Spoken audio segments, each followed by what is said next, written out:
Sonia, can you hear me? Yes, I can, loud and clear. Oh, okay, thank you.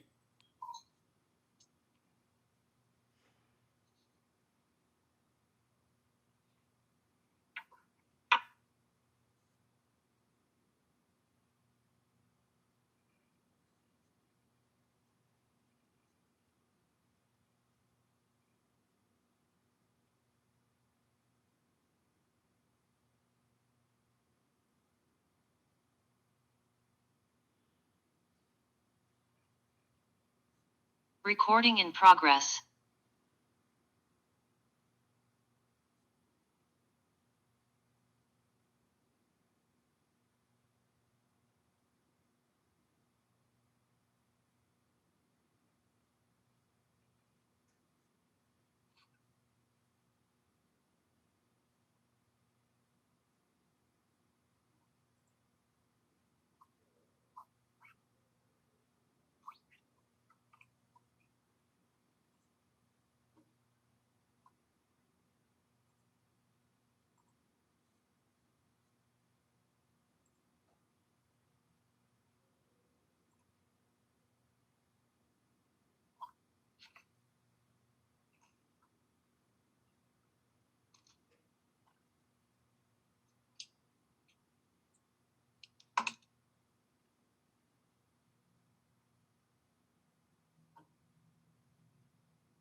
Good evening, everyone. Welcome to the Los Banos City Council meeting of June 2nd, 2021. We are still virtual, and so you can send your temporary public comment via email, and that would be to cityclerk@losbanos.org. It must be limited to 250 words or less and needs to arrive by 4:00 p.m. the day of the meeting. You may also send a hard copy to 520 J Street, Los Banos, California, 93635, or drop it in the City Hall water payment at 520 J Street. And your comments will be read either at the public hearing, public forum, or if you have an item you want to address, then you notice, make note of that and ask that they be read at the public hearing for that item. And so to start this evening, we will ask Pastor Keith Johnson from New Canaan Missionary Baptist Church to give the invocation.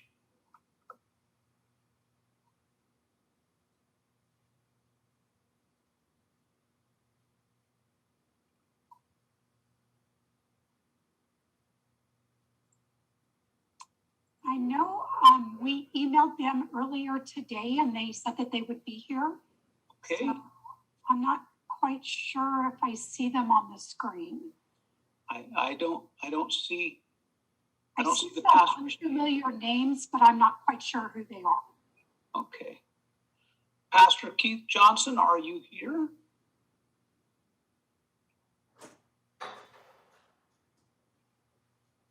All right. Seeing no other clergy from New Canaan Missionary Baptist Church, we will need to move on to call the meeting to order. So we will call the meeting to order at 4:05 p.m. and we will ask Acting Police Chief Hedden to lead us in the Pledge of Allegiance.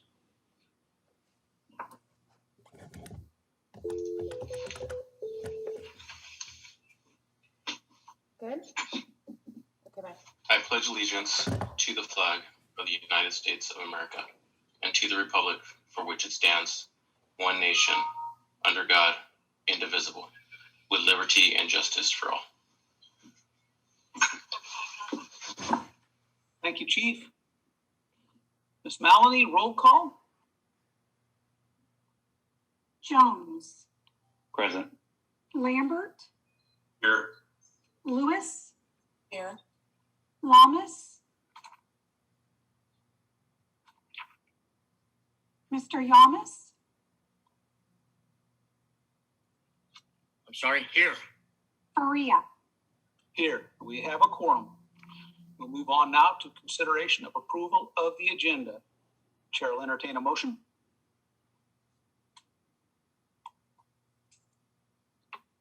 Mr. Mayor, I move that we accept the agenda as submitted. Second,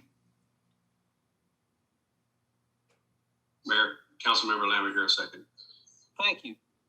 I have a motion by Councilmember Yamas and a second by Councilmember Lambert to approve the agenda as submitted. Ms. Maloney, roll call. Jones, Yes. Lambert, Yes. Lewis, Yes. Yamas, Yes. Faria. Yes, motion carried. Agenda has been approved. We have a proclamation recognizing a 103rd birthday. And do we have our recipient here? If you, Yes. there's Patricia. Okay, so there aren't too many people that live to be 103. So when we have centenarian birthdays, we like to recognize them. They've seen more than most of us can imagine, haven't they? All right, so whereas Angelina Cerda was born on June 4th, 1918 in Repero, Michoacan, Mexico, and is known as the Güera because of her big green eyes and her light complexion. Angelina Cerda has 4 children, many grandchildren, great-grandchildren, and great-great-grandchildren. And whereas cooking has always been a passion of Angelina's, during her life she has had restaurants of her own, the Mission Restaurant and Angelina's Mexican Restaurant. And many of us remember, I remember Angelina's. Whereas all of the meals Angelina Cerda prepared were made from scratch, and the ingredients she used were never measured, she knew exactly how much to use as if she had magic in her hands.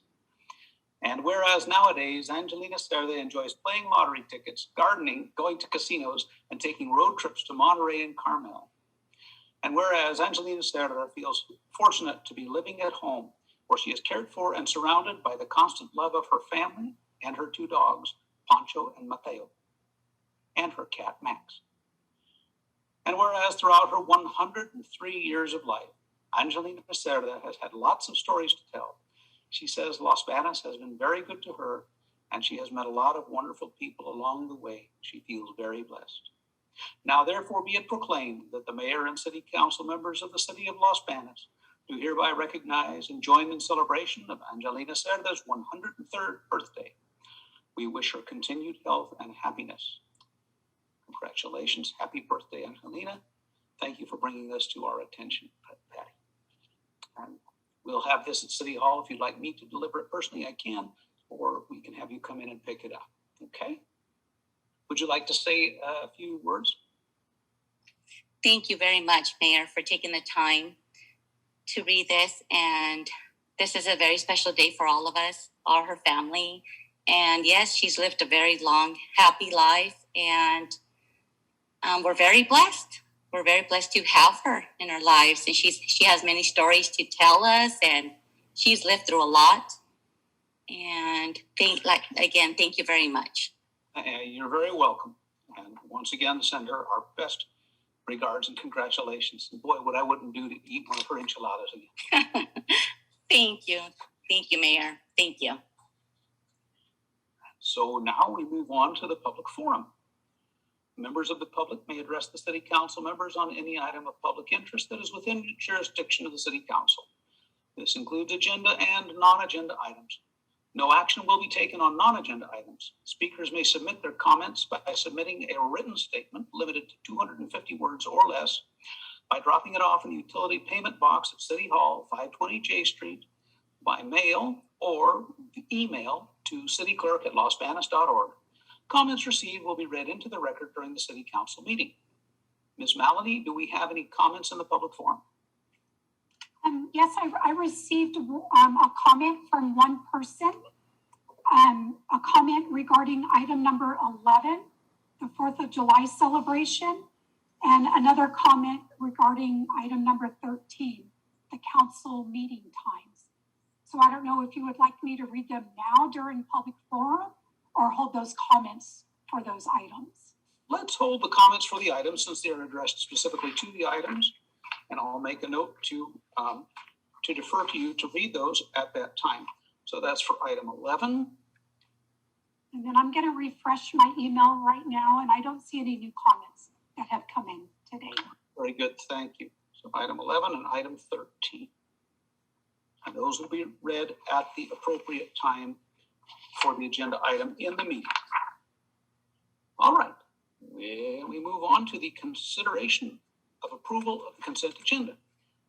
Items on the consent agenda are considered to be routine and will be voted on in one motion unless removed from the consent agenda by a city council member. Ms. Maloney? And the items on the consent agenda are as follows. Warrant numbers 226909 through 227194 in the amount of $996,236.55. Minutes for the May 5th, 2021 City Council meeting. Minutes for the May 19th, 2021 City Council meeting. City Council Resolution number 6368. Adopting a revised budget for the 2020-2021 fiscal year as it pertains to increasing expenditures for general fund and enterprise funds in the amount of $34,125 related to city manager severance and solid waste professional services in the amount of $15,000 related to legal services. And the items are to be approved as submitted. Thank you. I'll go through council to see if any council member would like to pull an item for either discussion or a separate vote. Please make that note at that time. Mr. Jones? No, Mayor, I'm good. Thank you. Thank you. Mr. Lambert? No items here. Thank you. Ms. Lewis? Yes, Mr. Mayor, I'd like to pull item 7, please. Which one of item 7? Item 7, yes. Which one of which on the consent agenda, A, B, C, or D? Oh, I'm sorry, 7D. 7D. Very good. And is that for discussion or separate vote? It's for discussion and for separate vote. Okay, very good. And then Mr. Yamas. No items here. Thank you, Mr. Mayor. Okay, thank you. So let's go to the pulled item first. And we'll, for that, we will go to Finance Director Williams.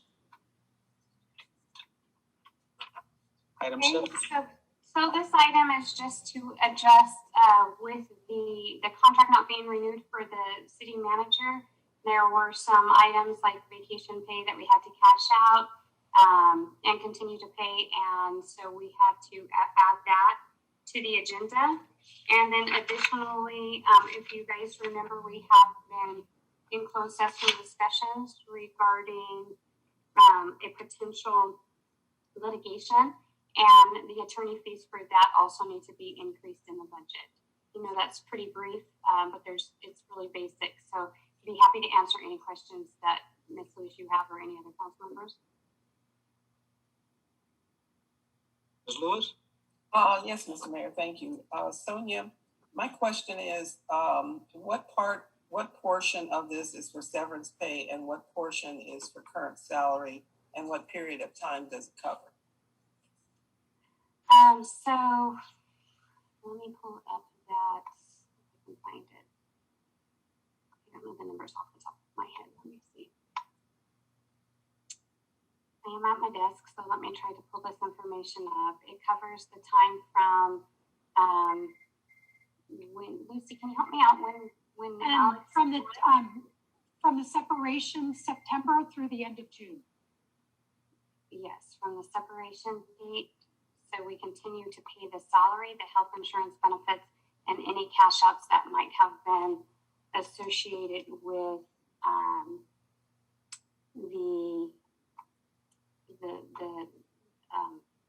So contracts not being renewed. the separation was not in September. It was in March. It was this year. Yes. Oh, I'm It's sorry. September. Okay. Yeah. No, it's not from September. I'm sorry. I thought Lucy said September. I'm also trying to look for my breakdown right now. So, sorry. That's all right.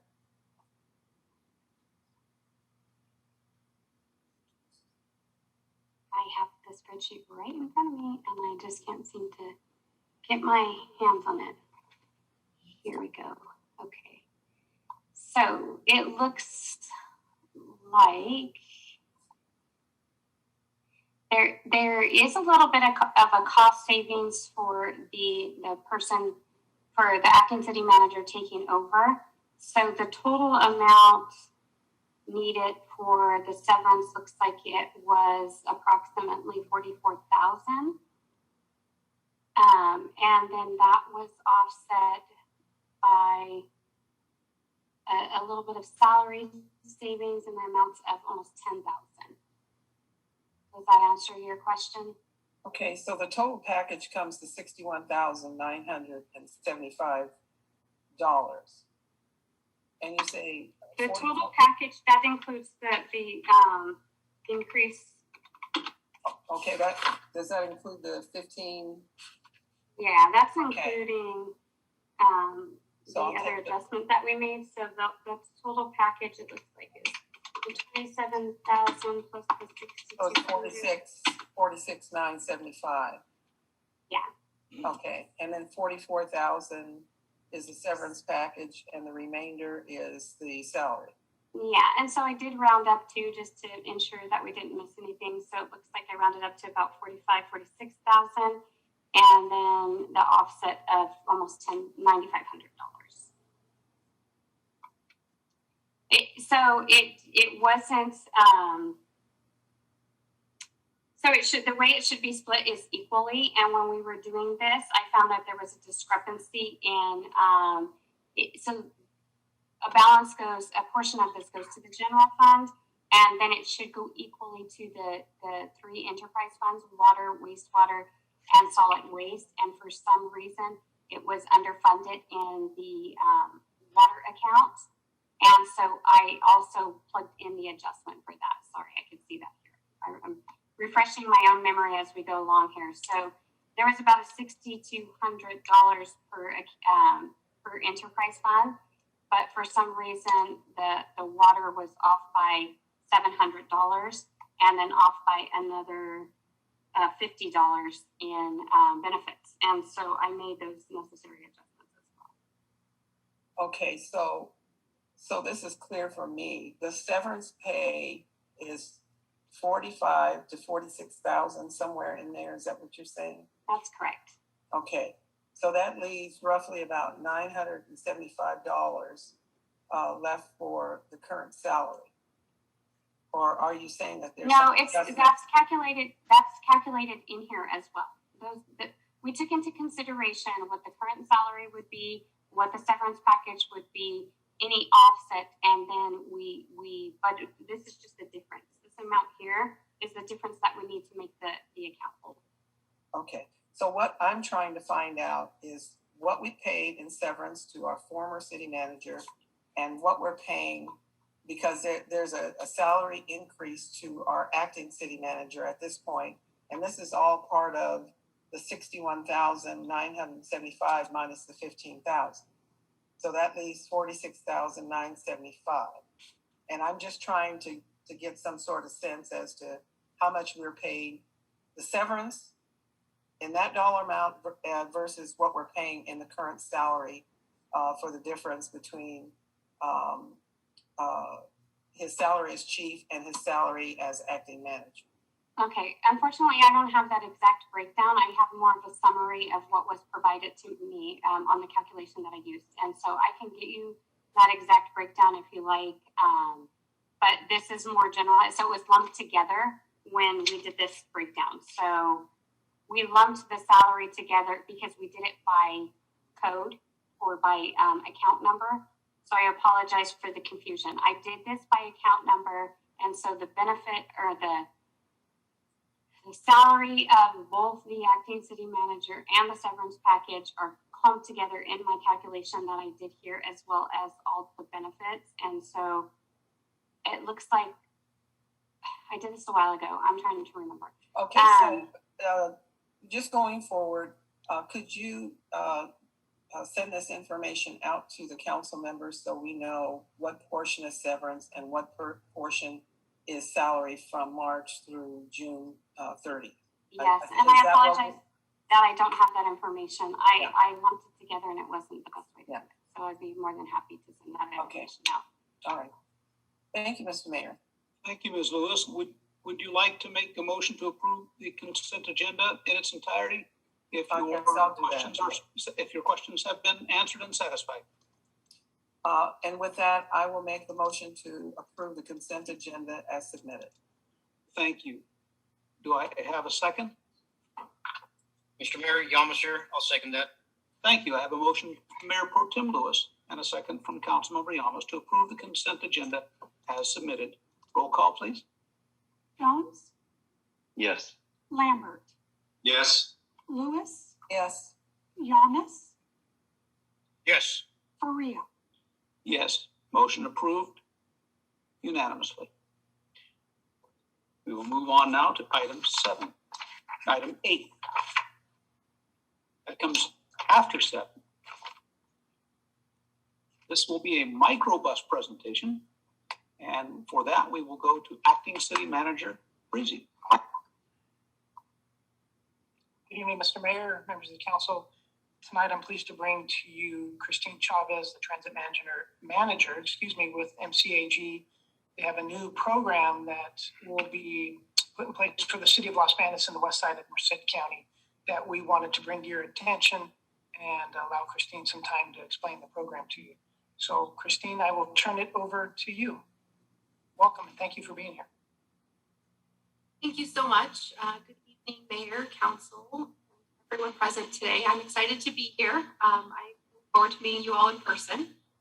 I wanted to share some information about the Microbus. I hope that you've heard about it. It's a pilot program that started on May 1st. And Lucy, do you want to click through the PowerPoint or can I request control? Oh, perfect. Okay. If you just say next slide, she'll continue it. Okay, thank you so much. Okay, so the Microbus is a microtransit service, and that's one of the new trending transit services, and it's aimed for demographics and kind of communities similar to the west side of Merced County. So it's a bit of a hybrid of an on-demand rideshare service and a public transit fixed route service. So it's not exactly door-to-door, but it is allowing for more virtual stops. So within every community or within each neighborhood, we have stops within a quarter mile of each household. That's ultimately the goal. and that's providing an on-demand transit service. And so knowing that this is a pilot program, we are seeking significant feedback from the community to make sure that we have enough bus stops and that they're convenient enough for people to ride and continue to want to ride. And then our goal is to get them connected to the fixed route if they want to go beyond their own community limit or city limits. And so this service provides demand response service using an app on a smartphone, which you can also pay through the website or a call to customer service as our dial-a-ride and paratransit passengers are used to using.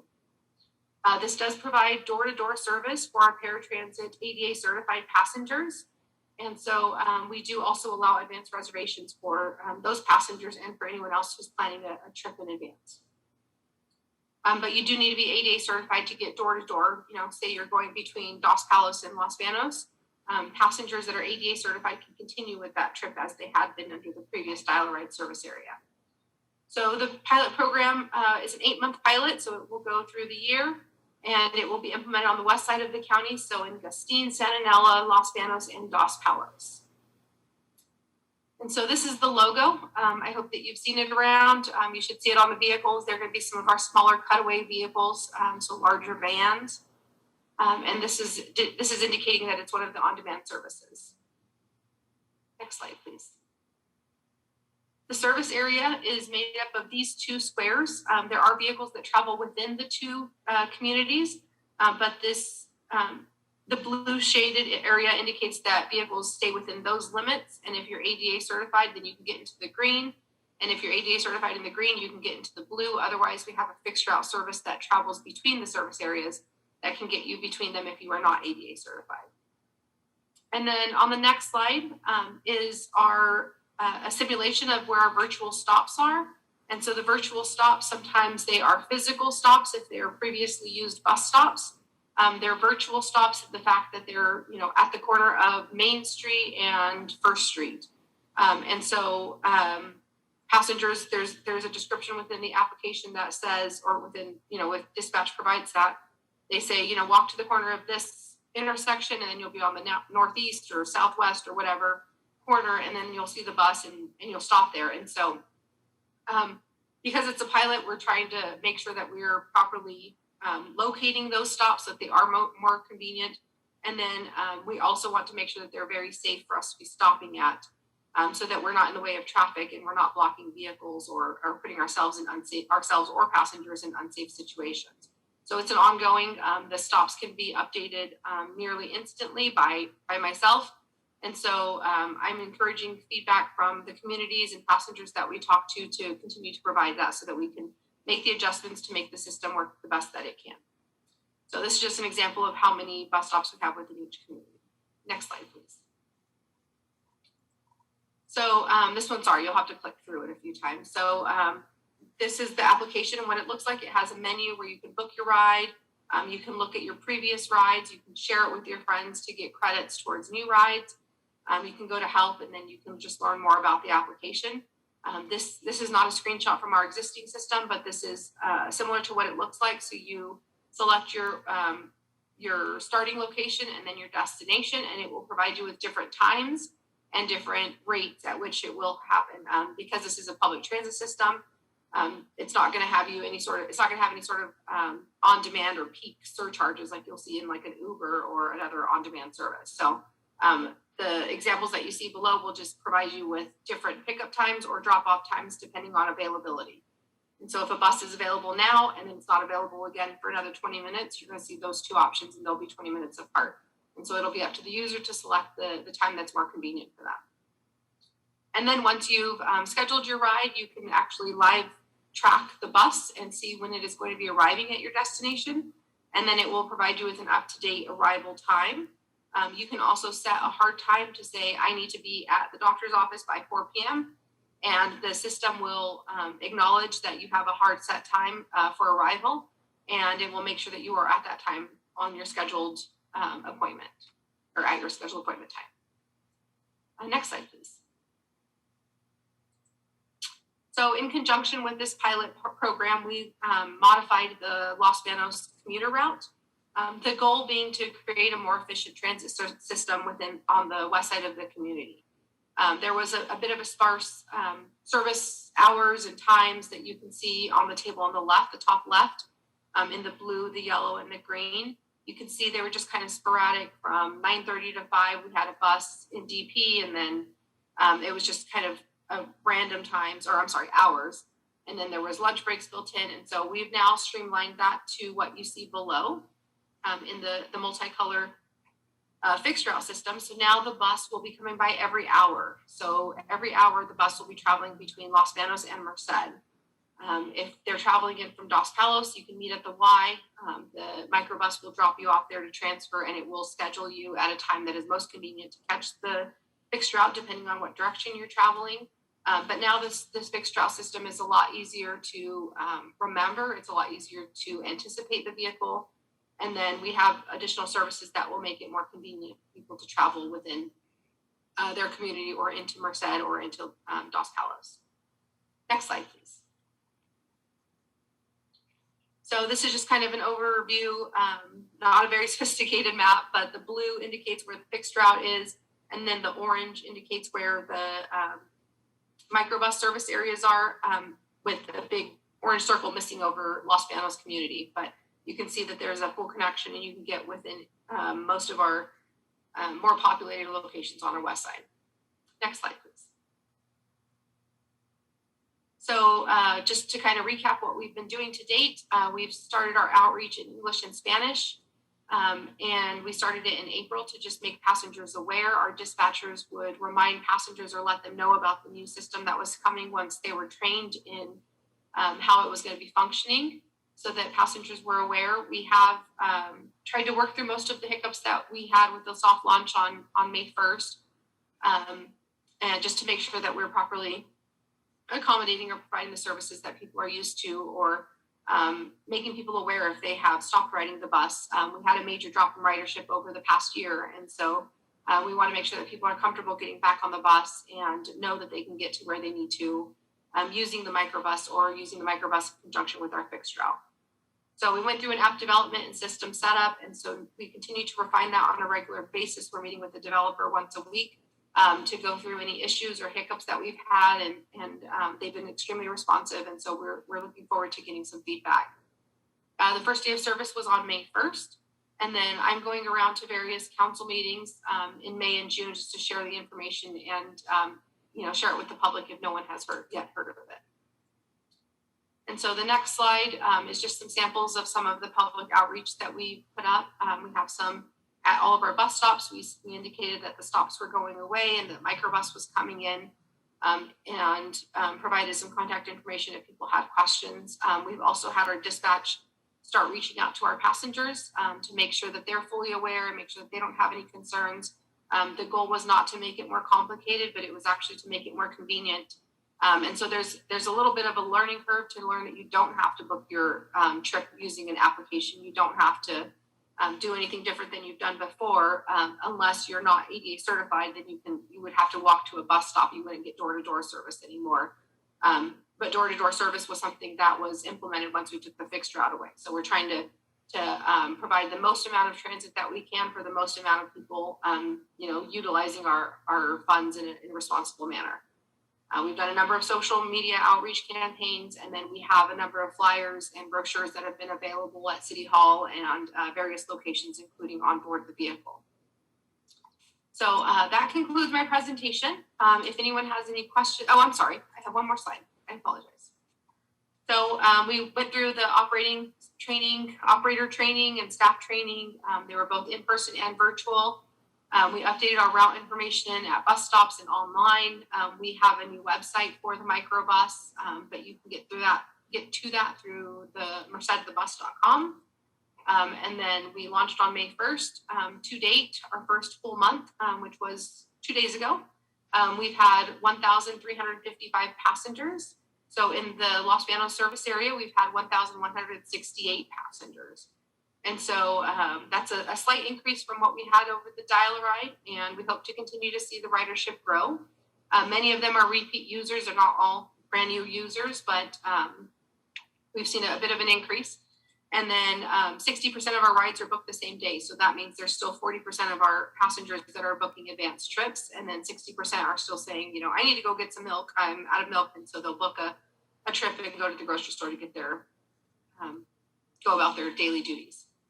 So we're excited. I'm excited to present this to you guys. I'd like to hear any feedback if you have it, or just put this before you and take any questions that you might have. Thank you so much. So glad working, that the bus is working to serve our citizens out here on the west side that have different needs from the citizens in the Merced East Side area. And I'm very glad to see this type of service expanded. I'm going to go through council and see if anyone has any questions or comments. Mr. Jones? No questions or comments, Mayor. Thank you. Mr. Lampert? Just a comment. I just like to say I have seen this bus out there, and I'm excited to see how many citizens that already accepted it. Thank you. Thank you very much. Ms. Lewis? Thank you, Mr. Mayor. I just have one question for clarification for me. On the microbus, you can schedule that for a at-home pickup, whether you are considered disabled or not. Am I correct on that, or am I incorrect? So we have, because we only had dial-a-ride in the service area, we have waived the ADA certification for 60 days to allow passengers to get certified. And so after the 60 days, we are requesting that people are ADA certified to get door-to-door service. And so FTA does require us to provide door-to-door service for ADA certified passengers only. And so that is the service that we are transitioning to. So if they're not ADA certified, they cannot receive door-to-door service. So basically, that's what this microbus is for ADA. No, it is also for ambulatory passengers. They have to walk to a stop to catch the bus. And so the idea is to have as many stops to make it convenient for all passengers to ride. And the goal is to have them no less than a quarter mile, because that's been determined that that's the longest distance that somebody will walk. And so we're open to having them closer, and we're open to having suggestions as to where those stops are. But we just need to make sure that they're safe and that they're, you know, communally available. Okay, and then my last question is, why are you limiting riders who are ADA to be able to cross from one riding zone into another, but the non-ADAs cannot? Because I can imagine that you'll have people from Dos Palos who may want to ride into Los Banos for shopping, and from the Los Banos Gustine area to go to Dos Palos for business of some sort. So why are you limiting the passengers to just ADA only for crossing into the zones? So we also modified the fixed route service, which tends to be a lot more convenient for passengers. Passengers want to be able to go whenever they want. They don't want to have to schedule a reservation. You typically want to, you know, just like a personal vehicle, you want to go whenever you can. And so increasing the frequency of the LB Commuter, the Los Banos Commuter bus, we're hoping that people can catch that, connect to that, and get into the Los Banos or Merced area without having to rely on the microbus reservation and availability to travel within service areas. And so the goal is to get people back on a fixed route that makes sense, a fixed route that is more reliable, a lot more easily to navigate and easy to remember the schedule. And so it's not necessarily that we are not providing the services, because we are. It's just a matter of two services melded together to provide that same trip link. So I would assume this micro bus will have maybe in the beginning a limited schedule, but with a fixed route, that means that if you catch a bus in Los Banos, it's going to go into Dos Palos and then go to Merced. But what if somebody just wants to go between those two communities and not into Merced, and they can't currently ride the microbus to do that? That's what I'm understanding. Oh, anybody can ride the microbus. It's not just for ADAs. You can't cross into the two communities unless you're disabled. That's what I thought I heard you say. No, I apologize for so you can still ride the fixed route bus between Los Banos and the Dos Palos Y, and that service is happening every hour. And in the case that you want to ride Microbus to connect to the fixed route bus, you would have to make a reservation for that, and then you would be able to take the fixed route into Los Banos. Okay. Can you bring back the third slide? I think it is, Lucy. Because I still think, at least maybe I'm not hearing it correctly, but I feel like maybe I'm not communicating what my concern is. Okay, so we do have 2 service areas, but the limitation is that if you are not ADA certified, you connect between the 2 service areas via the fixed route. If you are ADA certified, then you okay, right here, the service areas. What I heard you say is that you would have to be disabled to catch a microbus in the blue area and go to Dos Palace and travel back. But if you're not disabled, you cannot go back and forth between the 2 areas. You can only travel within the zone area, the green zone or either the blue zone. That's how I understood it. That is the case only on the microbus. And so the microbus connects and schedules to connect with the fixed route, which connects the 2 service areas every hour. Okay, so it doesn't matter if you're disabled or non-disabled? So no, you can still catch the fixed route to get from Los Banos to Dos Palace. Right, but on the microbus, if I'm disabled, can I catch a bus in Los Banos and go to Dos Palace? Yes.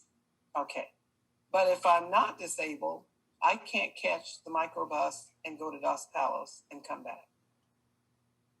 No, you cannot, but you get a free transfer onto the fixed route to provide that connection. Okay. All right. I understand. It just seems to be a bit more complicated to me.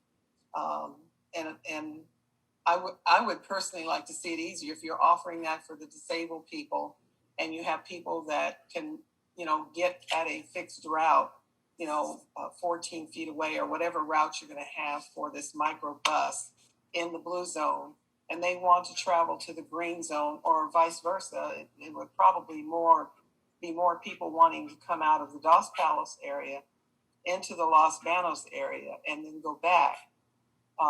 It would seem convenient to have them be able to access that microbus rather than to have the microbus take them to the fixed route on the Y and then, have to catch a bus from the Y to go back to Los Banos. It's just a lot of transferring. So that's just, my input on it. Yeah, and maybe it helps to explain the reason for not having the vehicles always travel between the 2 service areas. So if every passenger wanted to travel between the 2 service areas, there would be long delays in being able to provide somebody else a trip. So if a trip's happening between Dos Palace and Los Banos, that one vehicle is busy for an hour and up to an hour and a half because it's traveling into Los Banos and then out of Los Banos back to its own service area. And so Dos Palace only has one vehicle assigned to the service area. And so if it's pulled out of the service area to get into Los Banos, then no one in Dos Palace has service for an hour. And so the ability to connect at the Y allows them to make that quick 5-minute trip and then they're back in service back in Dos Palace. So if somebody else needs to get around or reconnect with the fixed route, that vehicle is a lot more available. So the idea behind the service modifications is to increase the frequency and increase the availability of transit so that passengers are able to get about where they need to go a lot more quickly and immediately, because people want to travel now and they want to go and do what they want to do at any time that they want. They don't want to have to be limited to a reservation or, have to wait 2 hours for a ride. Okay, well, that explains it. Thank you very much. No problem. Thank you, Mr. Mayor. Oh, you're very welcome. Mr. Yamas, any comments or questions? No questions. Thank you very much for the presentation, Mrs. Chavez. Appreciate it. Thank you very much. So say I'm in Dos Palace and I am not ADA certified, and I want to come to Los Banos and go shopping and then go back to Dos Palace. What would the procedure be? Say I wanted to leave it somewhere around 9 in the morning. So if you haven't booked your trip in advance, then you would open up the application. You can call us or you can visit our website and you say, this is my location. This is the nearest virtual stop. From this virtual stop, I want to book a trip to Los Banos, and then you can type in your address there. So then the bus would give you options for times to pick you up. And if you're not ADA certified, it's going to direct you to the Dos Palace Y. And so you would book the trip get to the Dos Palos Y, the timing of dropping you off the Dos Palos Y is going to be made in conjunction with the fixed route service coming through. And so there's an algorithm in there that says, you know, we know this bus is coming by 15 minutes after the hour, so let's get this passenger there within 5 minutes of that time. And then you get a free transfer onto the fixed route, and then you get on the fixed route, waiting no more than 5 minutes, and then you get into Los Banos to your destination. Very good. Starting to sound like European public transit there with that kind of efficiency. Well, it's the goal to make it more convenient. People in Europe ride it because it's convenient and it's everywhere. So That's the way it works there. Yeah. Yeah, this was one of my goals when I've been with the agency for about a year and a half, and I've heard I heard complaints, and we would get them often about just how inconvenient the transit system was out on the west side, within Dos Palos or within Los Banos, and so I really wanted to make it one of my first priorities to improve the transit system out here, because there are a lot of people that need it, and passengers. There's community. We live, in Merced County. We have some of the best colleges in Central Valley, and it was important to allow people to be able to make those connections if they need to, or be able to get about wherever they need to go about their daily duties. And so this has been a little delayed because of the rough year that we've had, but I'm happy that we're able to implement this and hopefully improve the services out there without increasing or causing just a lot of heartache for anyone. So, well, we very much appreciate it. Thank you. And as I would say, if you would come in person, have a safe trip home. Thank you. And then if I may, just one final comment. The other hat that I wear is the Yosemite Area Regional Transit Services Transit Manager, and we are currently offering free rides for residents of Merced County. And so if you call our phone number, we can get you connected with a application, and it's just providing proof of residency, and then you can ride, or your friends can ride up to Yosemite for free on the bus, and then the bus does provide you your ticket into the park, and so you don't have to have the reservation for the day use. So spread the word. If any Merced County residents want to ride into Yosemite on yards, they can do it for free. Wonderful. And we're very fortunate to have one of the most magnificent natural wonders within just an hour and a half of our town. Thank you so much. Okay, thank you so much, and thank you for your time, staff. And thank you, City Manager Breezy, for bringing this presentation this evening. We'll move on now to our series of public hearings. The first one is just a public hearing, has no action items. If you challenge the proposed action as described herein in court, you may be limited to raising only those issues you or someone else raised at the public hearing described herein, or in written correspondence delivered to the city at or prior to the public hearing. For our first public hearing, to receive public comment regarding the use of automated license plate readers, Alpr, and related software. And for that, we go to Police Commander Reyna. Thank you, Mr. Mayor and members of the council. The purpose of today's public hearing is to open the hearing for public comment and close the hearing. No additional action is necessary. As you know, funding for this program was included in the current adopted fiscal year budget. The ALPR program is essentially designed to photograph license plates from vehicles on public roadways and compare those through a sophisticated database searching for stolen vehicles, vehicles associated with felony crimes, homicide suspect vehicles, and vehicles related to missing persons such as Amber Alerts and Silver Alerts. The system can also be set up, or is also set up, to alert the police department if wanted vehicles are in the area, and the system allows authorized staff to search for specific vehicle types, which would aid us in trying to identify a specific vehicle type that was involved in a reported crime. There's a few ways to deploy ALPR cameras. There are vehicle-mounted solutions, which means the system is in a patrol car and is working as the officer is driving the patrol car around. And then there are also fixed camera solutions. So at this time, we are pursuing a fixed camera solution. The ALPR cameras would be mounted to city infrastructure, such as city signal light poles and placed at locations where we experience high volume of traffic. As some of you are also aware, the City of Merced has had an ALPR program for a few years. They've had tremendous success with their program, and in speaking with their staff, the system has been instrumental in assisting them in solving numerous crimes, homicides.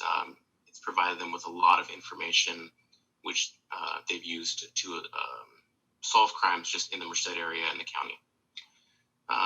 We're really excited at the opportunity to bring this technology to the city of Los Banos and essentially stretch our funding by investing in crime fighting tools such as ALPR.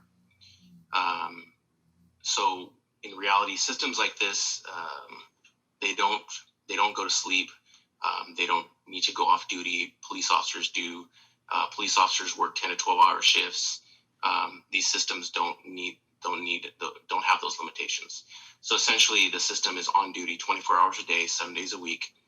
And we believe that this technology will be instrumental in assisting us in solving crimes, bringing criminals to justice, and when applicable, providing information that will allow us to eventually bring closure to victims' families when those things occur.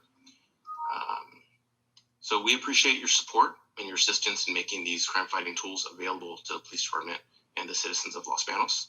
The installation phase of the program, it'll require assistance from the IT department, the Public Works department, who've also been involved in the ALPR conversations and site visits. Thank you again, Mr. Mayor and members of the council. I'm available if you have any questions. Thank you, Commander. I'll open the public hearing first and then come back to council for question and comment. So opening the public hearing, Ms. Maloney, do we have any comments regarding item 9A?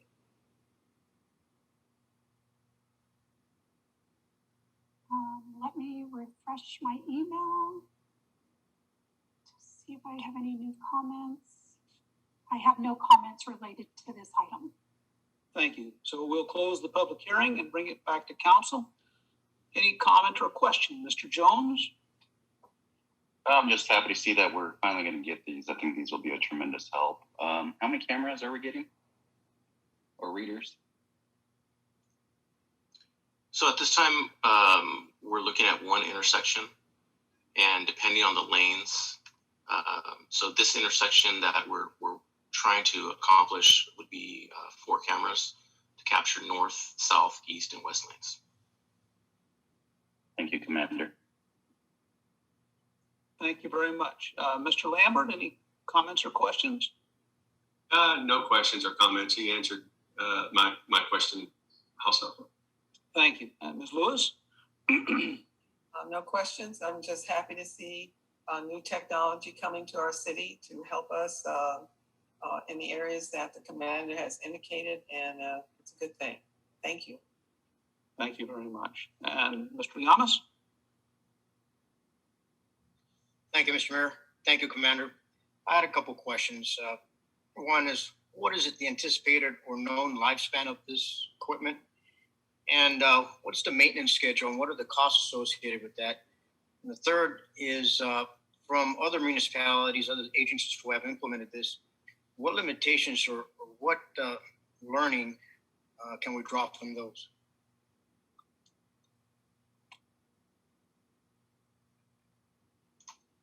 Okay, in terms of lifespan, from what I understand, I think that most agencies, or I hear that most agencies are experiencing equipment failures in some areas between the 5 and 10 year mark. Doesn't mean the entire system fails, but cameras, they have wires, they have electronic devices, similar to computers, and you can have luck where they last for years, 10 plus years, and you may end up getting a system where you have a wire that fails after a couple of years. So I think it just generally depends on how it's installed, making sure that everything is insulated. And then the ongoing costs, there's a variety of different costs. So different systems, they offer different packages in terms of information, but at the basic level, each camera would require a fee, an annual fee of $500, I believe it's $545 a year annual fee. And then so if we were doing an intersection with 4 cameras, you multiply that times 4. And then your last question on lessons learned from other agencies. When I speak to the other agencies, what I hear is that they want to place more cameras up. They see that they see the value in the solution. Years ago, Chief Breezy will probably remember this. Acting City Manager Breezy will probably remember this, but we had technology in our vehicles. It was the first time we had ever deployed computers and cameras in our cars, and the system had reached the end of its lifespan. And we were considering whether we were just going to replace the system with computers only and not install cameras. But one night, one of our officers was on patrol. We got a call of shots fired. And as the officer entered the area, his camera captured two suspects who were leaving a double homicide scene. And so the system essentially paid for itself that night. And so we moved forward in purchasing a new system, and all the vehicles, again, we installed cameras in all the vehicles. And so lesson learned was that investing in technology such as things like this, you never know when you're going to need them, but when you do need them, you're glad you had them, and usually you wish you had more technology. So that's kind of what we are. Thank you very much for that. I just had one follow-up question, and that is warranty. What is the warranty period, and what does it cover?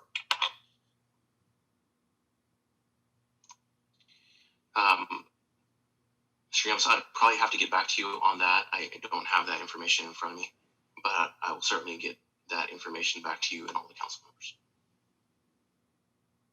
Fantastic. Again, thank you very much, Commander. I think this is exceptional that we can have this information. As you know, when you're going into any tactical situation, potentially tactical situation, the more information you have, the higher probability that everybody walks back the way they walked in. So thank you very much. Thank you very much. And I can echo Councilmember Yamas's terms about information. The more of it you have, the better off you can do your job in any way, shape, or form, and it involves public safety. That's even more beneficial. So we thank you for that. And I know we'll be hearing more about this program in the future. Now we'll move to item B in the public hearing. And this is to receive public comment and consideration of a conditional use permit and categorical exemption from the California Environmental Quality Act, CEQA, pursuant to section 15301, existing facilities, to allow the use of a type 20 alcohol license for the off-sale of beer and wine for a grocery outlet located at 1337 East Pacheco Boulevard, APN 026-280-016. And we will go to Community and Economic Development Director Elms.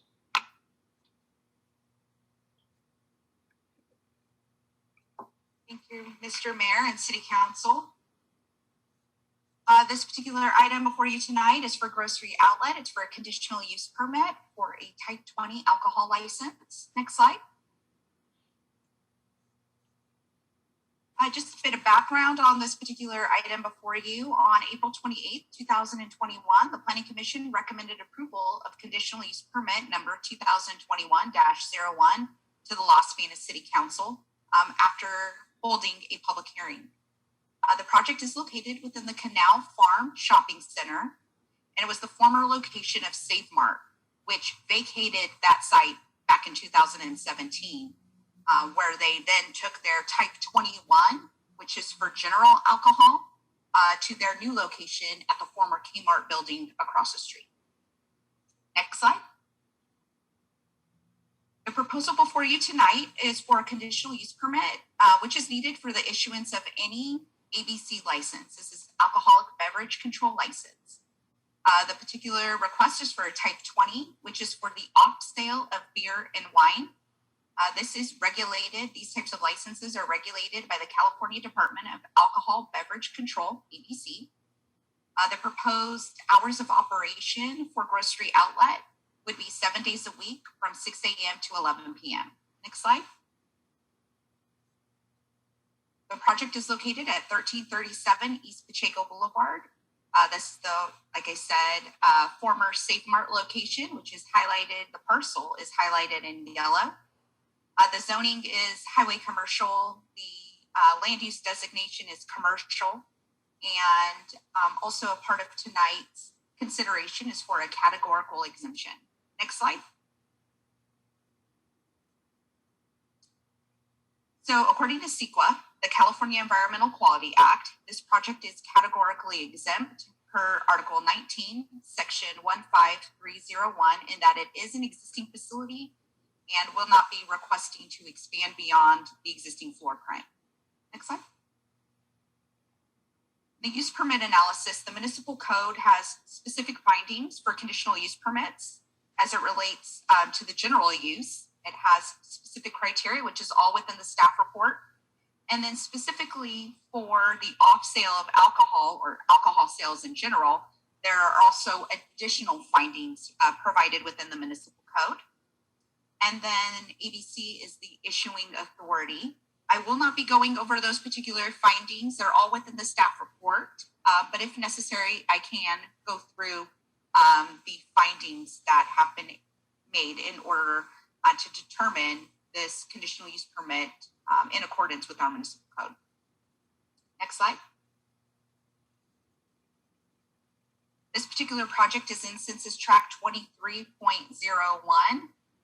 This is in the southwest quadrant of the city, and within the project location at 1337 East Pacheco Boulevard.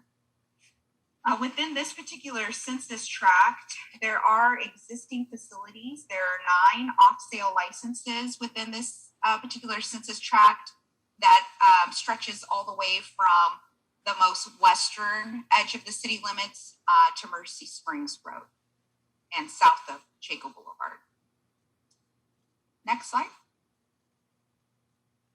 I do apologize. This is a bit hard, I'm sure, for you to see on Zoom, but this floor plan is an attachment within your packet. The purpose of putting this on the PowerPoint was just to highlight the area where the alcohol will be located, which is in yellow, and then the cameras are pinpointed in red, highlighted in red.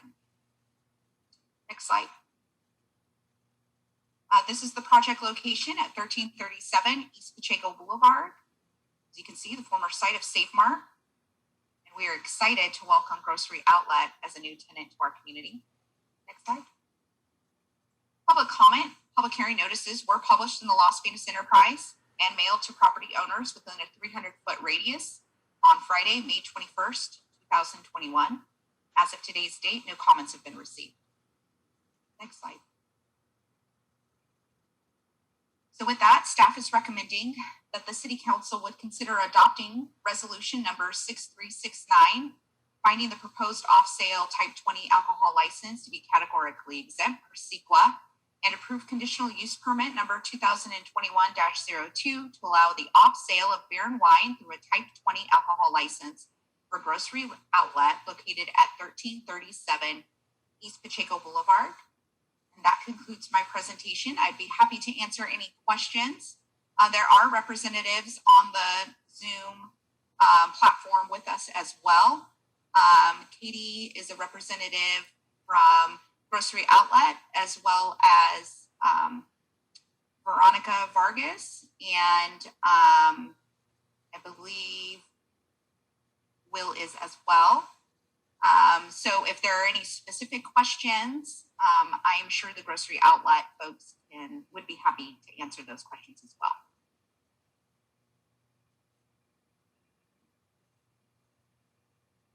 Thank you very much, Ms. Helms. I'm going to move to the public hearing. and then come back to council. And for the public hearing, we will go to Ms. Maloney. Have we received any comments for the public hearing for item 9B1? Email.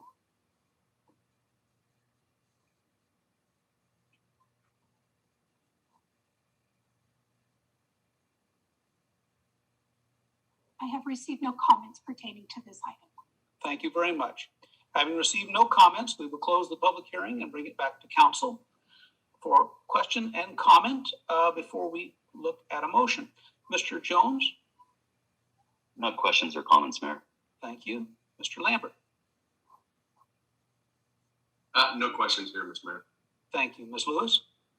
No questions, Mr. Mayor. Thank you. And Mr. Yamas? No questions. Thank you, Mr. Mayor.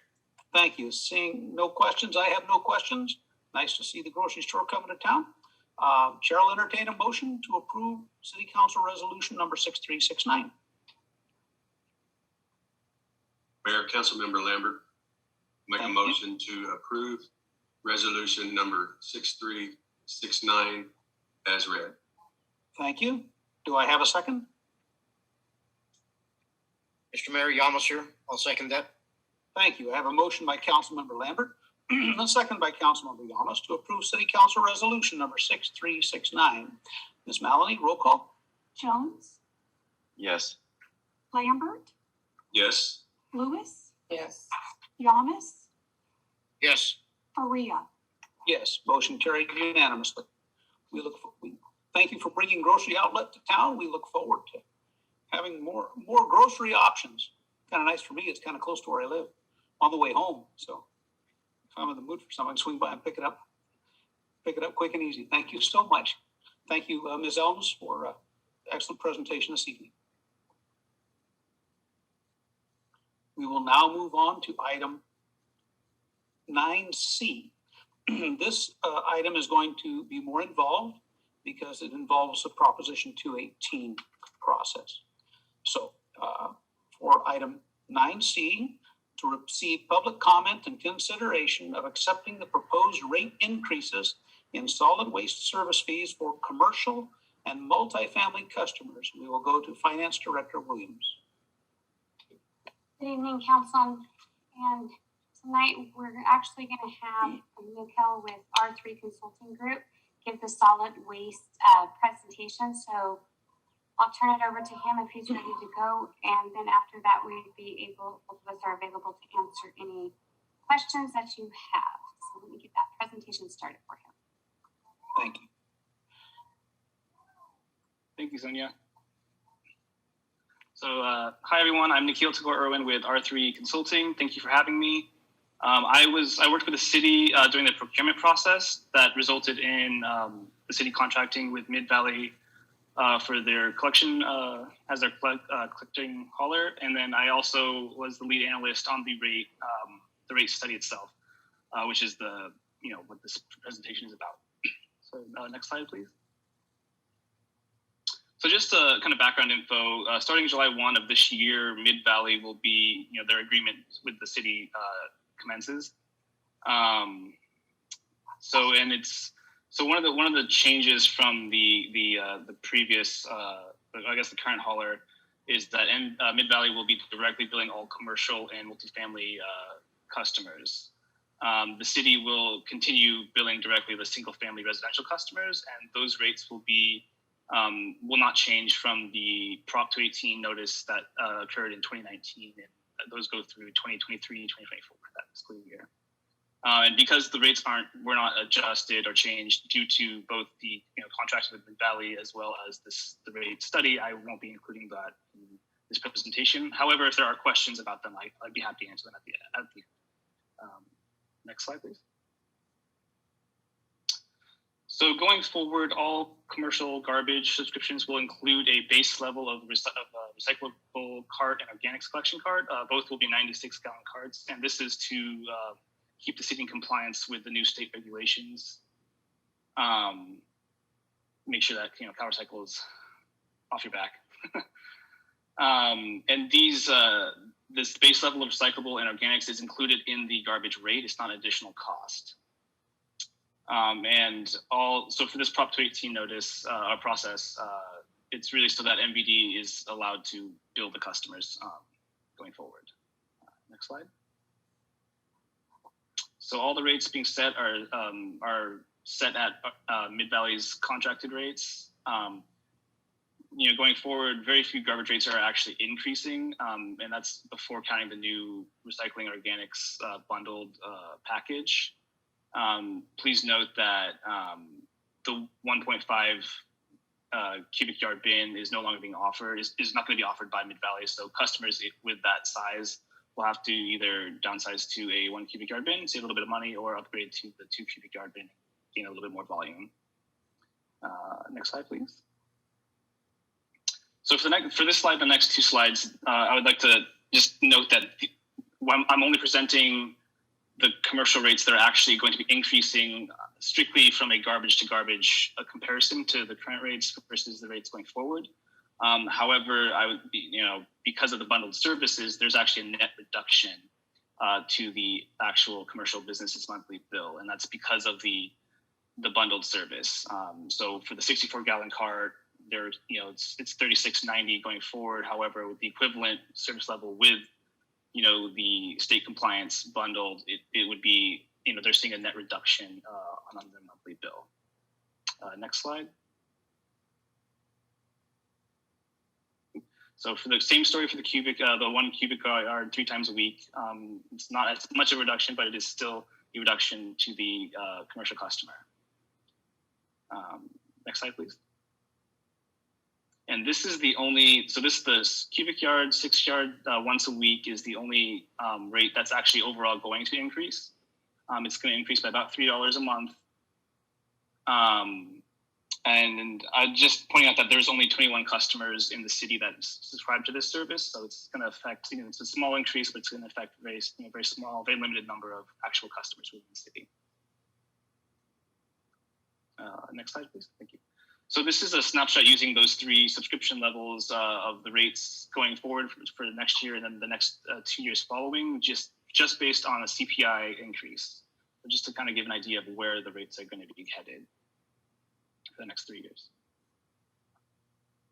And so aside from those 3 rates those 3 subscription rates that I mentioned that we included in the slide, all other commercial garbage rates are actually going to be decreasing, and while still including a base level of recycling carts and organics carts. That is going to be the 96 carts, though. For any commercial or multifamily properties that require additional volume, there is going to be a cost for that.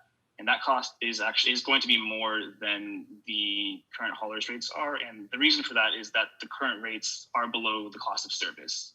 So they don't cover the cost of actually providing that service. So going forward, it is an increase for the additional volume. However, it is to cover the cost of service. So there is a reason for that. And it should be noted that is a voluntary, if a commercial business needs it, it's not required. It is voluntary, based on their needs, but it's not required. With the garbage rate, they do have, a base level of recycling and organics available to them at no additional cost. And with that concludes this presentation. I'm happy. Oh, that was not supposed to be there. Sorry, Sonia. That was included in the presentation for April, which this is based off of, but it's a residential factor. But yeah, that concludes this presentation. If there's any questions, I'd be happy to answer. If not, I'd hand it back off to Sonia.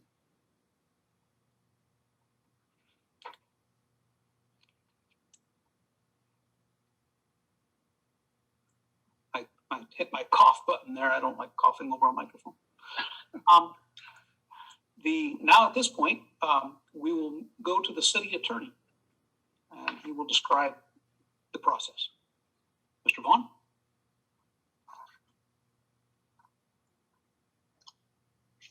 Thank you, Mr. Mayor, City Council. Those of you who are watching at home, I have some very important information to read into the record that's required by Prop 218, so bear with me. It's a little lengthy, and I'll try to get through it as quickly and as informative as I can. City Council will now conduct a public hearing. The requirements of Article 13D, Section 6 of the California Constitution, which is known as Proposition 218, have been up to now and are being followed for the conduct of this public hearing. The date and time of this hearing is not less than 45 days after the mailing of the notice of the hearing. The notice of the public hearing for the proposed rate increases was mailed, postage prepaid, and deposited in the U.S. Postal Service to each customer who is subject to the proposed rate increases, to the city's solid waste commercial multifamily service fees to be established, and who is directly liable for the payment of such fees. The purpose of the public hearing tonight is for the City Council to hear and consider all protests and objections concerning the proposed rate increases. Customers directly liable for the payment of solid waste commercial and multifamily service fees are not required to provide oral testimony at today's public hearing, but in order to submit a written protest to the proposed rate increases. If you wish, you may simply submit your written protest directly to the city clerk at today's hearing. However, if you wish to protest to the proposed increases to the fees to be counted, you must submit a written protest prior to the close of the public hearing today. The public hearing will be closed after the City Council has heard and considered all oral testimony on these items. Oral protests will be heard but cannot be counted in determining whether a majority protest exists. Written protests must specify which rate or charge is being protested and must include your name, parcel number, and or service address and your signature. The hearing will be conducted in the following manner. The City Council will consider all protests. If written protests against the proposed rate increases for the solid waste, commercial, and multifamily service fees are presented by a majority of the customers directly liable for the payment of the fees, the City Council may not impose the respective rate increases for which the city has received a majority protest. If written protests against any or all of the proposed rate increases are not presented by a majority of the customers directly liable for the payment of the fees, the City Council may move forward and impose the rate increases. And pursuant to California state law, in determining if a majority protest exists, only one written protest, whether filed by an owner of the property or a tenant of the parcel, may be counted. That's what I got.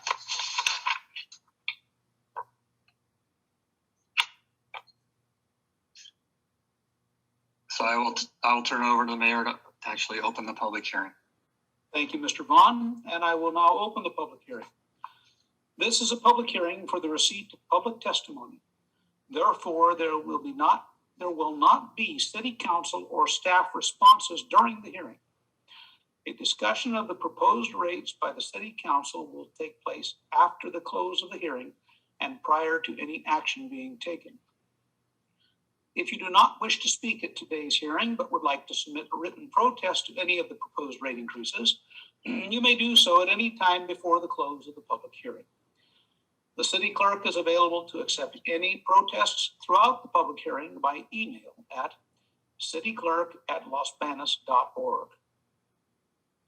We will now hear from the city clerk to see if she has received any comments to be read during the public hearing. Ms. Maloney?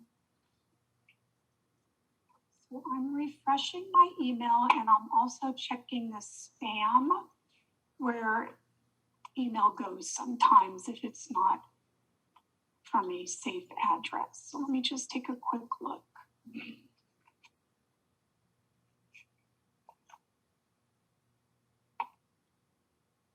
I don't see anything in spam and I don't have anything in my inbox. No comments. Very good. So they're seeing no others, seeing no comments, seeing no others who wish to speak on these matters. I am prepared to close the public hearing. However, before I do that, I would like to provide anyone who would like to submit or withdraw a written protest to do so now. Once the public hearing is closed, the city may no longer accept any protests on the proposed rate increases.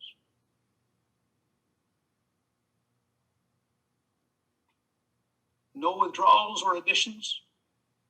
Not that I've received. Thank you. Seeing no one, I will now close the public hearing. The next bit I have to read aloud, but I don't think we need to take a recess. And that is that we would take a 5-minute recess if needed, and hereby direct the city clerk and city staff to complete the tabulation of the written protests received.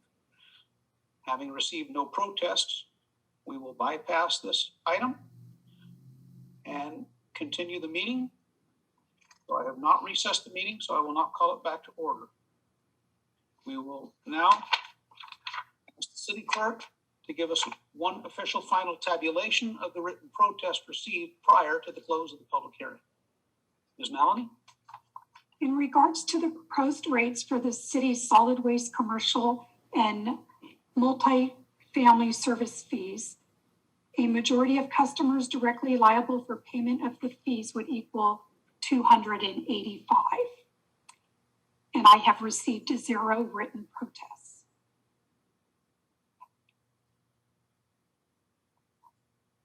So, having received no protests, a majority protest does not exist, and the city council may proceed to consider the proposed resolution number 6370, establishing rates for solid waste, commercial, and multi-family service fees. Okay, and the city council will now consider item 9C1. And so we will go to council for questions or comments first. Mr. Jones? No questions or comments, Mayor. Thank you. Mr. Lambert? No questions, Mr. Mayor. Thank you. Ms. Lewis? No questions, Mr. Mayor. Thank you. Mr. Yamas? No questions. Thank you, Mr. Mayor. Thank you very much. Seeing no questions, hearing no questions or comments, the chair will entertain a motion to approve City Council Resolution number 6370. Mr. Mayor, Councilmember Lewis, I'd like to make a motion to approve resolution number 6370 as read by title. Thank you. I have a motion by Mayor Pro Tem Lewis. Do I have a second?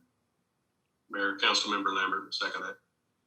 Thank you, Mr. Lambert. So I have a motion by Mayor Pro Tem Lewis and a second by Councilmember Lambert to approve City Council Resolution number 6370.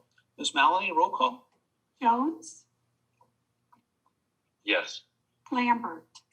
Yes. Lewis? Yes. Yamas? Yes. Faria? Yes, motion carried unanimously. We will now move on to public hearing item D. To receive public comment and consideration of the levy of the proposed annual assessment for the 2021-22 fiscal year for landscape and lighting districts number 1 through 7 and 9 through 19. And for that, we would go to Public Works Operations Manager, Mr. Vi. Thank you, Mr. Mayor and council members. To complete the preparation of the annual assessments of the city's 18 landscape and lighting districts, staff is requesting council take 2 actions. One, conduct a noticed public hearing to solicit input on the landscape and lighting district's annual assessments, and 2, adopt the resolution confirming the diagram and assessment and levying assessments for landscape and lighting districts numbers 1 through 7 and numbers 9 through 19 for fiscal year 2021-2022. Some background on this. There are 18 landscape and lighting districts within the city that provide maintenance and certain improvements within each district. In 2009, 2010, there were 15 districts had a negative fund balance, and the ending fund balance for 21-22 is estimated to have only 2 districts with a negative fund balance. These are the same 2 districts from last year, districts 11 and 19. These funds that we're requesting are specific to the districts that for street lighting, landscape street medians, the right-of-ways, storm drainage facilities, water, sewage, and disposal, sidewalks, street signs, parks and related facilities, masonry walls and fences, and traffic signals if they exist in those districts. The annual report for each district was prepared by the acting city engineer and other city staff. The annual reports are filed with the city clerk, and this year the landscape and lighting districts were publicly noticed in the local newspaper Los Banos Enterprise on May 14th, 2021. There are 6 different sections in the engineer's reports. Part B in each engineer's report deals with an estimate for the fiscal year 21-22 maintenance and improvement costs. And Part C is an assessment of the estimated costs of the improvements on each benefited parcel of land within the landscape and lighting district. And Part D is a statement of the method by which the undersigned has determined the amount proposed to be assessed against each parcel. So basically we take the entire budget for that district and we estimate what that cost is going to be. We add any negative fund balance that may be included, and then we divide that by the number of assessed parcels, and that is what the cost actually is for that year. There are limitations on how much we can increase or decrease the assessments in each district. So sometimes we may, in some of these districts, you may see a higher number than we can actually assess per unit, just because that specific year there may be some capital projects going on or increased costs. The 2 districts with the negative fund balances are specifically district number 11 is getting healthier with the building that's going on in South Point. That's adding assessment units.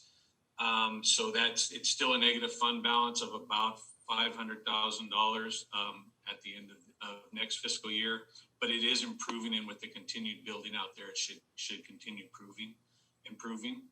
Some of the districts are broken up into 2 or 3 or even 4 sections, depending upon when they were built and when they were added to the districts. Some of the later entries have a higher rate because that is the cost that it actually costs to maintain those districts. And some of the earlier entries started out at a lower rate and weren't increased on a regular basis to keep up with the costs associated with those districts. So until those, as you can see in some of these, we've broken it down a little bit different than last year. Instead of basically a blanket cost of living increase, we try to determine a little more precise amount that we need for each district to either make it healthy or keep it healthy. And so in districts 6, 10, 13, 15, and 17A, we have a 3% increase. In districts 1, 2, 4, 5, 7, 16, and 18, we're recommending a 5% increase. And then in districts 11A, 11B, 11C, and 12, we're recommending those are increased by the maximum of 5%. And districts 3, 9, 14, and 19 are recommended to be increased by the maximum of 10%. There are different, for those districts, those first set can only go up by 5%. And when they were formed, that was one of the requirements, that they could only go up or down by 5%. And the other ones are 10% maximums. And then we also have 11D, 17B, and 17C are recommended not to be increased. Those are some of the units that are paying basically what it costs to maintain those districts. Currently, they're at the right level, so we don't need to increase those to get more to where they need to be. So when some of those other segments of those districts get increased to that point where they need to be and meet up with these, then we can level those off and either decrease one or decrease both as soon as those funds become healthy and we have enough reserve in there to take care of all of the planned capital improvements and the regular maintenance involved.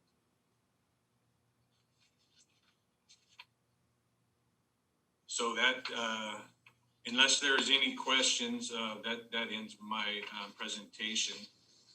Thank you, Mr. Vi. We'll go to council to see for comment and questions. Mr. Jones? No comments, Mayor. Thank you. Mr. Lambert? No comments at this time, Mr. Mayor. Thank you. Ms. Lewis? My only question is, in regards to the percentage increases, were those percentages set by councils at the time those particular districts came into being? Yes, when those were formed, I'm not sure of the entire process of forming the districts, but those were set for those. So there's 2 districts that can only be increased by 5%, and that's District 11 and 12, I believe, and that would have been when they were formed. And then the other ones are all at a maximum of 10%, which would have been set when they were formed. Okay. So I see on page, well, I guess it's the 22 LLD assessment calculator. At the bottom, District 17 Stone Creek has 3%. So that's just the amount you only see it needing to have now. But maximum wise, what can they be increased? Is it the 10 or the 5? Do you know? District 7. District 17. District 17. Yes, it can be increased by 10. Okay. And as you can see there, we only increased the 17A, that top portion, by 3%. The other, the B is a higher level, which is a lot closer to what it actually costs to maintain that district for this year. And until we get A closer to that number, that's why there's an increase in A and there's not an increase in B or C. Okay. So, excuse me. The level of cost for some of these districts, I assume, is based on how many residents are within the district, and the amount that your staff may be requesting to increase it for the next fiscal year. Is that based on how much work that needs to be done right now, or what do you base it on?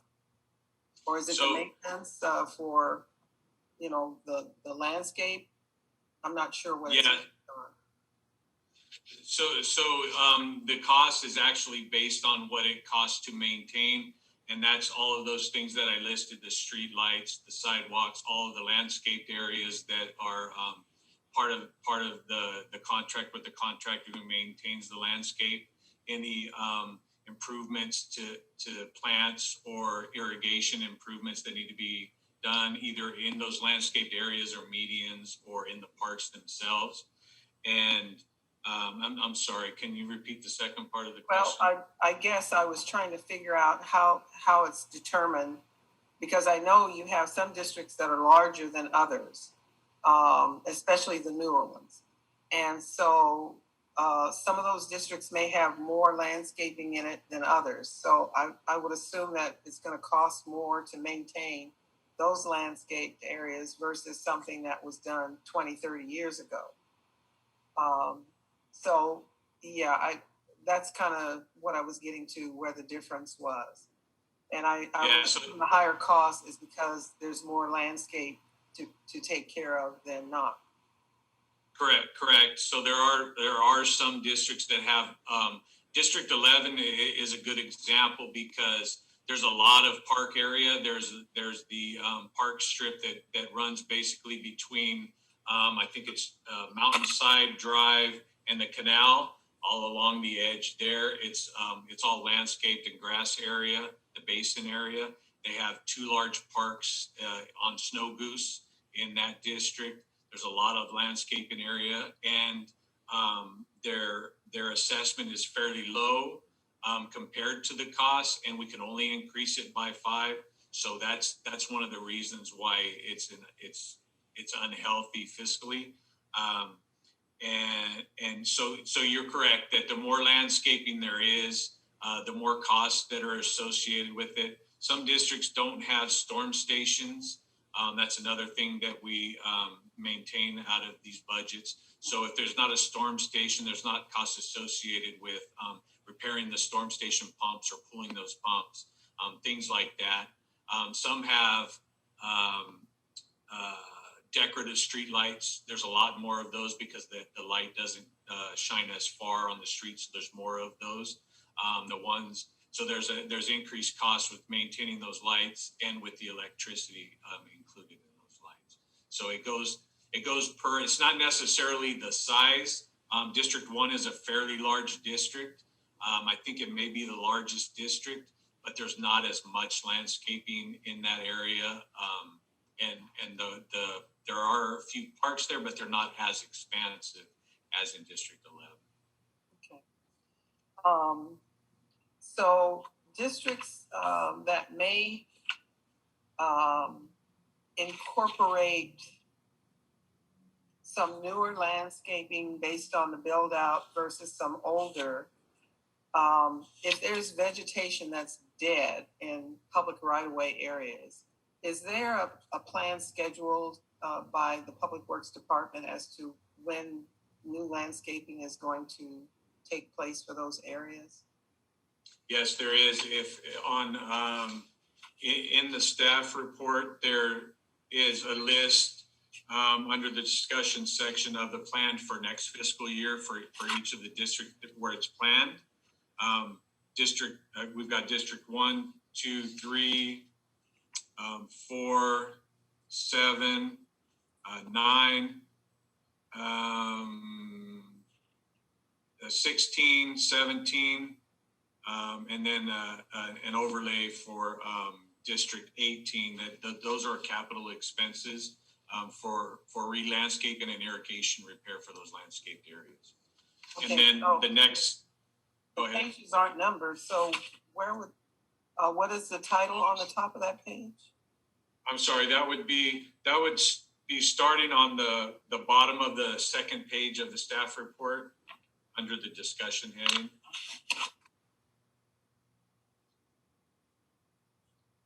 Okay, I did see that, and it just says landscape and irrigation. So, okay, so something more specific about exactly where that's going to be. Have to talk to you in the department to find out exactly where those landscape irrigation improvements are going to be. Like, say in District 5, there's in the year 2023, there's $11,000 that's planned for that area. So I guess what I was looking for was something more specific, but I guess, we can find that out at your office as to exactly what's going to be done in those areas. Yeah, of course, we can always provide you that information. For the more specifics we have planned for next year, it's a little bit more specific for next fiscal year, and then going out for the next 4 fiscal years after that, it's not quite as specific. I'm not sure if all of those have been specific sites planned, just knowing that those are going to need improvements. But we can definitely give you anything that we have planned currently. Okay. All right. Thank you. Thank you, Mr. Mayor.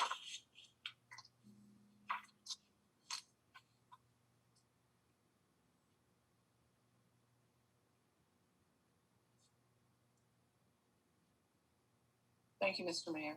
Oh, thank you. I'm sorry. I muted myself again. Mr. Yamas, any comments or questions? No, thank you, Mr. Mayor. Thank you very much. Well, having no further comment or question, Chair will entertain a motion to approve City Council Resolution number 6371.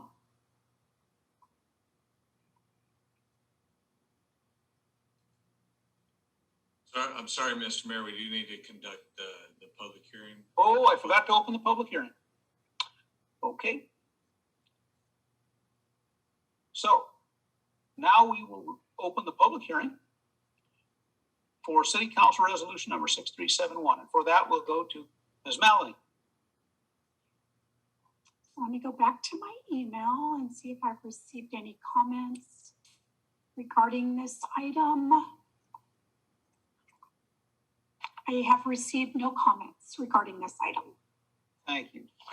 I apologize for that. I have a page turn at that point in my agenda and I missed the public hearing part.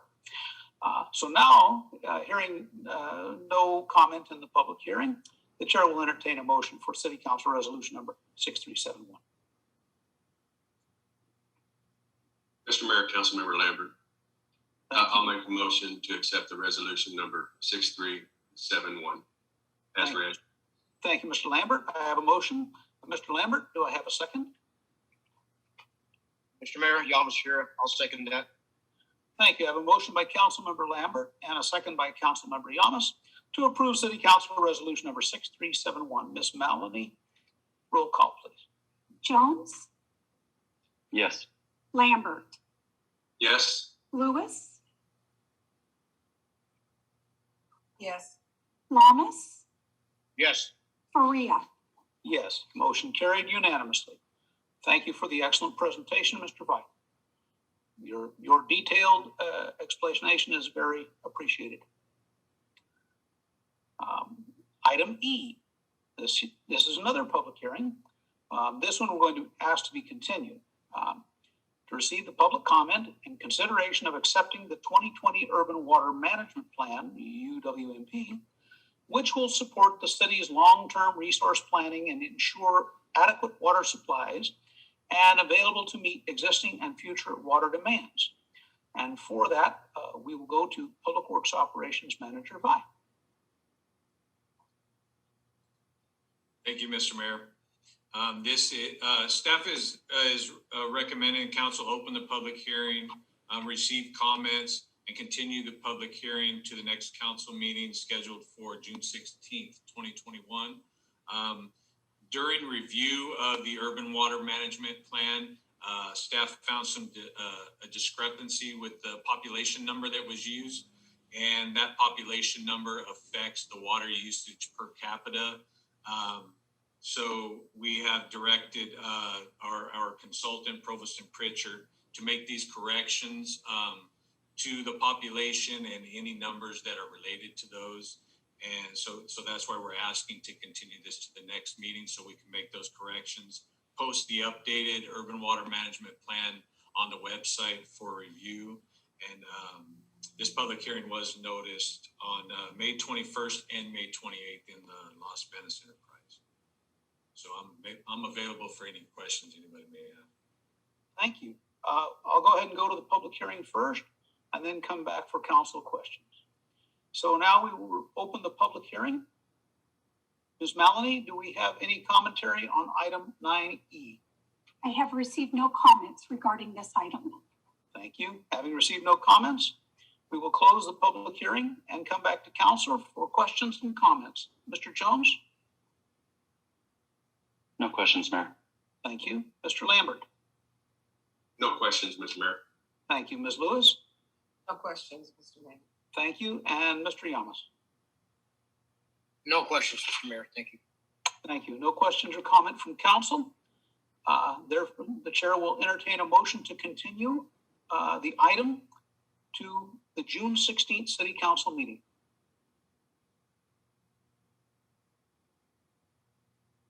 Mr. Mayor, Councilmember Lewis, I'd like to make a motion to continue item number E of the public hearing to June 16th, 2021, the next City Council meeting. Thank you very much. I have a motion by Ms. Lewis. Do I have a second? Mr. Mayor, Councilmember Lambert will second. Thank you. I have a motion by Mayor Pro Tem Lewis, second by Councilmember Lambert, to continue the public hearing of item 9E to the June 16th council meeting. Ms. Maloney, roll call, please. Jones, Yes. Lambert, Yes. Lewis, Yes. Yamas, Yes. Faria. Yes. Motion carried unanimously. Item is continued. Now we'll move on to item 10, consideration of approval of City Council Resolution number 6372, awarding professional services agreement to CSG Consultants Incorporated for building permit processing, building inspections, and plan check services for a period of 3 years with 2 additional 1-year term extensions at the discretion of the City Council. And for that, we go to Fire Chief Hurley. Good evening, Mr. Mayor, City Council. Thank you for allowing us to bring this item to the agenda. Tonight, I bring you a small presentation regarding the awarding the agreement for professional building permit processing, building inspections, and plan check services. Next slide. A little history, just in regards to what we've done in the past and why we've done it. Since June 30th in 1999, the city has provided building department services to the citizens by contracting to a private contractor. This has significantly been very beneficial to the city because it's allowed the services to expand and contract depending on the need of the community rather than actually hiring a full building department staff and having to possibly hire and lay off as the building industry increases or in growth or slows down in slow periods. The original contract was awarded back in '99, and it was awarded to a company by the name of Precision Inspection Company Incorporated. In July of 2012, that contract was amended due to a merger between Precision Inspection and CSG Consulting Incorporated. August of 2015, the contract was awarded to CSG Consultants Incorporated for a 3-year term with 2 additional one-year term extensions available at the discretion of the council, which is similar to what we're trying to do tonight. Last year, 1 additional term was awarded in 2020 due to the inability to meet because of the COVID pandemic and the state orders that mandate in maintaining social distancing. So we thought this process would be very difficult to complete prior to the expiration date. So we did 1 additional term last year, and so that's why we're bringing it to you this year. Next slide. Just a little bit on the selection process. On February 10th, 2021, the city issued a request for proposal announcement for the professional building permit processing and the building services. The city published its announcement in the Los Banos Enterprise and also posted on the City of Los Banos website. On March 10th of this year, the City of Los Banos received 3 sealed proposals.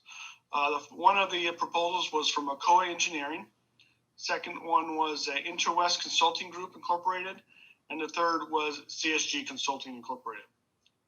A copy of that bid document was also certified by the city clerk. Each proposal was evaluated by a selection committee, which consisted of myself, the city planning and economic director, Parks and Recreation operations manager, and city finance and a city finance department representative. And I take this opportunity to thank each of them for their help in the process, their input, and working through this process.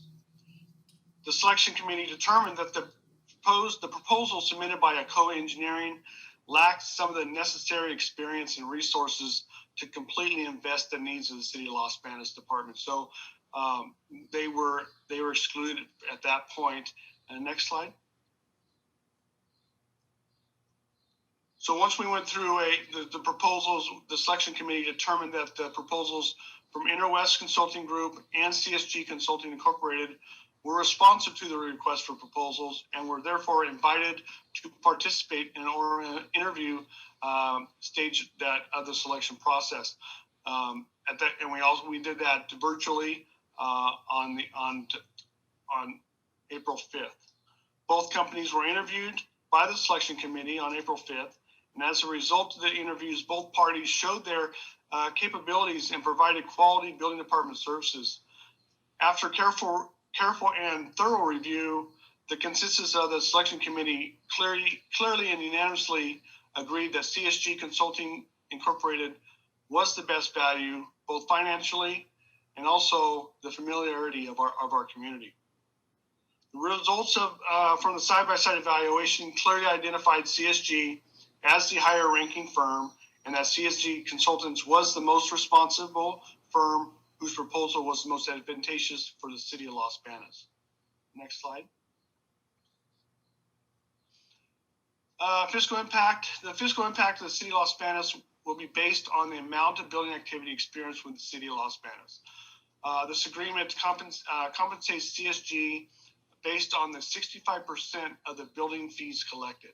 So as the building increases or decreases depends on the funding or the compensation for the firm. It is recommended that the city of Los Banos enter into this agreement with CSG Consultants to provide the city of Los Banos with professional building permit processing, building inspections, and plan check services for a period of 3 years, with 2 additional 1-year term extensions available at the discretion of the city council. I also like to note that the city attorney has reviewed and approved this agreement. Next slide. So I bring this to you tonight. Staff recommends that the city council adopt resolution 6372 to award the contract agreement for professional building permits processing, building inspections, and plan check services to CSG Consultants Incorporated, and authorize the acting city manager to enter into a contract agreement with CSG Consultants Incorporated. And that concludes my presentation. Next slide is basically, it's here for questions, but I also, tonight I have with us Cricket Brinkman. She's the Regional Operations Manager for CSG Incorporated, Consultants Incorporated, and also Mike Brinkman from CSG. Mike is Chief Building Official and also the Central Valley Inspection Service Manager for CSG. Both very involved with the organization. They manage a great team, and I can tell you their professionalism, integrity, and service to our community over the years. I'm very proud to say that probably second to none, and I'm glad to see that they are interested in continuing to provide the service to us. So with that, I will answer any questions anyone has, but also open the floor to Cricket and Mike if they would like to say anything, or if you have any questions for them. Thank you. Thank you. We'll go ahead and go to council first to see if there are any questions of either Chief Hurley or our contractor from CSG. Mr. Jones? No questions, Mayor. Mr. Lambert? No questions here, Mr. Mayor. Thank you. Ms. Lewis? Yes, Mr. Mayor, I have a few questions I'd like to ask. The first one would be in your selection process. This is for the chief. In the report, it says in the third paragraph, actually fourth paragraph on page 2 under discussions, that there were 2 parties that showed their capability to provide quality building department services. but that CSG was ranked higher as a firm that was selected. Could you disclose to the council what some of the qualifiers were based on the fact that it's indicated that they both these companies that you looked at were equally qualified? Yeah, the qualifications were there. I think Councilman Lewis, the qualifications are there for both firms, and I was pleased to speak with both of them. In their proposals, one of the key things was the compensation in regards to the rates that they would be compensated for. CSG is at 65% of the permit fees provided or issued, and the other firm was at a higher rate of 74%. So that was one major part of it. And the second part that was overwhelmingly throughout the group was the fact that CSG is familiar with our community. They understand the aspects and some of the issues that we have. Their ability to react and work with us and are planted within the organization into the community. Local inspectors, local parties are able to provide us unstoppable, uninterrupted service. Okay, and the 65% that CSG is requesting under this new contract, is that the same amount that we paid them under the previous contract? Yes, it is. Okay. And on page 3, under 5.4, under other reports, it says that there shall be provided to the city upon request reports from the permit of software systems. Is this our system or is this their system? Software system. The software system for the permits is their system, and they can provide us the reports for that. We track permits that are issued, but at any time they can provide us that information. And we're hopeful with the new financial program that as we move forward, we'll be able to communicate those even in better aspects. They're able to give us that information, and that information is our information. Okay, all right. And then on page 17 of Exhibit C, the fee schedule, it says complete building and permit processing is the 65% fee collected. So that means that we'll get the remainder of the 100% of the fee. We get the smaller percentage. And then it also says expedite plan review, 95% of the city's plan checked fee. So are you saying that if it's expedited, we pay them 95% of the cost of that permit process? Yes, we do. Okay, and could you just explain a little bit the reasoning behind it, that to go up another 30%? It requires a more effort and rapid action from their firm and their employees for the plan checks. That for a lot of those expedited plans are pushed out. They're larger plans that are pushed out to their plan checking division. It just requires a little more input, more effort from them to get that process through. Cricket, if you would like to add more to that is that was also a similar and similar aspect in regards to the other proposals as well regarding expedite. Sure. Good evening, Mr. Mayor and council members. So the 95%, it also includes having to pay overtime for our plan checkers to be able to get these reviews done in a quick manner. So that is the reason, in addition to what Chief Hurley said, the additional 30%. And all of this is recovered based off the charges to the applicant as well. All right. Well, maybe you can answer this question for me as well. On page 17, under the, which is the same page on that exhibit under hourly rates, in the last two sentences says, on anniversary of the contract start date, CSG will initiate a rate increase based on charge in CPI for the applicable region. CSG will mail an invoice every month for services rendered during this during the previous month. So I guess I was under the assumption that this contract was going to be 65% for the entire time, including the extension of the additional 2 years on council discretion. So is this telling the council that you will be coming for an increase?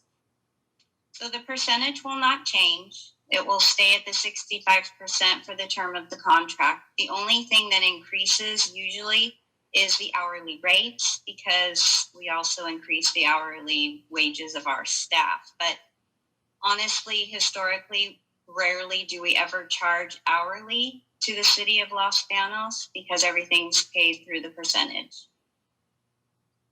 Okay, so basically, this is just kind of a loophole in case you need to go that route. It's pretty standard verbiage on a lot of our contracts, but it's been there and we've never increased the rates with Los Banos unless we've done another contract amendment or something. But again, it's always the percentage. Okay. All right, Mr. Mayor, thank you. Thank you very much. Mr. Yamas, any questions or comments? Yes, sir. Just a couple of questions. Thank you, Mr. Mayor. I'd like to see those side-by-side comparisons. And also, there's a equipment cost here. And could you explain or go into more detail as to what the potential cost to the city would be?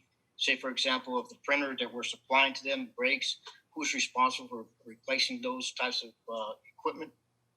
And they're going to be using well, if we start there, then it seems like quite an increase, 95%. And if I'm not mistaken, did I hear that when something is expedited, it's going to be sent out to other resources within your organization, not necessarily done by folks that are working here with our city? And so if it's going to be sent out to your resources, wouldn't it be faster and less expensive than not? Would you like? I can go ahead. Go ahead. I'll start, Okay. Cricket. Just Let's to the equipment. Thank you, Council Member. The equipment, the issues with the copier, the city does provide the copier that provides the phones, and that's a normal city business that is being used. So they provide their paper for their permits. They have a printer that they use when they print out permits, but when they're doing larger packets, that type of thing, they'll use the copier for for those purposes. So it's there for general office use, but the business side of it, the CSG uses their equipment to print out majority of the permit packs, that type of thing, receipts, and also all the computers and that hardware is theirs as well. So there's very little other than the phone system and the copier and the desks that we have, and that is supplied by the city. Well, that's my question is that, so we're supplying copiers and printers, and my question is, when these break, who is responsible for the cost of the repair or replacement of those items? They utilize the large printer that is utilized at City Hall for some of their copy items, but the majority of their printing and copying's done through their equipment that they have in their side of the office. Cricket, if you want to add more to that comments, I think you probably can verify exactly what you have for. Sure. So we replace everything we don't replace your big copy machine that's used just as needed for scanning purposes, but we pretty much are self-sufficient. So we have had, in the past, we've had a couple printers. We try to keep up with the workload depending on how much production is done. Like Chief Hurley said, we've recently just put a big printer in there, and that is something that is ours that we pay for. We pay for the ink and all the cartridges. So if anything breaks, we take care of that. There's no cost to the city. Thank you. Sure. And Councilmember, I can provide you information regarding the selection committee and the comments and the scorecards that we did for that. I can do that. Yes, ma'am. I was going to mention too that the computers that are there, the and the screens and everything, that's all precision. I mean, that's all CSG's equipment. So if one of those goes down, we pay for the cost in fixing those too.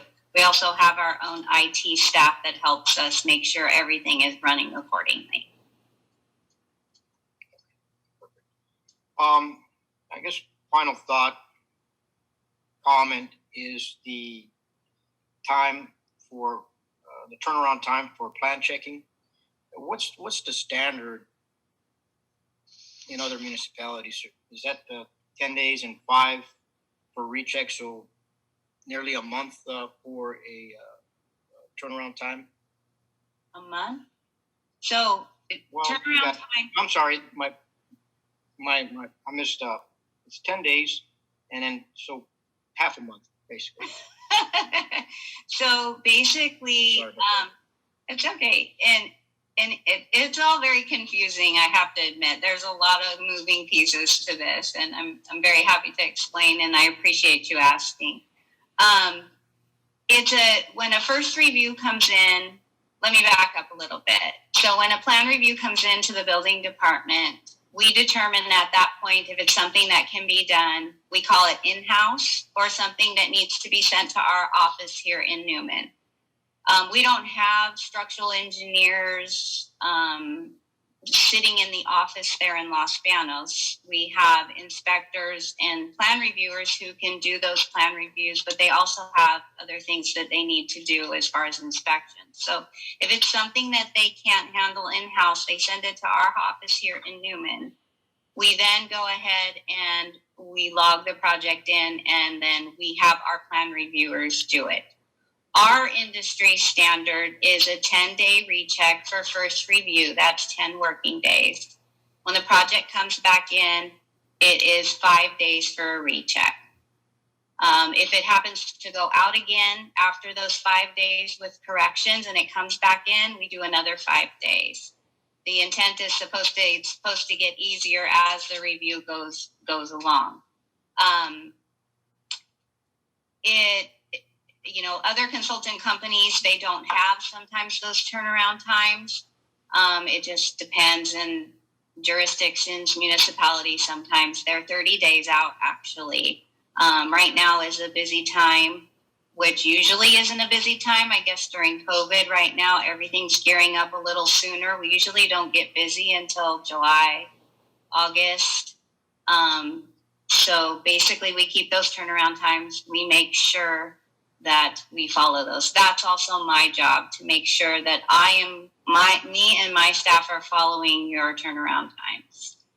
And if not, if we need a little more time, we reach out to Chief Hurley, we communicate with Stacy, and if a project's more complex or anything like that. So when you mentioned it, sometimes they go out to your other facility there, and at that point, then it's at 95%? No, only if somebody wants to expedite. So if somebody wants a project expedite, we guarantee a 5-day turnaround time on the very first review. And that means we drop everything and we focus on this project and make sure it gets done within the 5 days. Right, thank you very much. Appreciate it. Thank you. Thank you, Mr. Mayor. You're welcome. Mr. Yamas, were your questions answered to your satisfaction? Yes, sir. Okay, very good. And Ms. Lewis?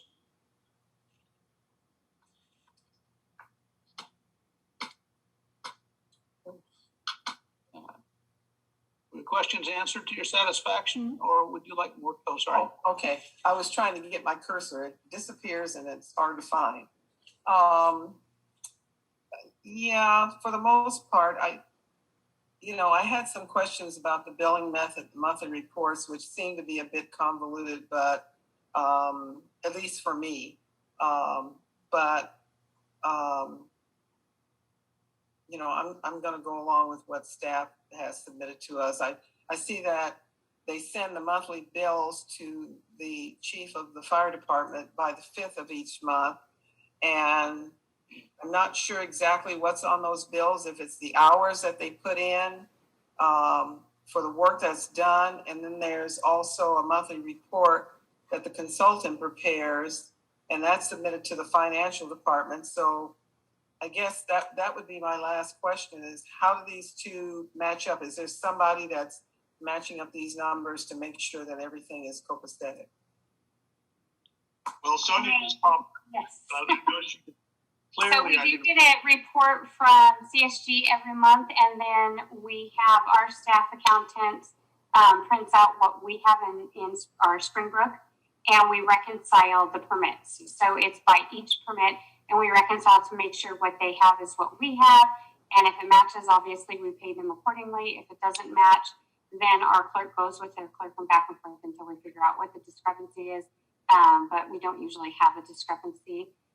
If we do, it's usually maybe we put something in there twice, or they put something in there twice, and then we just correct it and back it out. But yes, we do reconcile on a monthly basis to make sure that they're paid correctly. So the information that you receive allows the payout. So what is the necessity of the billing method that the chief of police receives? I mean, the chief of the fire department receives on the 5th.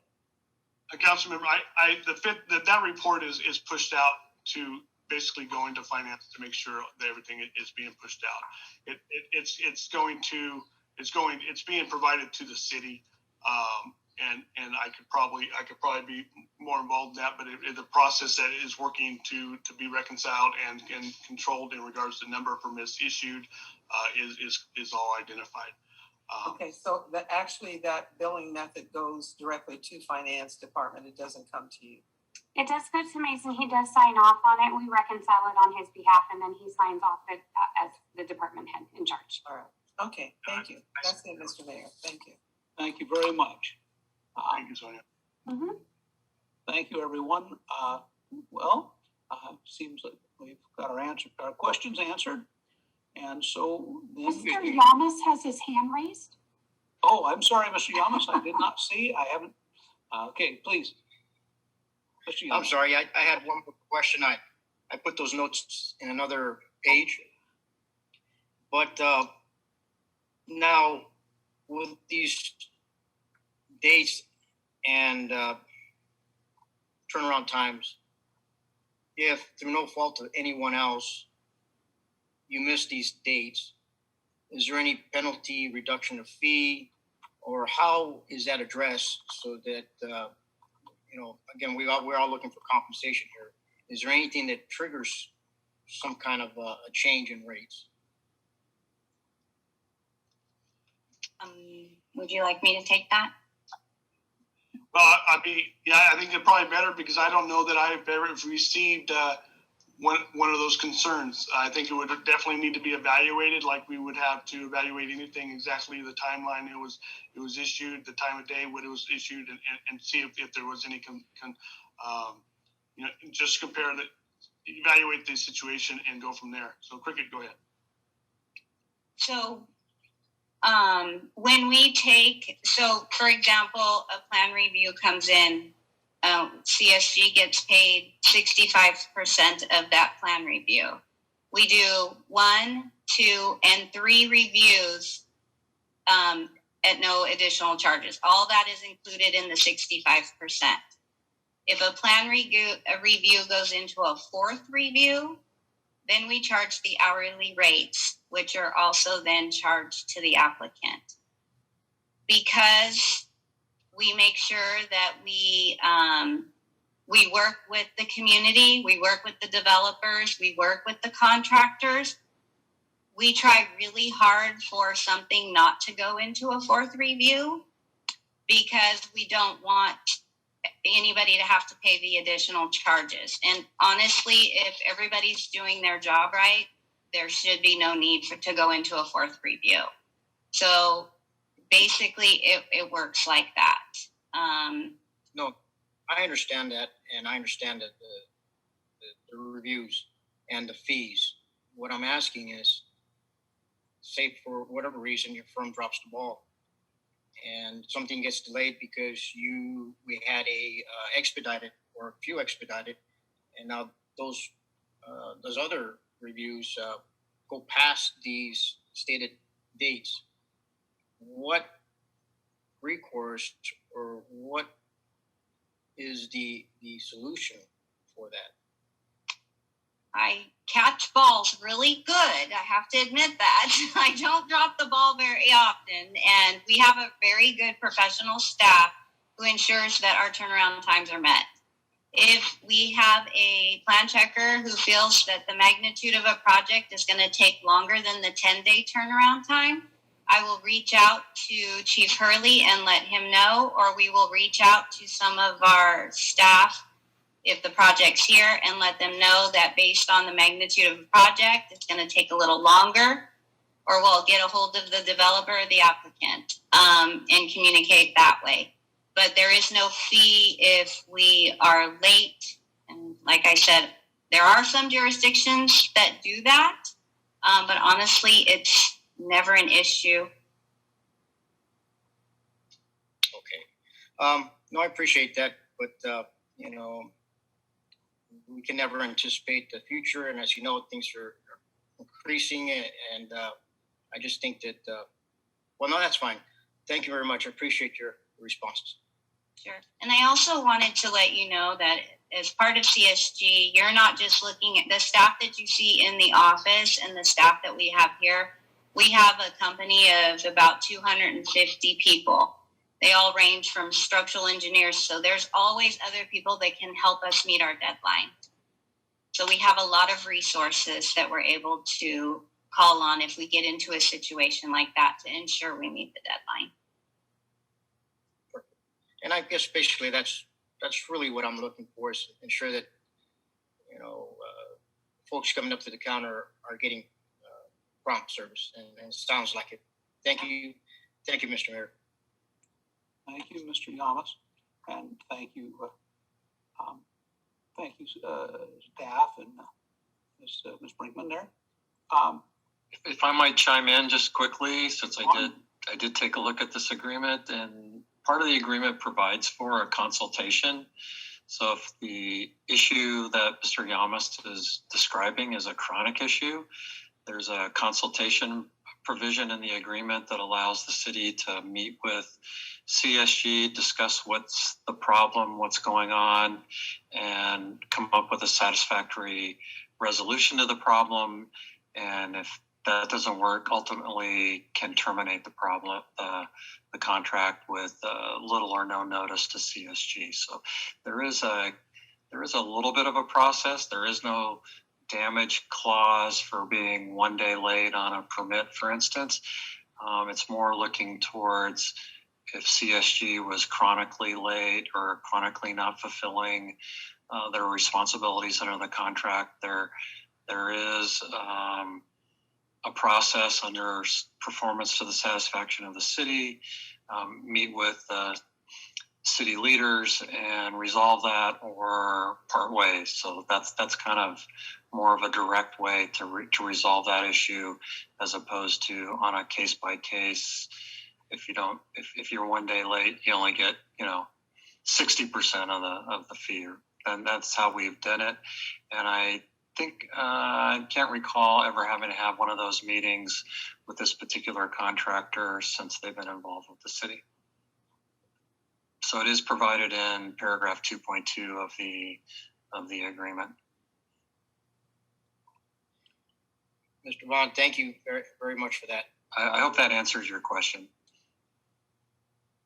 Yes, sir. It provides more insight as to what I was looking for. Thank you.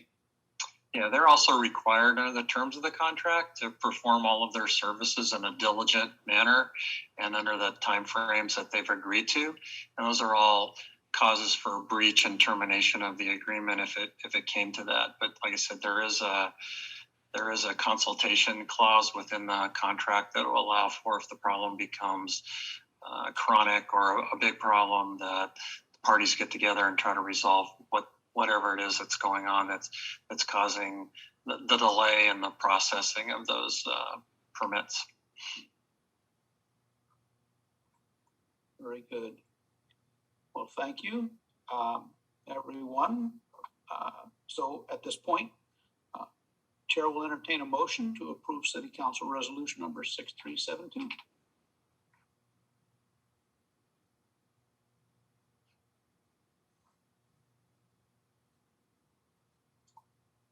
Mayor, Councilmember Lambert here.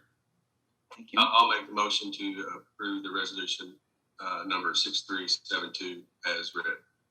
Thank you. Do I have a second?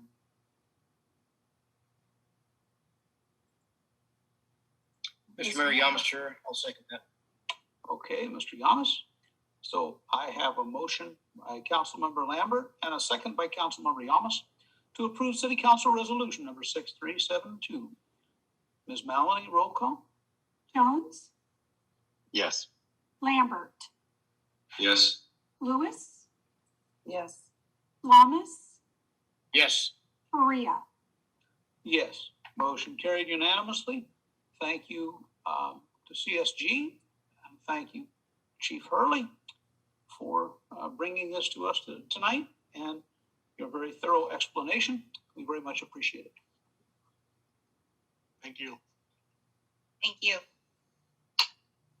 Now we will move on to item 11, the 4th of July celebration special event. And for that, we will go to Community and Economic Development Director Helms. Thank you, Mr. Mayor and City Council. Brief PowerPoint presentation for you tonight. What is before you tonight is a 4th of July celebration special event. And what staff is asking is the City Council to consider authorizing the co-sponsor and support of a 4th of July celebration on Saturday, July 3rd at the Henry Miller Plaza. Next slide. So just some background on this particular event. A fireworks or a 4th of July celebration has not been held in the community of Las Vegas since 2013. The Las Vegas Chamber of Commerce coordinated the 4th of July celebration historically.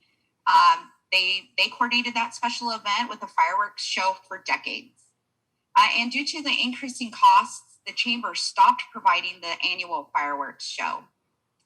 So the Las Vegas Downtown Association has offered to bring the event back to the community and has reached out to the city to co-sponsor and support. Next slide.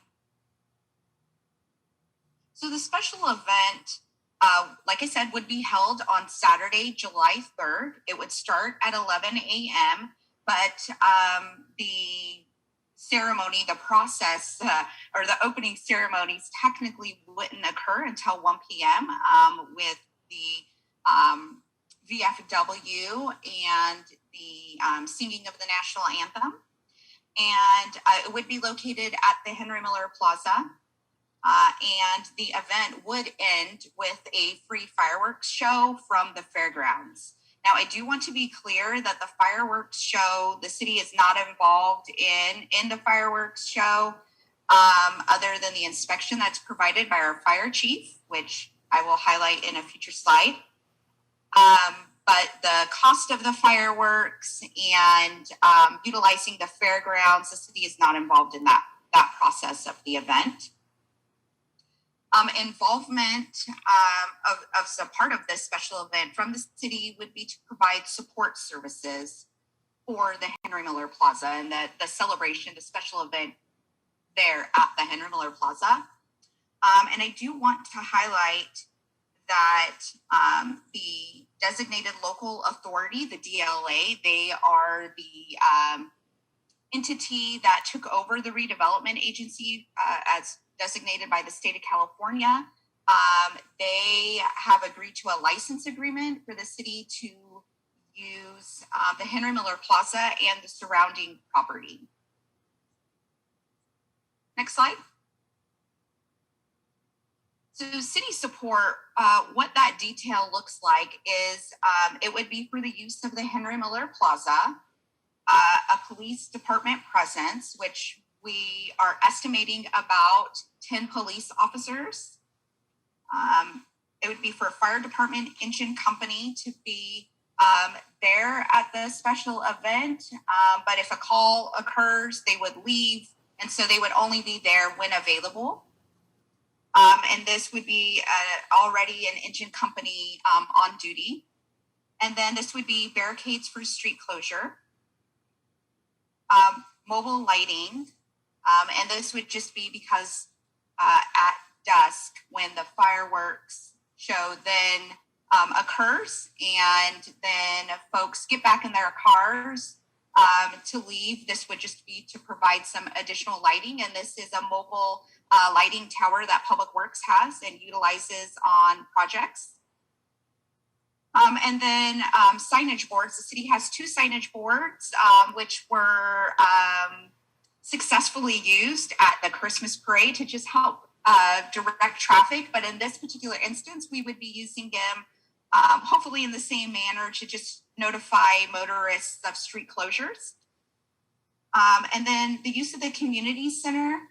This would be the kitchen just for mobile units if they needed it, but only on an as needed basis if needed. All of the mobile units should be self-sufficient, but this would just be in case there was some for unforeseen reason they needed to use it. Also, the mobile truck, which will be a part of the beer garden, has a dumping station that would just need to be dumped in one of the sinks. And so they would be able to use the kitchen for that.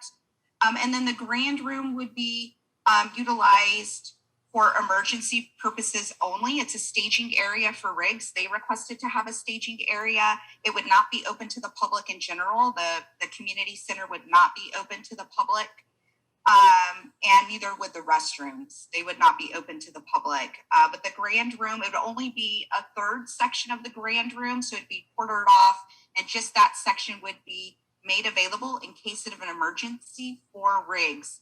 And really the thought behind this is to anticipate with hot weather, possible emergency type of situation, and just to be prepared. The involvement of the various departments regarding this event, it was really just to prepare for the unknown. Coming out of COVID, we don't know how big this event will be, how well attended it will be, and we just want to be prepared. And we know Las Vegas gets hot in July, and we just want to be prepared in case an emergency occurs. But the thought is that the community center would only be used if necessary and on an emergency basis. So because the restrooms would not be made available at the community center or even at the Miller and Lux, portable restrooms would need to be utilized. And then the fire and works inspection, which is provided by our fire chief, would just be to work with the pyrotechnic company and to make sure that the mortars and the setup is safe.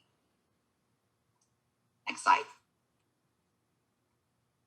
So this slide highlights an overview of what the Las Vegas Downtown Association is providing for the event.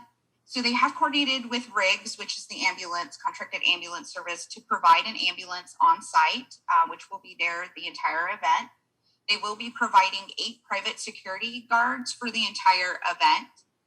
They will be providing cooling stations, and this is just areas with misters. So folks have some shade and the ability to cool down if needed. Entertainment, which would consist of live music. There will be 5 different genres that will be provided, and also a carousel will be there from Butler Amusements. There will be kids' games in a train provided by Domingo Sandoval. And a mobile food vendors, various mobile food vendors with a beer garden, which is actually a mobile unit. They have obtained liability insurance. This is the Downtown Association has obtained liability insurance and has indemnified the city with it a hold harmless.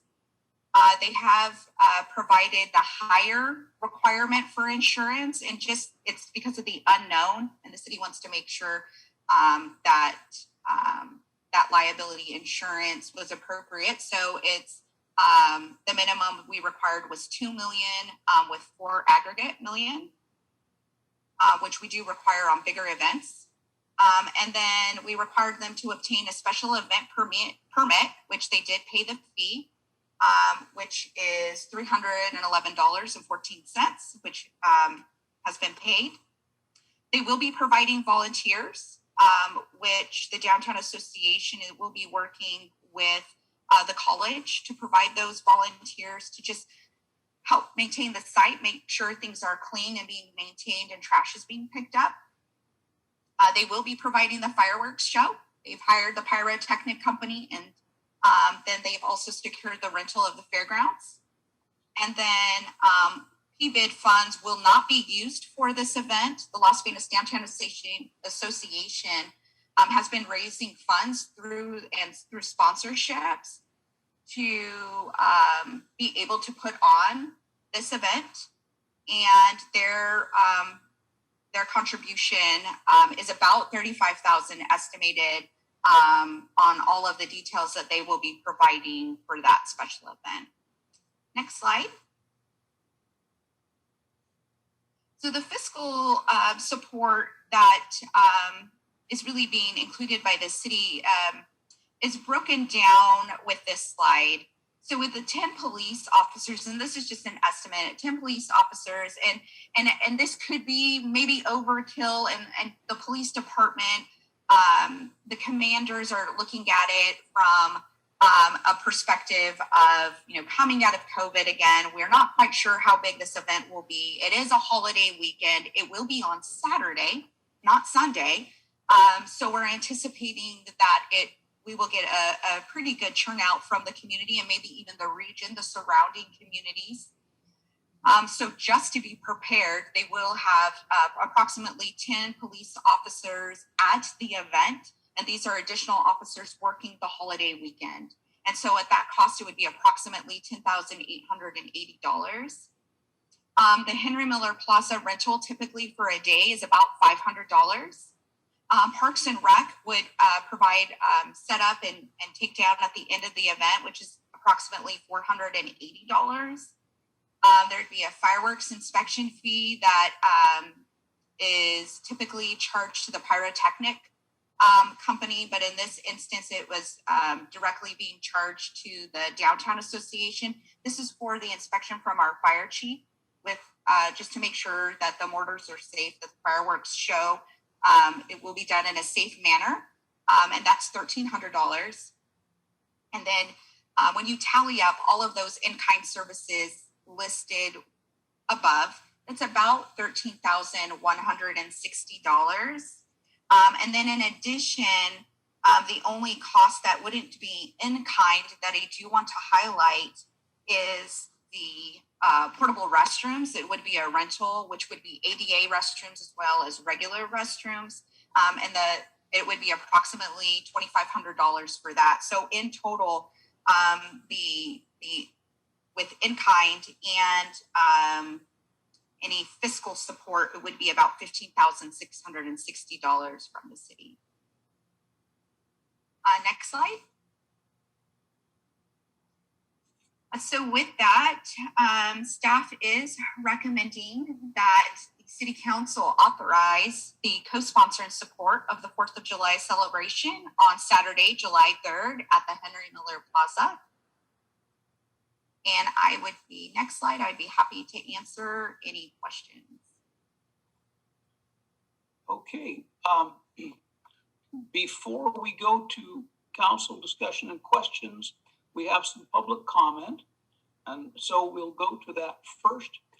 Ms. Maloney, could you please read the public comments into the record on this item? Received 2 public comments.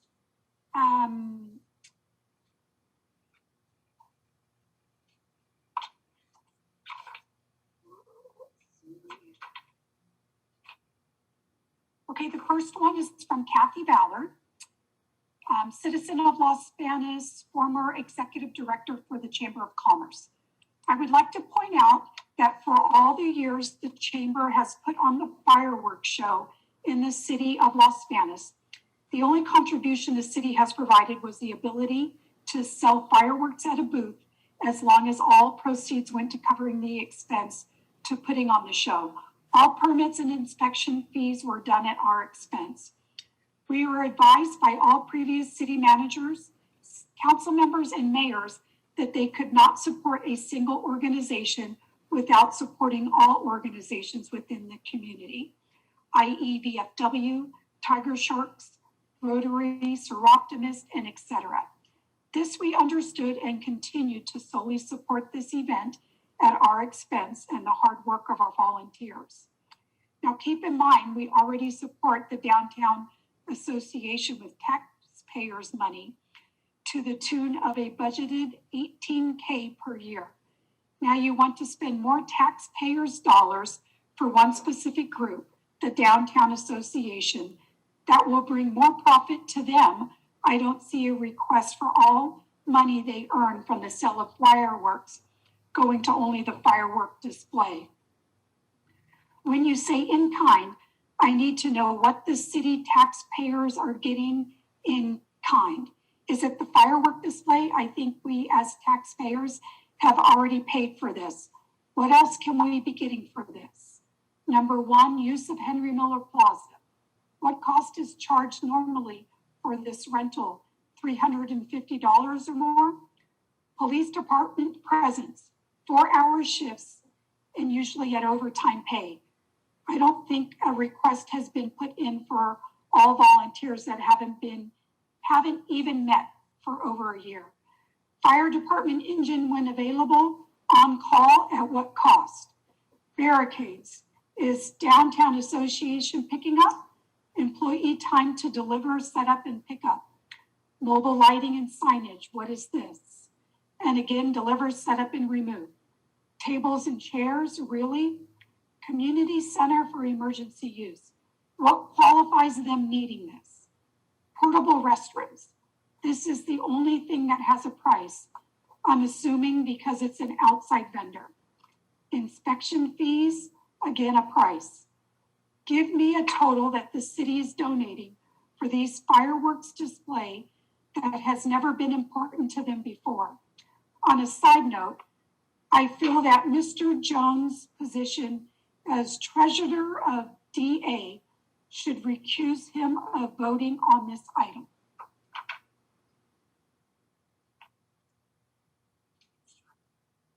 And the next item is from, my name is Patricia McCoy, and I have been a resident of Los Banos for 20 years.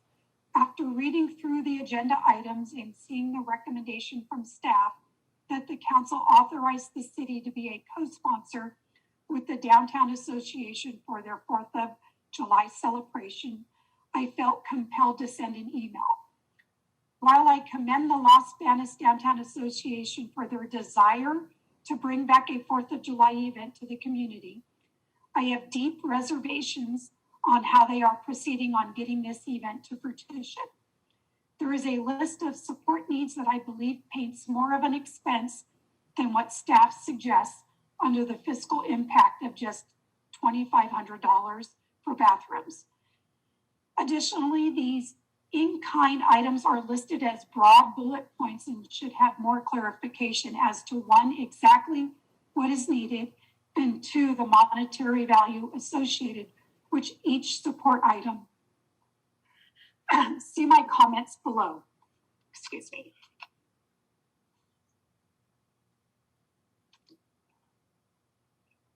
Use of the Henry Miller Plaza. What is the cost of the use permit? Police department present. How many officers, how many hours? What is the monetary value? If the Downtown Association got 8 security guards, why the need for the police? Fire department engine company when available. How many hours? What is the monetary value? Barricades cost. Mobile lighting, elaborate on what this means. What is the cost? Signage boards, again, more information needed. What signage boards? How many cost? Tables and chairs, why on earth would the city be expected to provide tables and chairs? This is something that should have been expected expense by the organization. Community center, kitchen, and grand room for emergency staging area. This facility will not be open to the general public and will only be used in an emergency. Why does the Downtown Association need access to the community center's kitchen? Why do they need the grand room? What type of emergency are they expecting would require the need for this space? They have already stated that there would be cooling stations as well as Rick's ambulance with a first aid station. There is no reason they should be granted access to this, and also potential loss of rental income if someone wants to rent the space for their own special occasion. Portable restrooms at the Henry Miller Plaza. No event has had the city pay for portable restrooms. The Chamber of Commerce has had to pay for portables for the street fair and other events. The Veterans Parade has paid a use fee and insurance for West Side School's bathrooms. Fireworks inspection fee. What is the cost of this inspection fee? The Downtown Association has been advertising fireworks for months, and it should not come as any surprise that there would be this fee. They should have budgeted for this. As with any organization that puts on an event or hosts a parade, it is the organization's responsibility to fund their event by fundraising and seeking businesses to make donations. It is not the responsibility of the city of Los Banos to bail out an organization who failed to properly budget or raise enough revenue for their event. As a chairperson of the Los Banos Veterans Parade, a master list of everything that is needed for the event is created with an approximate cost next to it. We make sure we prioritize what is needed and what is a wish list item. Then through fundraising and business donations, we cover those items or do without. A few expenses that the veterans had to cover and did not have the city finance for them includes the special event permit for the city for 2019 was $150, but I was informed the fee would just be over $300 for the 2020's parade, which did not occur due to COVID. The cost of the certificate of insurance for the city, the cost of the bathrooms required by the city. Mandatory water stations also required any signage, banners, signs, and payment for both digital signs, community center, and on Pacheco coming into town to advertise the parade. All chairs, platforms, staging areas, tables, or just a few of the items I'm listing to provide a sample to the council. The Downtown Association seems to take a better to ask forgiveness than permission, and poor planning equals emergency bailout philosophy. I am curious about how much funding they did obtain and if it's being used appropriately, if they are not asking the city to donate the above mentioned items. I also failed to see how there is justification for the money to come out of the Community and Economic Development Department's budget to fund a downtown 4th of July event and fireworks show. Why would that be the correct bank account to use? Per staff's own acknowledgement, the Chamber of Commerce solely sponsored the fireworks show for many years, and when it was determined they could no longer afford the undertaking, they went to the city to ask for help, but the city said no and did not co-sponsor it or help fund it. Instead, the fireworks show was stopped. If the city council votes to co-sponsor and provide the aforementioned items to the Downtown Association for this event, it would be setting a precedent for future organizations to expect the same thing. I know as chairperson of the Las Banos Veterans Parade, I would certainly expect the same type of in-kind monetary disbursements. Lastly, it is my understanding that there is a member of the City Council who is on the board of the Las Banos Downtown Association. While I am not sure of the legalities, I would think that it would be a conflict of interest for the council member to vote on this issue. At the very least, it could cast doubt by the local citizens if the council member really had the best interest of the city of Las Banos and their tax-paying citizens. I would hope we all agree that everything done by the council should be above reproach and eliminate any appearance of impropriety. Thank you for your time and consideration in this matter. And that's all I have on this item. Thank you, Ms. Maloney. Let's go to council. Mr. Jones? Yes, Mayor. City Attorney Bill Vaughn, can you correct bad information about me having a conflict of interest with sitting on the downtown board, please? So under the FPPC, sitting on a board of a nonprofit in and of itself does not create a conflict of interest. The FPPC is concerned about financial conflicts and financial conflicts in terms of the member's personal finances. In evaluating this particular situation, it should be remembered that Mr. Jones was appointed by the City Council of the City of Los Banos to sit on that board as a representative of the City of Los Banos and not in his personal capacity. So I think that that's an important fact. Secondly, Mr. Jones, as far as I know, is not receiving any financial anything financially through the Downtown Association. So since it would not have, these decisions would not affect his personal finances under the FPPC guidelines, there is no FPPC conflict of interest that would keep him from participating in this discussion or ultimately voting on something that had to do with the Downtown Association. There are lots of examples of council persons involved in various activities with various boards where they're allowed to continue to provide their services to the City Council. In anticipation of this being an issue, I did reach out to the FPPC back in 2020 when the Downtown Association was forming the PBID and requested an opinion as to whether or not there would be a conflict of interest for a City Council member to be sitting on the Downtown Association and then participating in discussions and or votes involving the Downtown Association, where it did not affect that council member's personal finances. And the response I got back from the FPPC advice, I think it's actually their hotline. I got a written response back from them that they agreed with my analysis that there was no conflict of interest from an FPPC standpoint that would keep that City Council person from participating or voting on an item that affected the Downtown Association. So I'm pretty comfortable that in terms of an FPPC violation, there would be none from Mr. Jones. And I think it's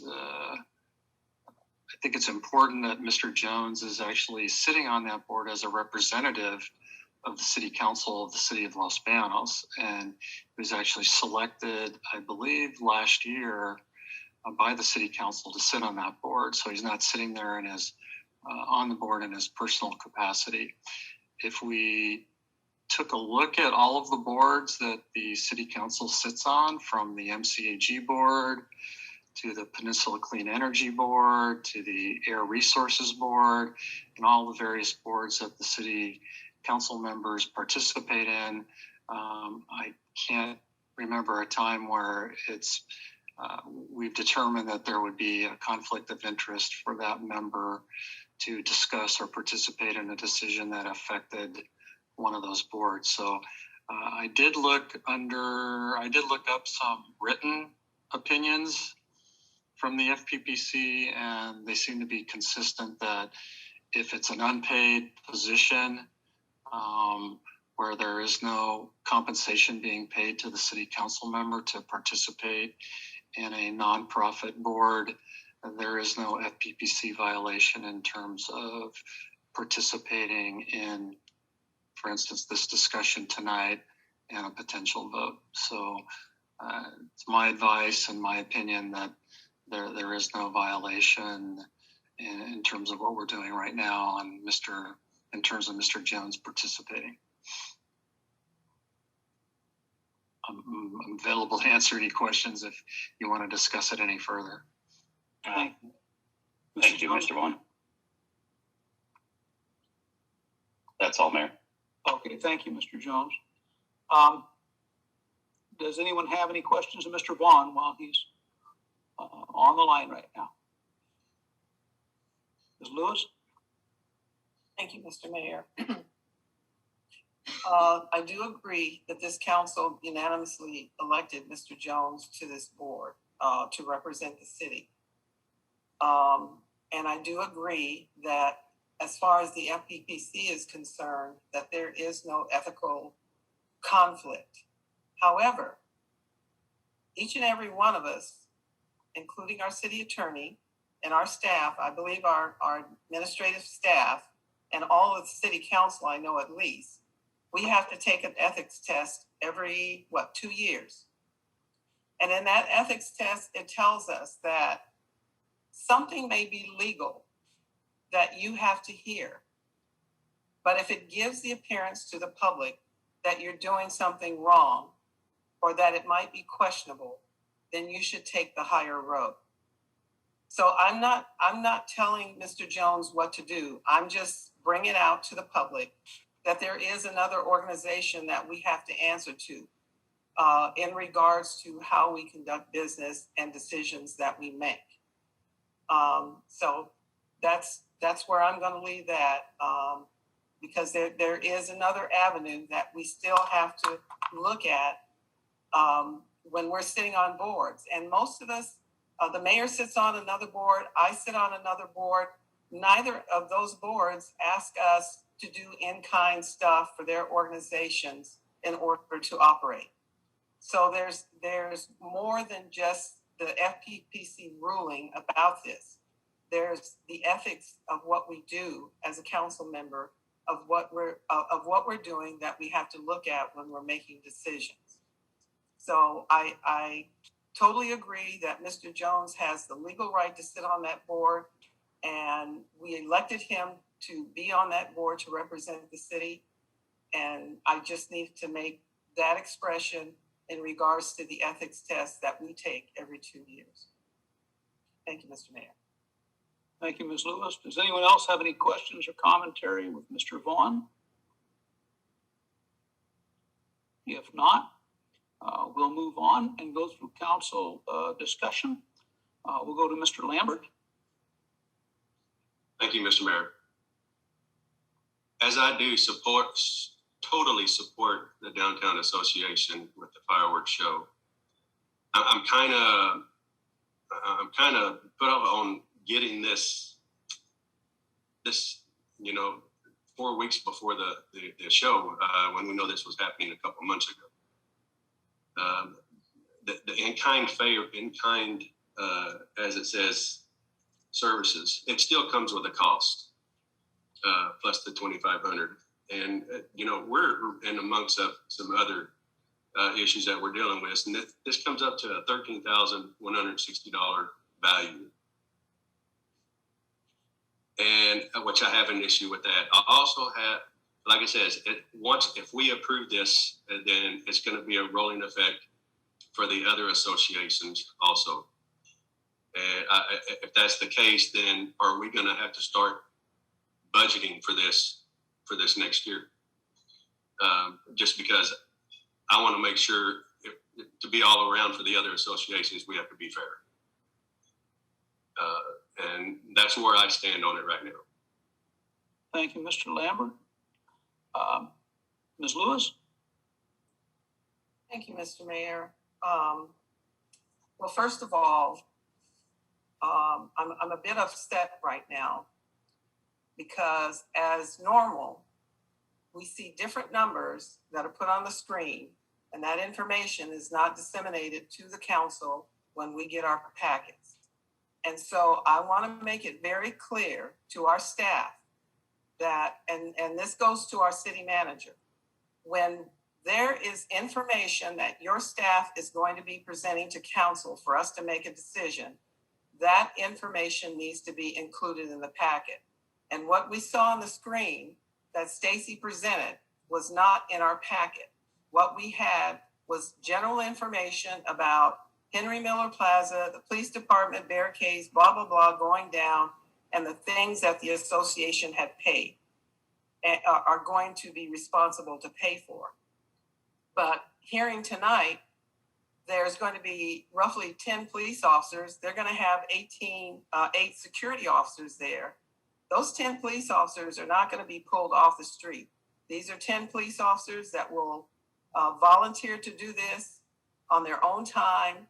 And I don't know if that will, in my opinion, be time and a half, because that's going to be overtime for them. So I don't know how these numbers were calculated out, but that's a big chunk of money out of the city budget.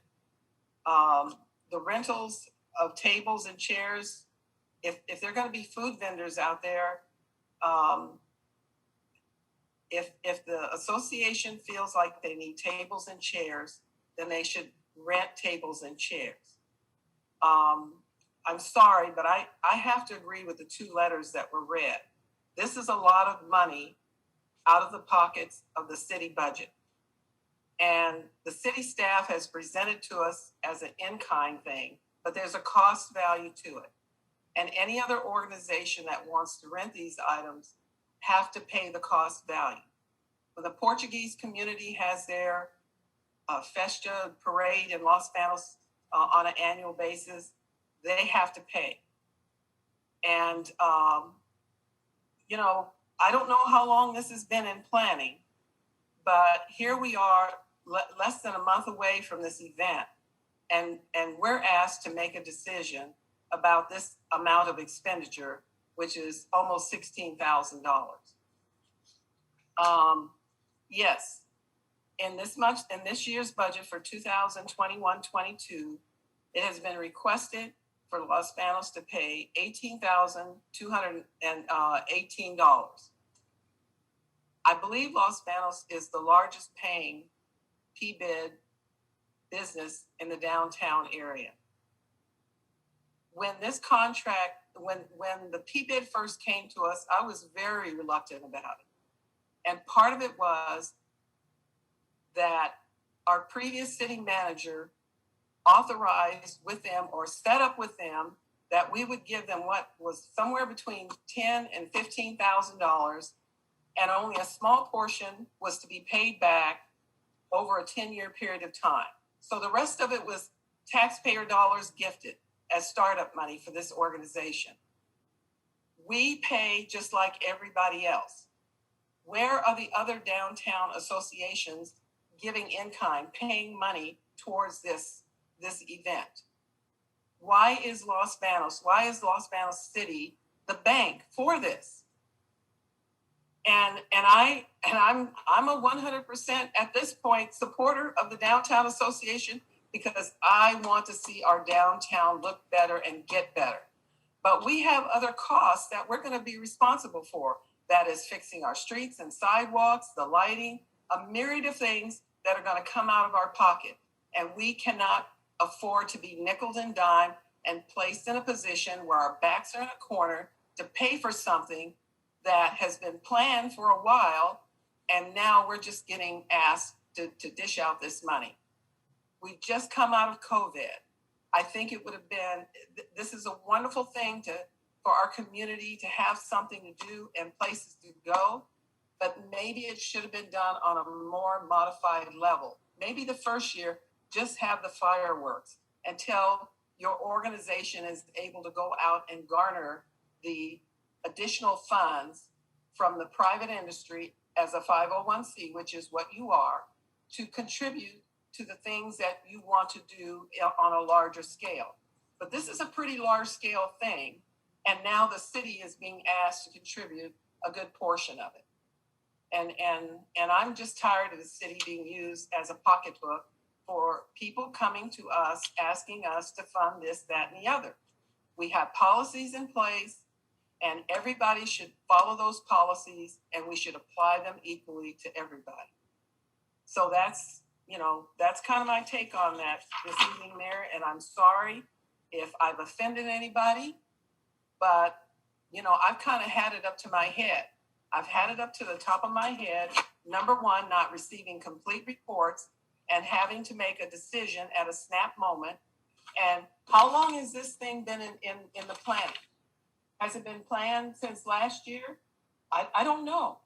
But it's just now coming to us a month before it happens. So let's, it's the reality of life. And, we have as a council responsibility to the taxpayers of Los Banos to use the monies that they pay in sales tax and in property tax to be used properly and appropriately. Thank you, Mr. Mayor. Thank you, Ms. Lewis. Mr. Yamas.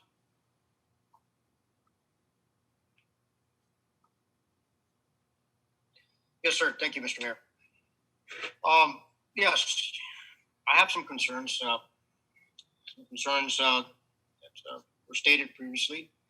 The chairs and tables, the amount of security personnel, the costs of police and other services. I think that what we need to do in order to avoid some of these things in the future is to come up with a city policy as to when the city will, when the city will not, and what they will do when they will support these types of events. Such things as what's the overall impact to the community? What's our return on investment? What's our ultimate goal? What will we gain from sponsoring, and why we won't sponsor or assist in cost sharing? And I think that that's what's kind of led us to this position. And I think that this council has a lot of work ahead of it, but I think this council is moving in the right direction to address these things. And as we move forward, a lot of these types of shortfalls or shortcomings, if you will, that had not been addressed previously will be addressed, so that it's clear to the organizations, nonprofits, et cetera, what thresholds need to be met before they even come to the city for this type of assistance in the future. That being said, if the Downtown Association could increase its number of personnel, of security personnel, that way reducing the impact to the city in fire presence, not fire presence, but police presence. Maybe if they would agree to rent the tables and chairs, or reimburse the city for those costs. I think that we all want to see a revitalized downtown, and I think this is going to provide that exposure. I think also that these restrictions that we've all been experiencing for the last better part of a year more, the city needs something like this. I don't agree with how it's come about, but I think that this would be a morale booster. And I think that one of the questions that I was asked, I think by Councilmember Lambert during my interview process is a sense of spirit, a sense of city cohesion, esprit de corps, if you will. I think this is one of the things that brings and binds a society, a city together. And again, I don't want to have to miss this opportunity because of issues that weren't addressed before. And again, they're serious issues. They're impacting us, but are we going to have more exposure? Are we going to have folks that usually don't come to our downtown association? People don't know that we have it downtown, believe it or not, because I still have contact with some of the persons that work over in the sheriff's department. And I think that we need this draw. I think that we need this place set or this event so that we can have that exposure to folks that otherwise wouldn't come down. Because if we're going to be moving in the direction of spending more money for downtown, we need to start setting that groundwork now for that increased exposure, so that people will continue to see that we are serious about bringing those Banos up to a higher level than what it is, because we're going to need to compete. And so this is some of the things that we use to compete, to show people that, yes, we want you here, we want you to spend your money, because ultimately what I see is the return on investment, increase in revenue because of the increase in commerce. But again, I agree. I think that certain things need to happen. If we could maybe add those stipulations, but it's a lot of money. It's a hard pill to swallow, but we need to look long term and down the road as to what is the best interest for the city, and will this provide that? And again, establish a threshold of, hey, before an organization comes to the city, these are the expectations, or these are the minimums that we expect. And again, what's going to be the return? Is it for the benefit of the city as a whole, or is it just for that particular occasion, and maybe it doesn't have a greater impact for the city? So those are my comments. I'd like to see if there's any other comments, or those are my comments. Thank you. Thank you, Mr. Yamas. I'm going to go ahead and weigh in now. I think my general impression is that the council is not ready to go into a co-sponsorship that's going to involve these kinds of fees. But I want to give a little background, because I was here when all these when the agenda went public, and we posted our agenda, then people who have been working on civic events, all these nonprofits, every single nonprofit in town wants to make Los Banos better. That's why they form. They want to make a better world. And so if I had my druthers and I had unlimited funds, I would say every nonprofit that wants to do something that's going to benefit the city is welcome to come on in, and we'll do all we can, and we should see if we can fund you, as long as what you're doing is benefiting the city. But the problem is we don't have unlimited funds. And because of that, we established ordinances. We re-examined them. And if you go to Article 41 in the city's code, special events on public property, Section 9.3, you'll notice the dates there.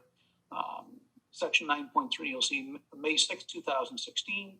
You'll see October 16th, 2015, October 16th, 2015, October 16th, 2015. And so that particular time there, that October of 2015 was, it was a very contentious time. My role there was quite challenged. My wife was the chief executive officer for the Chamber of Commerce at the time. Therefore, I had to step off on these discussions. And as I said, if I had unlimited funds, and my druthers, we get asked by all kinds of noble organizations for noble events. And we tell them all the same thing: you have to pay the fees. And that's the challenge here, because these organizations, we have told all these organizations, these noble organizations, you have to pay the fees. And there are a few things that were grandfathered, but those grandfathered events, those 3 parades, they were parades only. They were grandfathered, but they still have to provide their insurance and their permit fee. And there were 3 events, and that was the May Day Parade, the Christmas Parade, and the Veterans Parade. All noble events, but once again, that's the way that was done. And so it was a very contentious time, and it was very thoroughly and debated. And if we go down this route with this organization, with the Downtown Association, we're going to make the people that worked so hard on that ordinance and so hard on those events all those years ago very unhappy. We're also going to set new precedents, which Mr. Lambert mentioned. And I don't think we want to go down that road. So from what I'm getting from council, and I see some hands raised, we're going to come back to council here in a moment.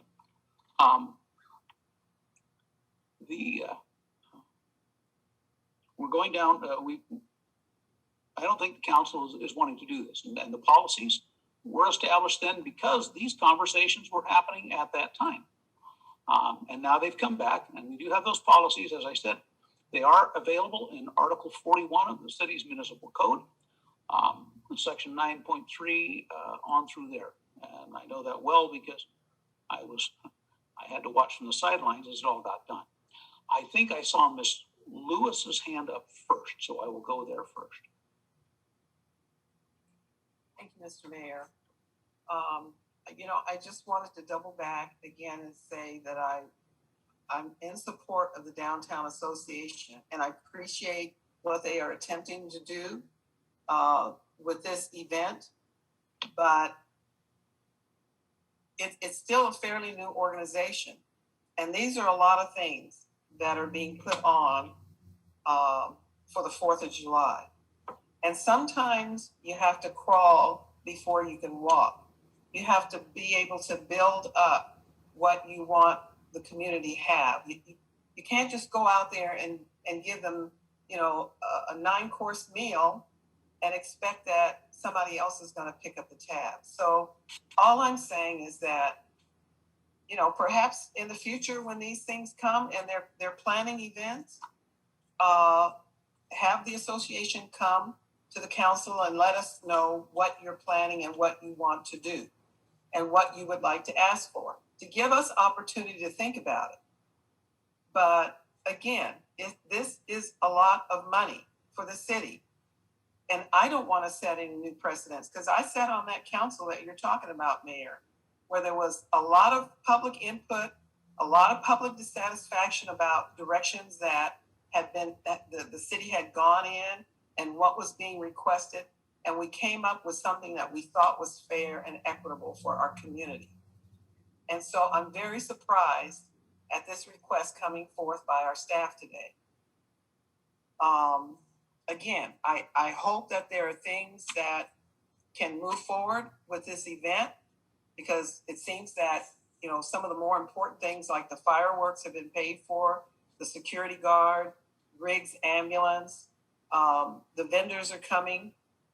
I would hope that the Downtown Association is going to get a percentage of whatever the vendors sell, because when I sat on the fair board, and I know the same thing happens at this fair here in Los Banos, but when I sat on the fair board in Merced, whatever vendor came and sold food at the fair during fair time, the fair got a cut of it. And the fair looked at those receipts every night of everything that was sold to make sure that the cut was proper. So it's not a matter of trying to be mean or anything. It's a matter of doing business and doing it right. And when we do it right and we stick to what our policies are, and if the council wishes to change policies going forward, that's different. But we have policies in place now. And when we start usurping our own policies, then we don't look like we know what we're doing to the public. We're just shooting ourselves in the foot. So again, I believe that when organizations are coming forward, and especially a new organization such as the Downtown Association, you have to crawl before you walk. And they put on some nice fundraisers. Last year was a difficult year for everybody, but this is a big event coming out of COVID and a lot of money that has to be spent to put it on. Thank you, Mr. Mayor. Thank you very much. I think Mr. Jones was next. Mayor, Mr. Lambert was. Oh, okay. Was Mr. first. Lambert, go ahead. Mr. Mayor, I just wanted to say, look, I totally support the Downtown Association and will continue to support the Downtown Association. I just feel that this is a lot of money, and past organizations, they have had to pay these fees. And I just feel and like I said, it would draw a big group. Yes, it would. But I feel we need to be fair across the board. If we're going to start it here, it's just going to continue. And then now we're going to have to start budgeting for, to make sure we take care of and everybody else is taken care of fairly too when they come here to bring their associates to the board. That's just the way I feel. But I totally support the Downtown Association, and I continuously will. Thank you, Mr. Lambert. Mr. Jones? Yes, Mayor. Can I have Acting City Manager Breezy kind of give his thoughts as to why city staff thought this would be a good idea to partner with the Downtown Association?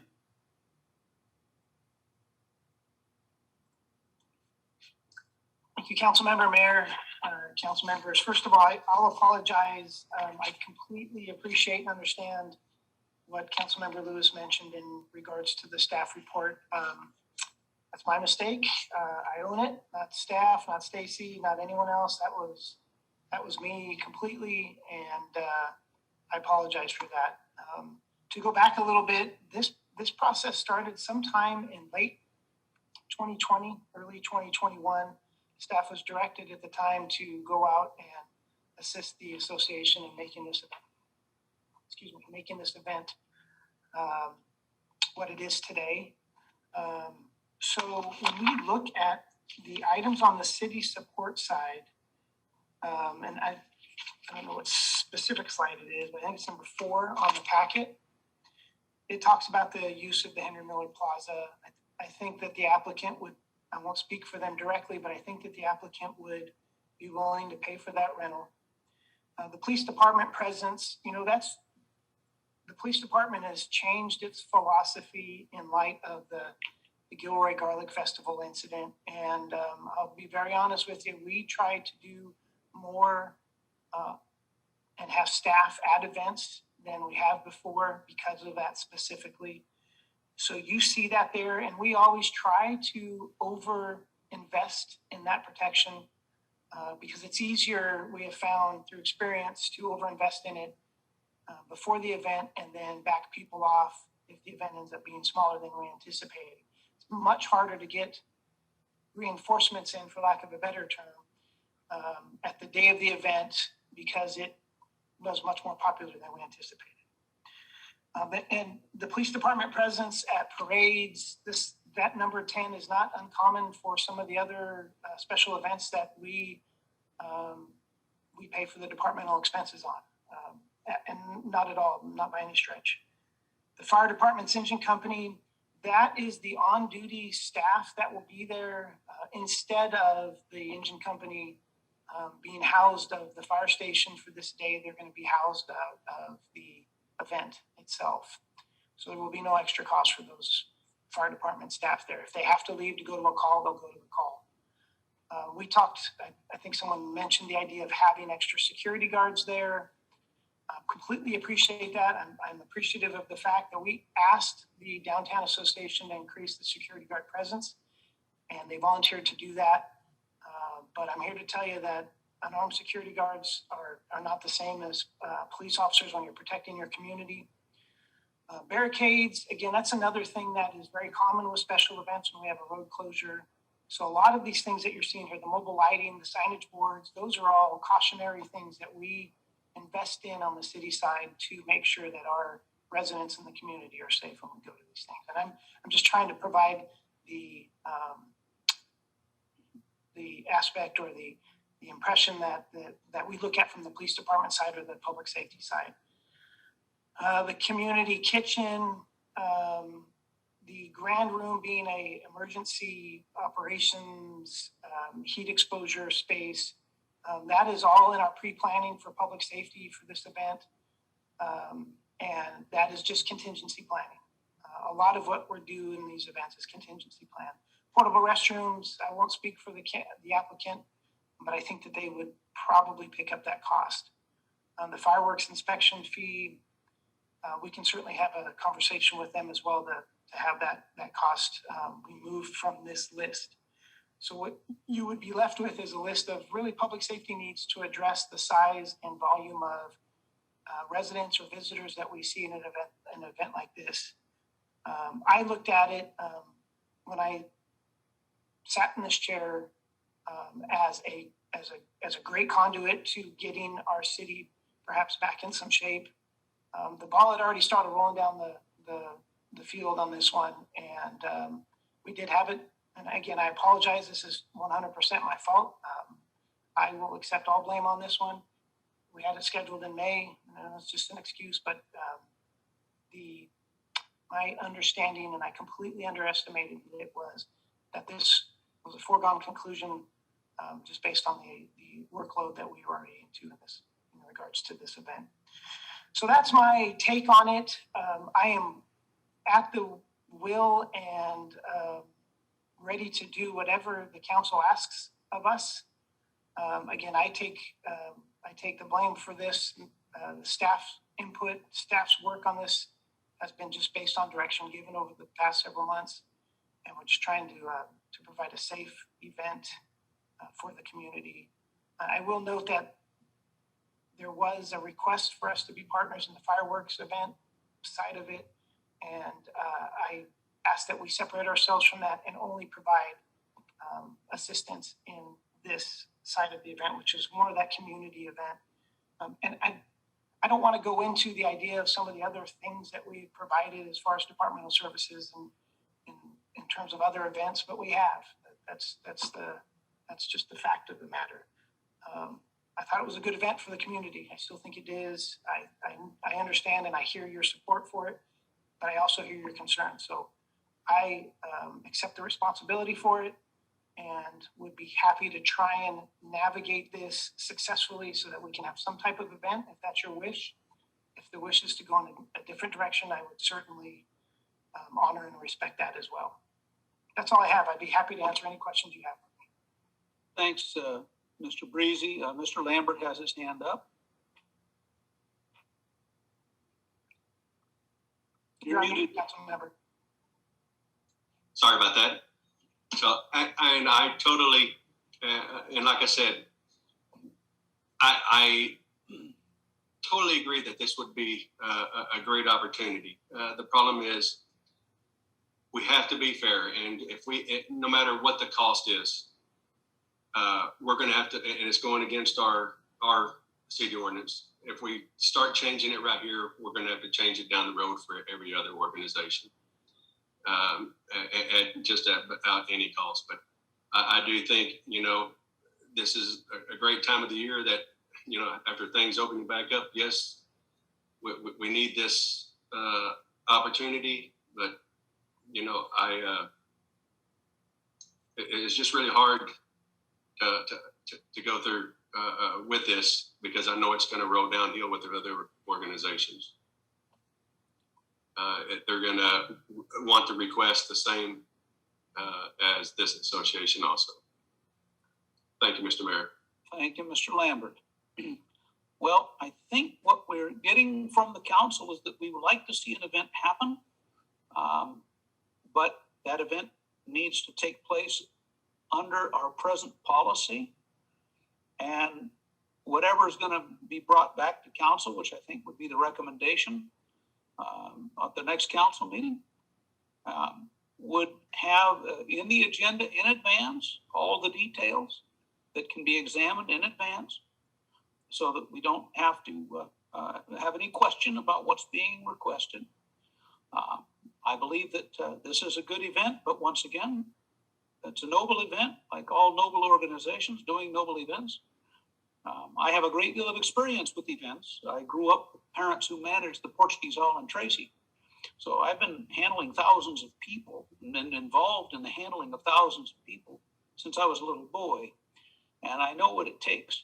And I also know that all these people, the Downtown Association, our Chamber of Commerce, our Veterans Association, all these different organizations, all our clubs, our 4-H's, our FFAs, the Scouts, we have all these wonderful organizations. They're all noble organizations, and we want to be able to support them, but we have to do it within the policy that we put in place.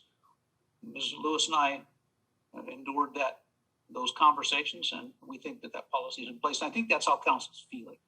I don't think anyone wants to see an event not happen, but I also believe that council wants it done according to the cities, because this is an organization. Bringing it, the city itself is not doing this. The Downtown Association is sponsoring it, asking for a co-sponsor, which I haven't seen us do a co-sponsor before. So council, I'm going to go through, and my recommendation is going to be that we have staff discuss with the Downtown Association and bring this back to us at our next meeting on the 16th. Mr. Jones? I'm okay for that. It's just, it's getting really close to the time frame from the event to date. And here's the thing that I want you guys to know, council, is that you keep saying Downtown Association, Downtown Association. The Downtown Association is the vessel of this. This is really a city event, basically marking the opening back up of Los Banos. So I want you guys to keep that in note, that this isn't like any other event or any other annual event. I don't even know if there's going to be an event next year, fireworks, if we have this one. This is just for this year and this year only. So as of right now, this is a one-time thing. And I don't know if you guys have actually had a chance to grasp the full scale of this, but we're expecting upwards of 10,000 people at this event. And it's not just fireworks. There's going to be all sorts of things there, from food vendors, beer garden, activities for kids, even a carousel from Butler's Amusement. So it's a big event that's going on. So I want you guys to keep that in mind when you're voting. Actually, if we're pushing it back till the next meeting to discuss it again, maybe we can get some more details. Maybe the Downtown Association can sharpen their pencil a little bit and see what more they can take on. The Downtown Association doesn't really have a large budget. A lot of the funds that they do have are allocated for specific items that can only be spent on specific items. It's very strict on how it can spend money. So, but anyways, yeah, I can hold off till next meeting. Thank you, Mr. Jones. Mr. Lambert?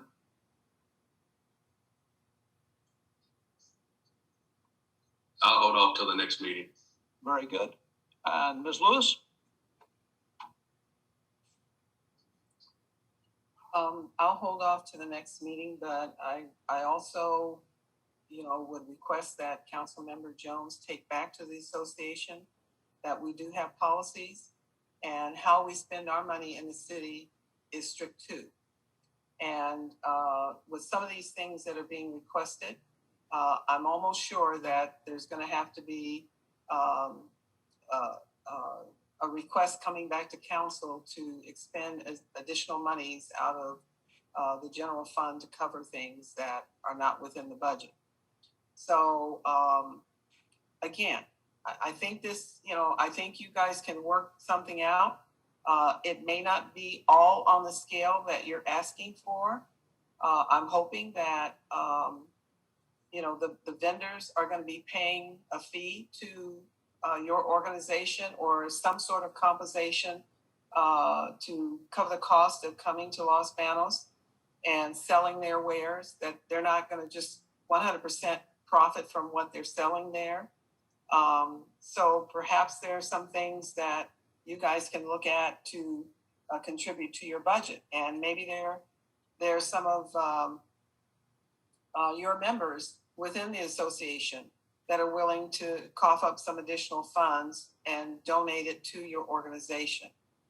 Maybe there's some other companies out there that you can solicit, and it's a last minute thing, and everybody's hitting everybody up right now. But again, I really feel like, you know, you got to crawl before you walk. And unfortunately, City Manager Breezy, you were caught in the quagmire of this to have to take this on, and it started with our previous manager. And as a lot of things went with him, we were left out of the loop of stuff. And this is how it went. So we as a council have to learn how to stand strong. And yes, I'm willing to give and take. But when it comes to large expenditures like this and stepping outside of our policy and being unfair to other organizations, this is Pandora's box opening. And no, this is not a city event. This is a downtown association event requesting that the city co-sponsor with them.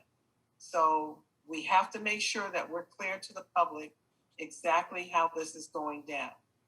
And, you know, I'll do whatever I can to make sure that this goes forward.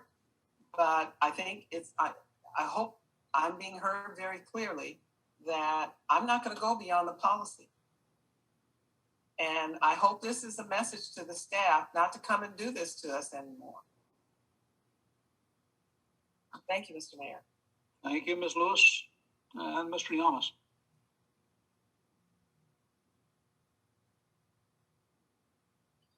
Thank you, Mr. Mayor. Did you? Oh, essentially, do we want to go ahead? We want to bring this back. Yes, sir. Ask staff to bring this back in a couple of weeks, fleshed out more detail in it with all the detail in advance, as we have requested through the meeting, as council has requested. Yeah, that's fine. I believe that's where the council is going. I don't want this to be a situation where it creates division among any of the organizations out there within our city. I just think that, yes, that the processes are important. That way everyone knows what's required of them. Again, I think overall, and we all understand this is what the city needs at this point. This would be very good for us to kind of a grand reopening of the city. And I think that's more of what Mr. Jones was referring to, that this is going to help push us past these lockdowns and let everybody know that we are fully open. But that's all I have. Thank you, Mr. Mayor. Thank you, Mr. Yamas. Mr. Breezy? Mayor, would you mind going to Councilmember Lewis for just a moment? I see her hand is up. Yes, I do want to speak. I need 2 more minutes. So I'll defer to Councilmember Lewis for a moment. Thank you, City Manager. The only thing I forgot to say, Mr. Mayor, is yes, I do agree bringing it back to the next meeting. Thank you. Okay, thank you very much. All right, Mr. Breezy. I think it's pretty clear what the direction is. Go ahead. Thank you, Mr. Mayor. I apologize. I just wanted to confirm one thing, and what I have, I just want to explain I wanted to go over 2 topics, if you don't mind. The first is if I just want to set some reasonable expectations for myself and for staff as we move forward. So looking at the city support side of things, would you like to have a discussion about the parameters under which we can move forward with the applicant to bring back something that's appealing to you? So in other words, if we strike out bullets 1, 5, 6, 9, and 10, just as an example, if we strike out some of them, or is there a combination of things that we can do to bring back something that you would appreciate, as opposed to us, maybe the police department presence, that fee by itself is just a game changer. It's a no-go for moving forward. So if you'd like to have that discussion, I would enjoy that so that we can so that we can move forward. And second, I wanted to talk about the guiding policy regarding this topic of waiving departmental service fees. And I just wanted to kind of give you the bullet points under which we were operating as we move forward. But I want to make sure that I don't forget about either one of those. So if you'd like to have a conversation about maybe what you would find acceptable, and I obviously don't mean to put you on the spot. I've done that enough to you already tonight. But I don't want to come back to you again and not hit the mark for you. So if that's a conversation that you'd like to have now, I'd be happy to do that. Otherwise, I can jump straight to the policy and the waiver of, or partial waiver of department service fees.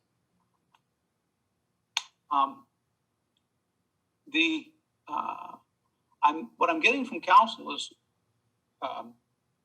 the request for this whole package to be returned, to go back and be brought back.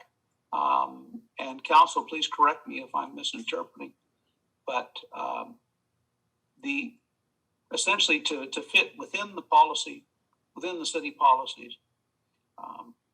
And I think that's what I'm getting from council. So, Mr. Lambert, I'll go ahead and see some hands raised here, folks that want to chime in on that. Mr. Lambert. So, Mayor, I understand where Acting City Manager Breezy's coming from, but just to understand that if we take some out and accept all these, we're going to have to be prepared as we go down the road. That's what the other associations are going to want also.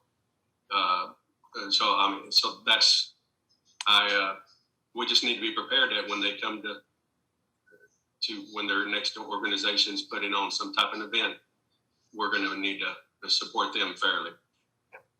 And Very well taken. I agree, Mr. Lambert, and I think we need to put this event, lay it up alongside all our other events, and make sure that we're fair for everyone. I think that's what council wants to see, and so council, if that direction is good, to bring it all back at the next meeting, then I don't think we need a motion. I think the direction is pretty clear. So is that you have direction, Mr. Breezy? I think so, Mayor. Yes. Oh, all right. Thank you very much. And council, remember that, we cannot discuss things because of Brown Act issues, but amongst ourselves, but we can discuss with our staff. And our staff, that is a great opportunity to contact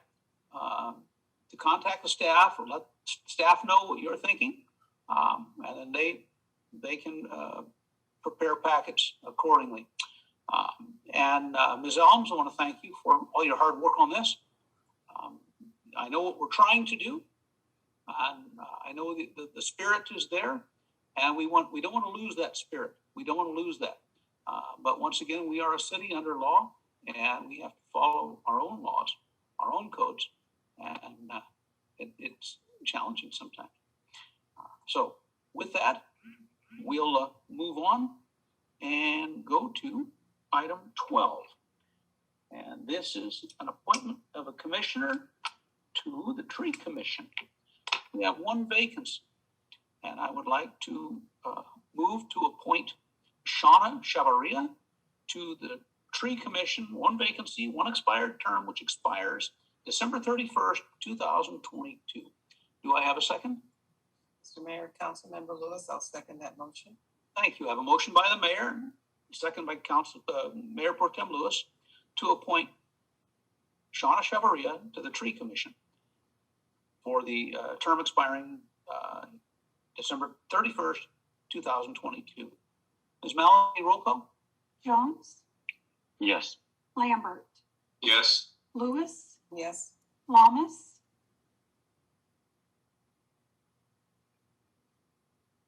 Mr. Yamas? I think he dropped from the meeting. I don't. Did we lose him? I don't see him on the meeting. Do any of you? I don't see him on the board.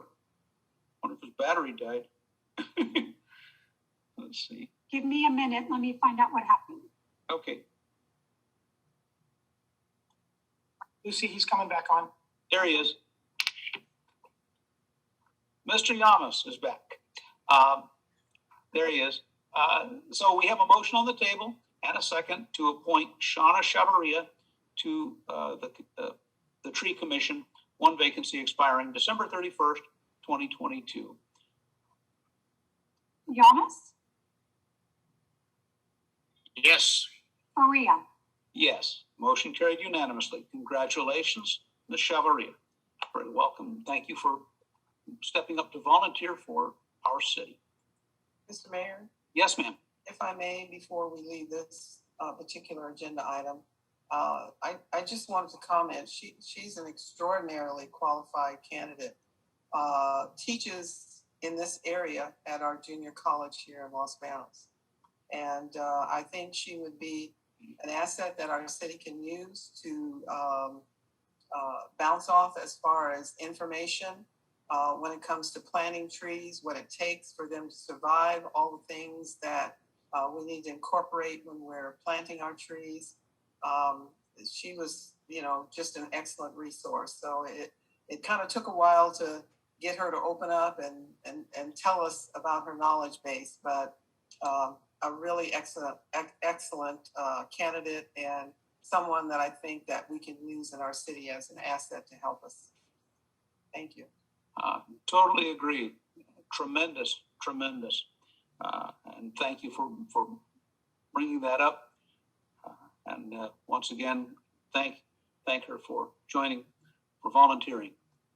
She has a great deal of experience and knowledge in the world of trees, and so that's very nice to know too. I happen to love trees. Everyone knows I love trees. I have over 30 of them in my yard. All right. Let's go to item 13. Now, this is a council member request regarding the city council meeting start times.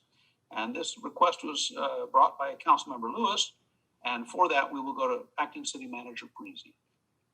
Mr. Mayor, council members, tonight for you is consideration to modify the start times of our city council meetings. As you know, they started at 7 o'clock currently, but due to COVID and emergency declaration by the governor, they've been modified to Zoom presence that you all see tonight, and they have been modified to 4 p.m. Coincidentally, about 4:30 in the middle of this meeting, we received word from the League of Cities in regards to an update on the executive order regarding the continuation of the Brown Act and how cities can continue to operate for the foreseeable future. It's going to end at some point, but the governor is not going to be canceling, for lack of a better term, the executive order, at least anytime soon. So we have some time. Our order, continuation of our order ends June 30th. We're still on course for June 16th virtual meeting and our first meeting back in the council chambers on July 7th. Anyways, I digress. Before you tonight is an opportunity or conversation for you to have in regards to potentially changing the council meeting start times. Now, there's a couple ways that we can do that. And we can do that by changing the ordinance. We can do that by coming back and changing the ordinance to adopt a resolution so it can be done on more of a part-time basis or a trial basis, if you will. But if you will refer to page 2 and 3 of your staff report, we had staff conduct some research on 31 cities in California for their start time, their council meeting start times. And as you see there, the vast majority of them start at 6, 13 of the 31, 4 start at 7, 5 at 6:30, 3 at 5:30, and so on. You also see each of the cities that we surveyed there in the attached kind of diagram. I think that is all I have on this topic. Staff is completely open to the idea and opportunity that the council gives us direction-wise. But I'll stop talking and turn it over to Councilmember Lewis. Councilmember? Thank you. Okay, thank you, Acting City Manager Breezy. I did make this council member request, and a lot of it is based on two things. Our meetings are beginning to get more complicated and a lot more information. And based on the time that we would normally be meeting at 7 o'clock, that would get us out of our meetings based on what's been happening anywhere from 11 o'clock to midnight. And it's not just for our council, because we do have council members who do have employment and they have to go to work, but we also have staff that have to get up the next day and go to work as well. And so that's basically my consideration for requesting that the council look at changing the time from 7 o'clock to another time. 4 o'clock is a good time for me because there have been times that we've been in session till 9, 10 o'clock at night, even coming in a meeting at 4. So you can imagine where that would take us if we met at 7 o'clock in the evening. But I'm open to hearing what other council members' opinions are about times that they would like to see the meeting at. Thank you, Mr. Mayor. Thank you, Ms. Lewis. Let's go through council. Excuse me? Oh, yes. Mr. Mayor, I have one citizen comment. Oh, I'm sorry. I forgot to go to the public comment on that because we did have one public comment. Go ahead, please. Thanks for the reminder. Okay, this comment is from Kathy Ballard. I also wanted to comment on the change of time for meetings, but that doesn't need a full letter. I would like the meetings to stay at 7 o'clock due to commuters. If it needs to be early, then they find it hard to voice opinions. Even doing like this prior to a meeting is hard due to not being able to revise or add to after hearing the council talk amongst the group. All right. And no, that is the only comment just from Ms. Ballard, correct? Thank you. Yes, that's the only comment. All right. Now we'll go to the council and see what everybody's thinking. Mr. Jones? I'm okay with changing the time, but now this is a long shot. I'd like to change the actual meeting date. Instead of the first Wednesday of the month, put it on the first Tuesday of the month, just because there's another event that goes on every time at that time slot that I'd like to be present for. We can still keep the third Wednesday of the month as a council meeting. So I don't know what the rest of council's thoughts are, but yeah, if you guys are open to that, that'd be great. All right, thank you. We'll take note on that. So you'd like to see them. What about the time? The time, yes. I mean, I like Ms. Lewis's recommendations. Okay, 4 o'clock. Mr. Lambert, excuse me. I think Ms. Lewis had her hand up. Oh, I'm sorry. Go. I'll wait until after the rest of the council comments and then I'll make a comment. All right. Mr. Lambert? Okay, so I like the idea of Mr. Jones for the first Tuesday and then keeping it at 4 o'clock. Okay. Just to clarify, would that be the first and third Tuesdays? No, just the first and third Wednesdays? No, just the first Tuesday, third Wednesday. They're asking for the first Tuesday and the second Wednesday. The third Wednesday. Third Wednesday. Yeah, third Wednesday. Thank you. Yeah. Okay. And Ms. Lewis has already expressed her desire for a 4 o'clock time. Mr. Yamas? Did Mr. Thank you, Lambert Mr. Mayor. say the time? Did I miss that? Oh, Mr. Lambert, I had 4 o'clock for Mr. Lambert. Is that correct? Correct. Okay. Mr. Yamas? Yes, sir. I think that, 4 would be great. It'd be more convenient for us. But I think, as stated by the citizen that made the comment, is that we're not here for convenience, for our convenience. We're here to make it more accessible to our residents. And as you know, a great percentage of our residents, they commute over the hill. And I can tell you for one, doing that for almost 12 years, that making it back is just impossible to try to meet that timeline. And so we need to make this available to the residents so they have that option. And by doing it at 1600, we're completely eliminating that possibility that they could make it for it. And again, the only thing I've heard is because of convenience, it's going to be late. Well, this is what we signed up for, and I think that we need to sometimes do those things that are inconvenient for us so that we can make it convenient for those residents who want to view it.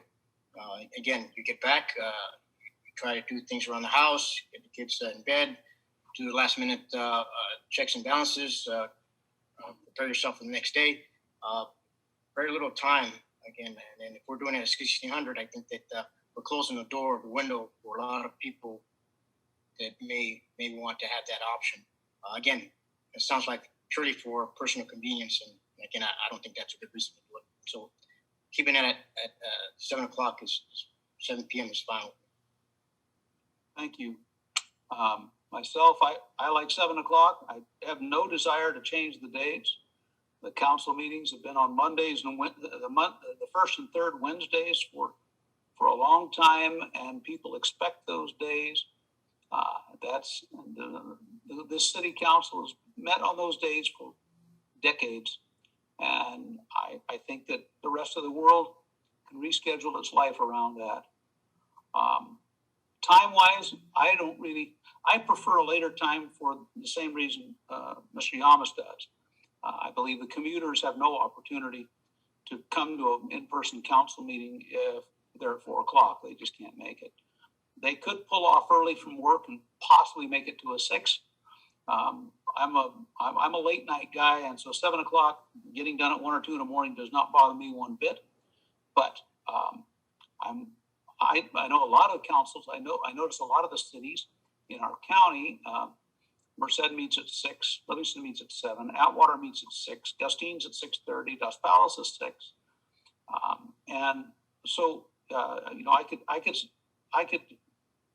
could agree with a 6 o'clock, and that to me would be a reasonable compromise. But 4 o'clock to me is too early for the commuters. But we'll see how council feels here.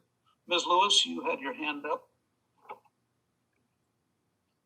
Yes, I'll circle back on your comment, and I hear both you and Councilmember Yamas, and I'm willing to compromise, if the rest of the council is at a little bit later time. But I guess what I'm looking at is just how many people that commute have come to our council meetings. And I really haven't seen any. It's usually just the same people that come to our council meetings. And of the last couple of years, there hasn't been a whole lot of controversy, for lack of words. And so people generally just don't come. Some people just come and sit there to be at the meeting. So, but I do agree. I think we need to keep it on the first and third Wednesday of the month. Changing it to Tuesday would, there are things that I have already planned out on Tuesdays. And so that means that I have to go back and change things out for that. And I've just scheduled out on my calendar for the year that our meetings are on Wednesdays because that's the way it's always been. But, I'll circle back with the other council members. If 6 o'clock or if 5:30, 6 o'clock is a more convenient time, I'm bendable on that. Thank you. Mr. Lambert? Yeah, you know what? I agree. And, of course, I did make some of those meetings, and I made arrangements that I even had to make arrangements to make it over to the 7 o'clock meeting. So I understand where they're coming from with that. I believe if we can, to go both ways, 6 o'clock, but I'd be happy either way. Thank you. Mr. Jones? Yes, Mayor. If Tuesday doesn't work for Deborah, we can do it on Thursday, the first Thursday of the month. So trying to be as flexible as possible. That's all. Thank you. Just to point out too, that there are a lot of organizations in Los Banos, and they have regular meeting dates that have been instituted once also for decades. And they wrap their meeting schedules around the cities. They have wrapped them around the cities. They have set them up so that they don't have their meetings on the first and third Wednesday, so that it doesn't conflict with the city, so that they can get to city council meetings. School board is the second Thursday, so there's never a conflict on those. So I really would not want to see a change in the dates. I think I don't know of any city that does that. I know on this list there are none, and I think that confuses the public a bit. And the last thing you want to do is confuse the public, in my opinion. I like the public to be able to rely on their city doing things a certain way, and that's how I feel.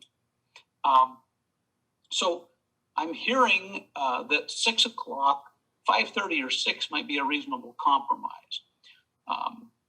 And so let's go to, I'm going to go around the horn again and around the council again and see 5:30 or 6. Is either one good for you, Mr. Jones? Yes, both are good for me. Okay. Mr. Lambert? The same here. 5:30 or 6. Okay. Ms. Lewis? Either time would work for me, and I prefer to keep the work meetings on Wednesdays. Okay, thank you very much. And Mr. Yamas? I prefer 1900, but if we need to, then 1800 would be the target time. Okay. Yes, 6 o'clock. Yes. 1800, 6 o'clock, I think is a good, reasonable compromise. And yes, we know what 1800 is. So let's look at first and third Wednesdays, 6 p.m. That seems to be, and the world tends to be trending earlier than it used to. I can remember even in the concert world, in the music world, concerts used to start later. People used to eat dinner at 8 o'clock.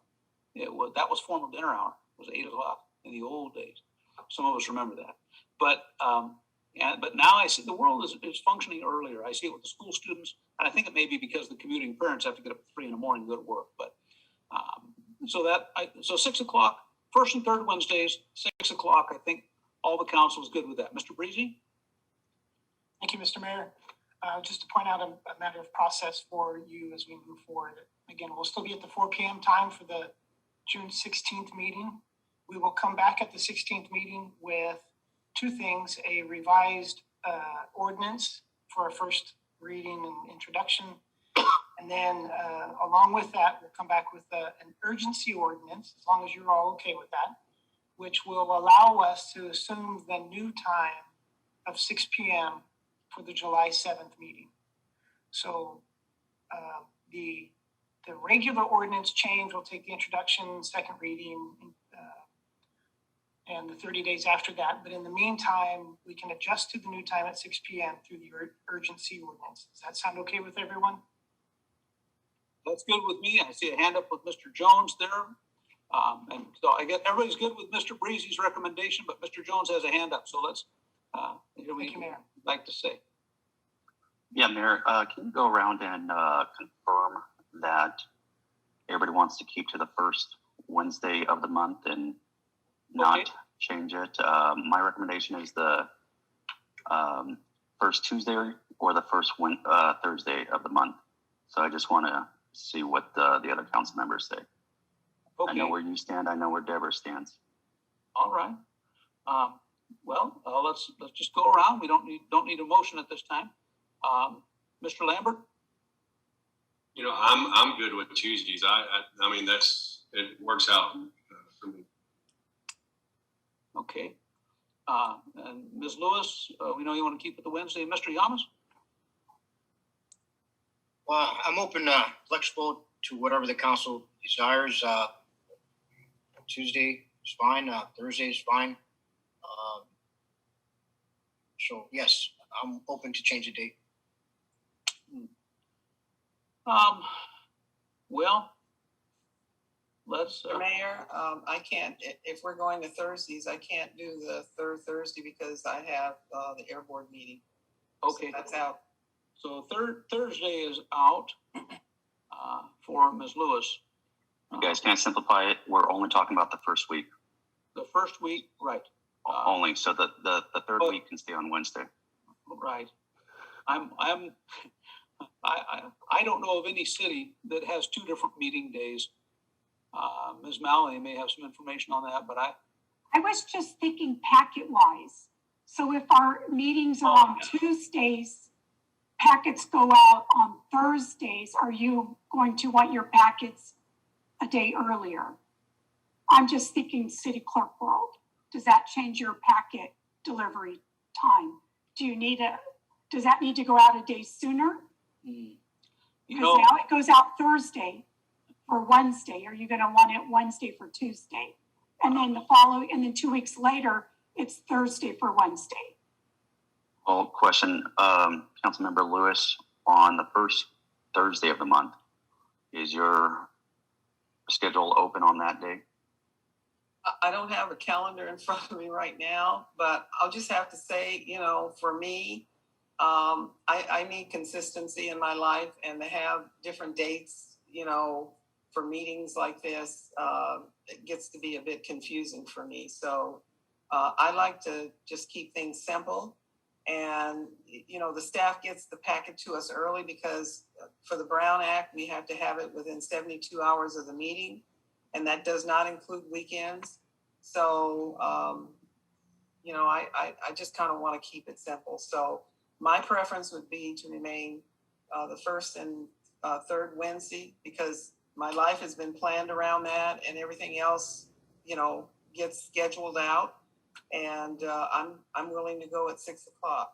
So that's where I am for the meetings. Okay. Mr. Jones, your hands are still up? Yeah, Mayor, let's just drop it. Okay. Mr. Lambert, I see your hand is up, or it's down now. Okay. So first and third Wednesdays, leave it where it is, but move the time to 6 p.m.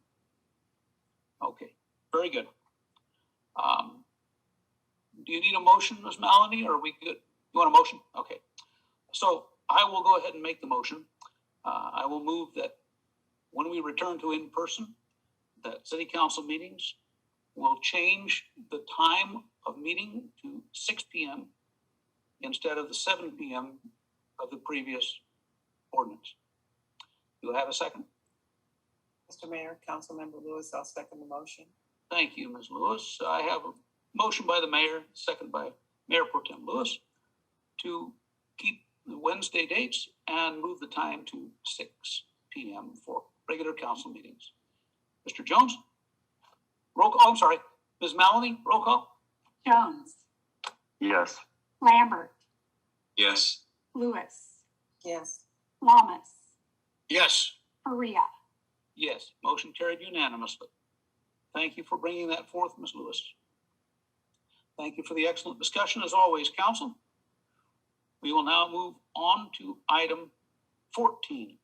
Council member request regarding issues at the dog park, and we once again go to Acting City Manager Breezy. Thank you, Mr. Mayor. This request came by way of Councilmember Lambert. I believe he has experienced some ongoing issues and has some ideas in regards to how we can improve the area of the dog park.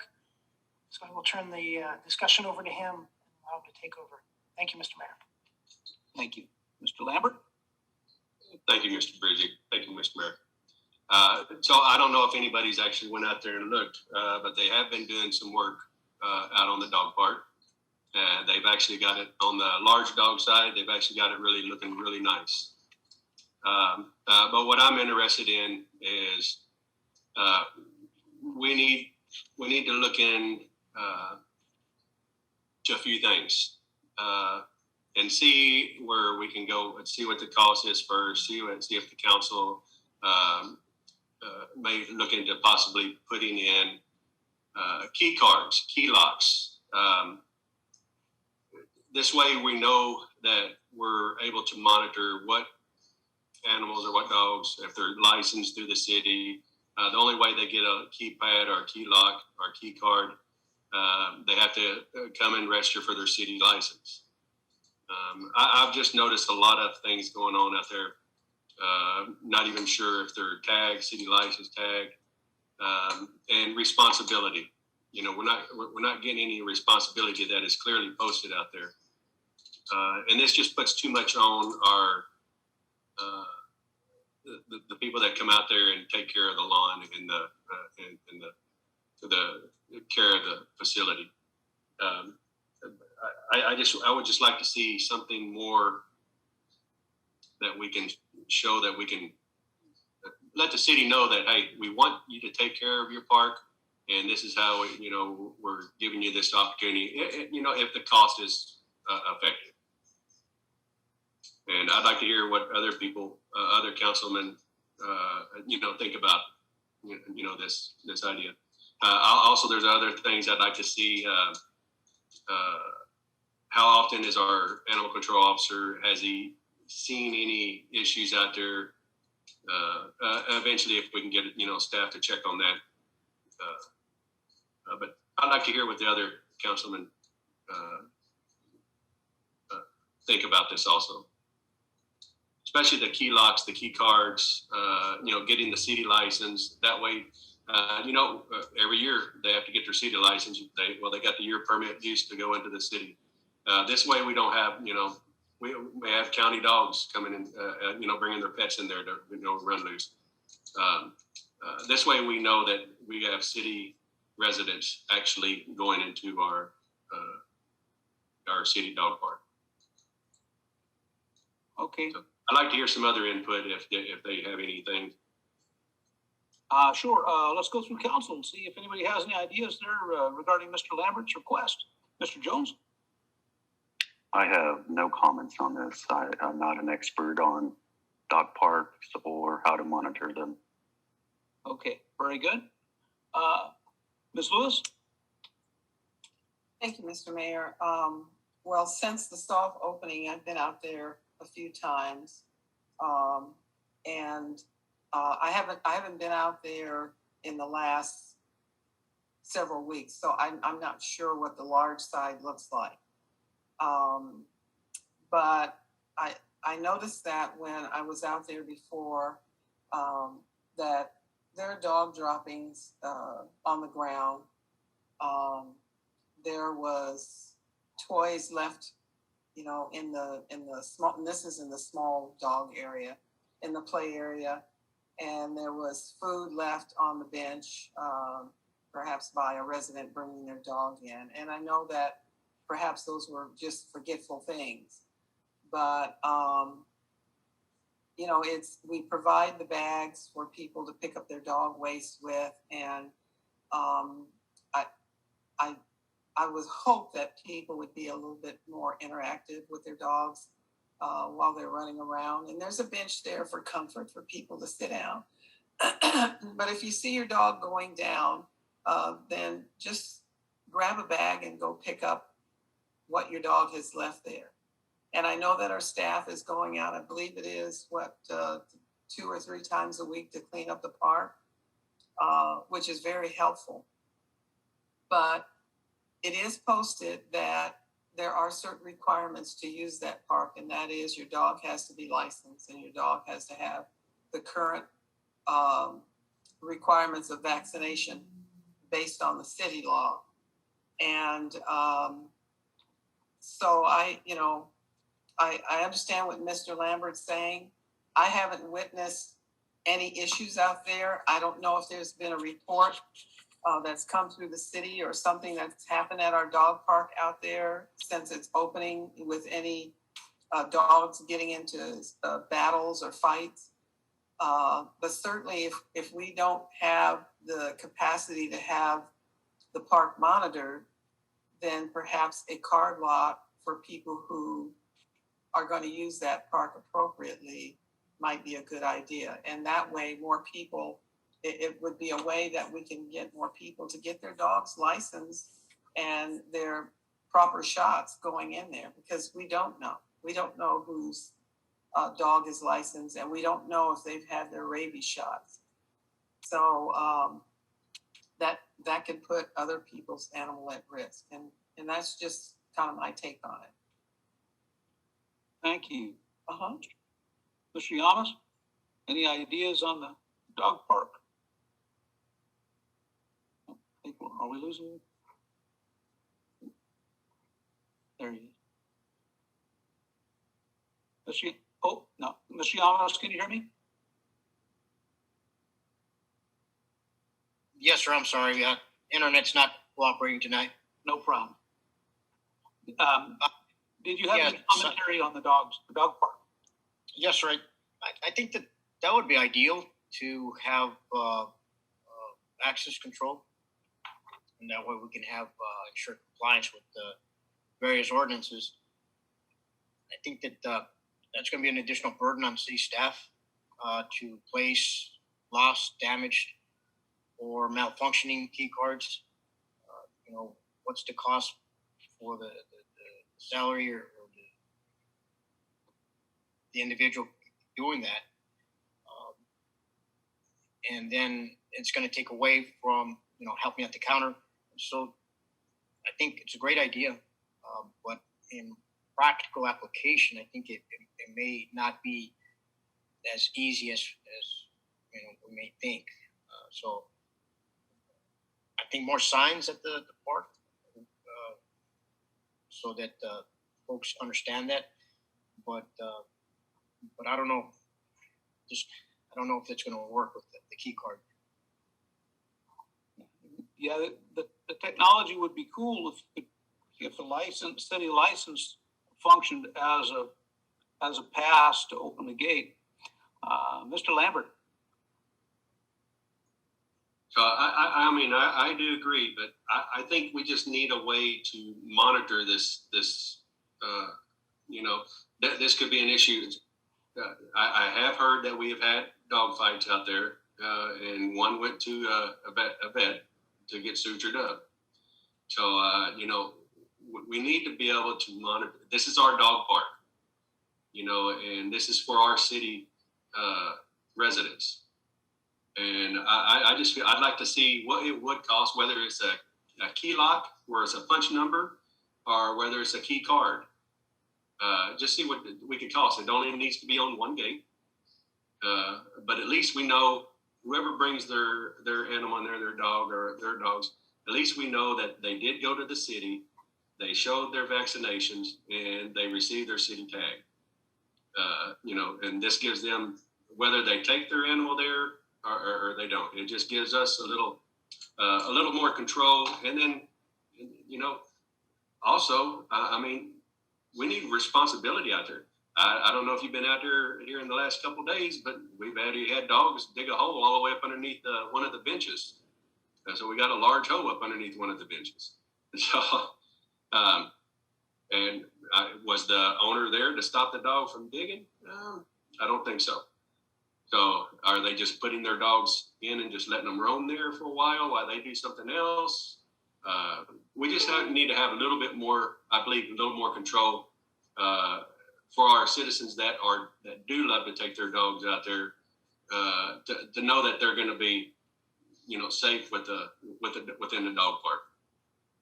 Okay, well, I'm thinking I'm going to have a couple hands up. I'm thinking too, maybe we want to put a camera out there and pay, and that camera would be funded by license fees. That would be the first thing I would think of. Ms. Lewis? Oh, there you go. I thought I saw Mr. Yamas's hand up. It was, but he dropped his because I think I said what he was thinking. Okay, now I lost my thought about what I wanted to say.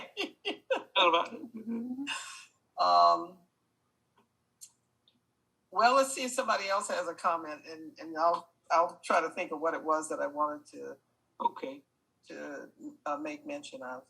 I got three ideas that I'll throw out there. And number one, have we looked at other cities and how they run theirs? Never try to reinvent the wheel if you don't have to. Number two, could we look at service clubs after COVID? We'll get this COVID broken out.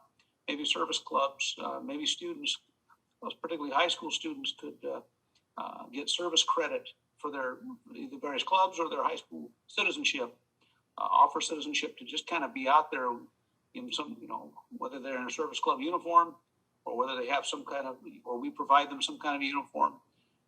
Sometimes just a presence, a uniform presence, I think, has a big influence on people's behavior. And of course, and then the cameras. All right. We lost Miss Lewis there. Well, she has her hand up, but there's nobody there. So, Mr. Breezy, got any ideas while we wait for Ms. Lewis to return? Yes, Mr. Mayor, if you don't mind, at the council's pleasure, I'd like to offer Joe Heim an opportunity to speak in preparation for this agenda item. I did ask him to reach out to some of our neighboring cities who have dog parks to see if there's any solutions. Before I turn it over to him, I do think that computer-related key fobs, the technology that I know of, requires a software component, which usually means there's a computer nearby, and that might be a bit of a pricey option. But I'm going to turn it over to Joe. We'll do whatever's at the council's pleasure. But Joe Heim, thanks for being here, buddy. Okay. Ms. Lewis wanted to chime in, and then we'll come back to Mr. Heim. Go ahead. Thank you, Mayor. I think someone, and maybe it was Councilmember Lambert, had mentioned something about signage. And, if we're going to be looking at new signage, then I think it needs to be simpler for people to understand, because if my memory serves me correctly, that one sign that we have up there, it's a lot of information written in small print, and people just kind of pass that stuff by. But I've always been kind of a proponent, especially of lately, that symbols, people look at symbols like, do this, don't do this, do this, don't do this. So maybe the type of signage that we're putting up there might help change some of the behavior if we can't find another way to remedy the problem that we're having out there. Thank you. All right, thanks. Mr. Heim. Yeah, thank you everybody for the discussion here. We can look into more symbol-based signage. I did want to list all of the ordinances on one sign, which is what's on that big sign. And then as you enter the gate, we put bilingual entrance signs, but we can certainly look into adding more symbol-based.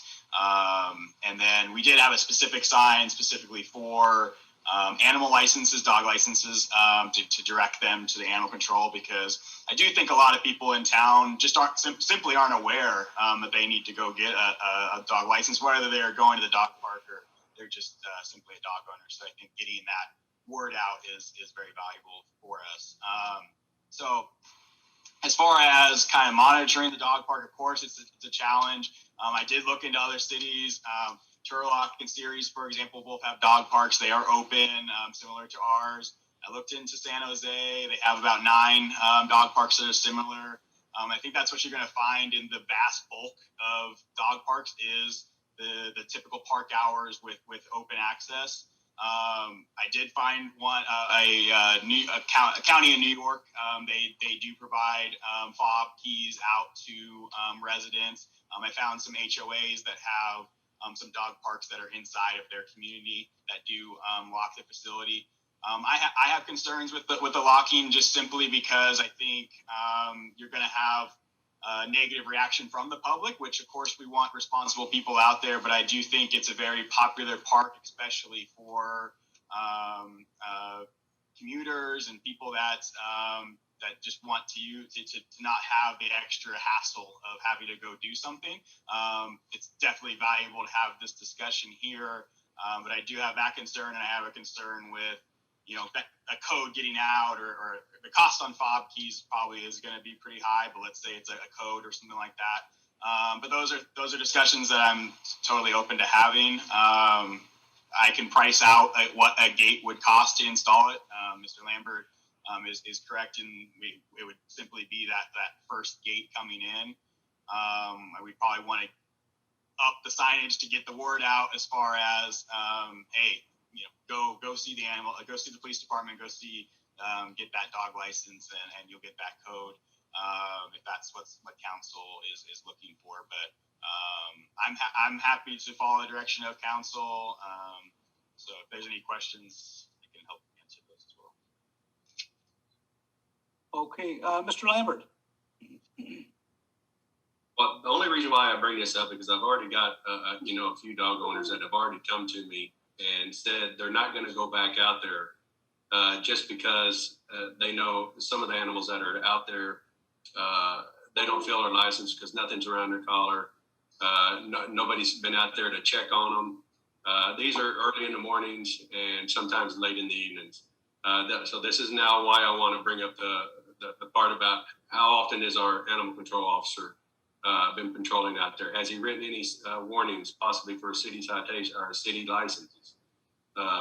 If I could get this number, that would sure be great. But I've just had these people already come to me and tell me they're not going to go back out there because of some of these issues. Which I can understand. I'd have to reach out to the animal control division to find out those numbers. I personally have not received any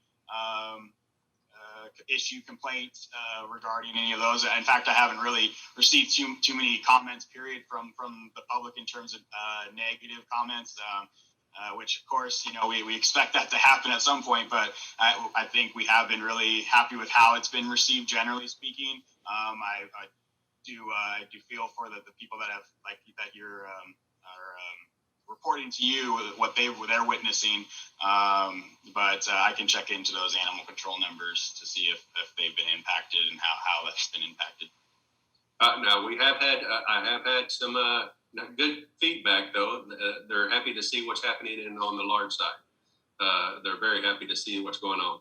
But like the other parts, it's just especially one of the fights with the dogs. I guess there's someone that brings one of the dogs out there that her dog they don't have no control over it. It just wants to mess with other dogs. Which that's probably pretty common, but still, that the owner should take responsibility of that animal if he's going to keep being more aggressive to the other dogs. So I just needed to bring up, and this is the reason why I brought up possibly the key lock or the keypad. I do know that there is one in San Jose that does have a key lock, keypad, and I'm not sure exactly how it works, but I just know it's just a key card, just like we come in and out of the thing. You just flash the key card and it opens the gate. So, but I'll be interested in seeing what the cost is. Just to make some of the the citizens here that do bring their dogs out there, happy about their dog park. Yeah, and if you don't mind, offline, if maybe I can touch base with you on that particular part, because I couldn't find that one online. So I'll get you that address. I'll get you that address. That'd be great. Thank you. All right. So staff have a pretty good idea where to go with this. A little research on maybe key codes, maybe some follow up with animal control, and get some ideas about if we have animals that are repeat offenders, that needs to be dealt with, ASAP. And how do we do that? Anytime you start a new program of any kind, there's always going to be, in the computer world, they call them glitches, but little bumps in the road we get fixed. So, and generally, the citizens will come to the council, mayor and the council, with their concerns, and so we're always happy to bring them to staff. So we thank you very much on that. And is that, Mr. Lambert, is that pretty well satisfy your where you wanted to go? Or you feel this? Yes, just see if we can look towards something, and I'll get the address for Mr. Heim to see how they went about with the one there in South San Jose. Okay. Anybody else have any comment? If not, we can move on. I think staff has some pretty good ideas of where to go. All right, very good. Thank you for bringing that forward, Mr. Lambert. So we go to item 15. Make sure I got the right one here. I got another page turned. Let's make sure. Yep. Okay.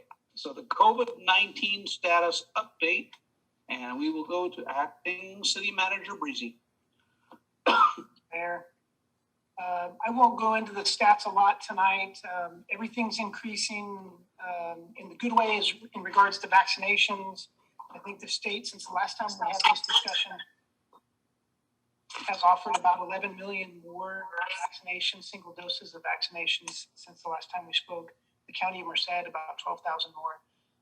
Our numbers on the other end of our county statistics in regards to our case rate, our daily positive rate, our ICU capacity are going up and down, but generally they still are staying within the orange tier by all accounts. So I don't think there's any fear of us moving backwards to the red or purple before the 15th.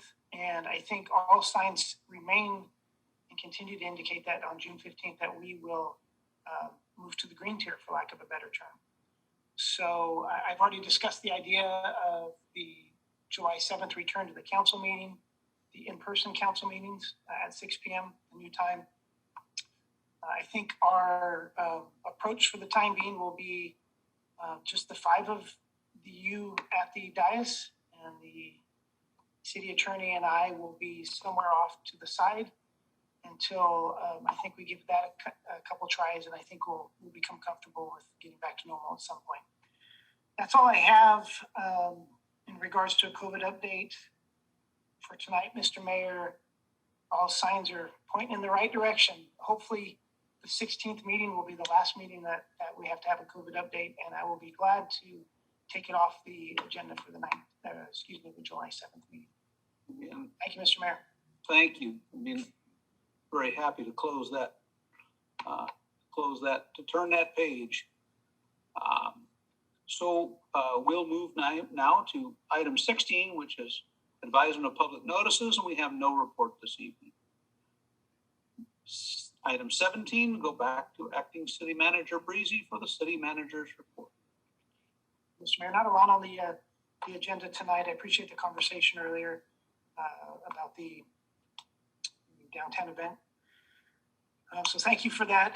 I do want to point out that the temperature is getting hot in Los Banos and around the valley and our nation. So the Church of Nazarene, under Pastor Renilo, has opened up a cooling center between the hours of 1 p.m. and 8 p.m.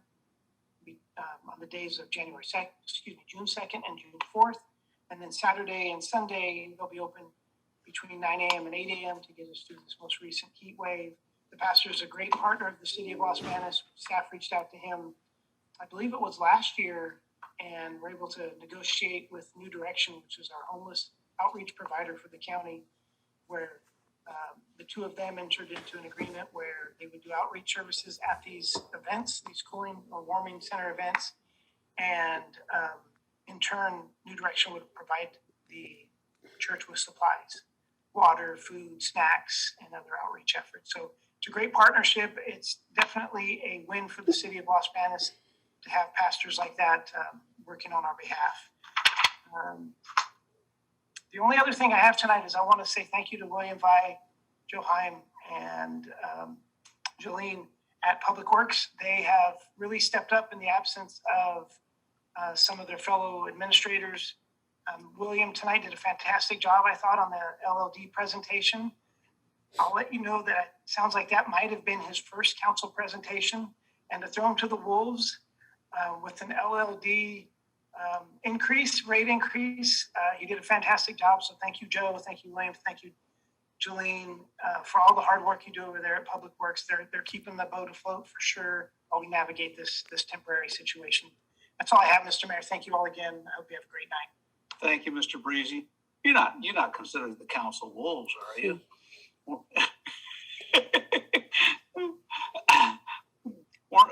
We try not to be that bad. Let's go now to my report on Merced County Association of Governments. We had essentially at their presentation, Microbus this evening. And you can go to that website and get more information. They're working very hard at providing more services to the west side, and we very much appreciate their efforts there. Peninsula Clean Energy, very, very happy moment for Los Banos. We hired Peninsula Clean Energy, hired a Los Banos graduate for the community outreach position, and that is Jenica Uribe. She was my student back a couple of years ago. And for the community, for the Citizens Advisory Commission, Citizens Advisory Committee, we appointed Daniel Bearwalt, who is another graduate of Los Banos High School. Yes, he was my student. He is now majoring in energy, in the energy sector, working on a Bachelor of Science degree at UC Merced.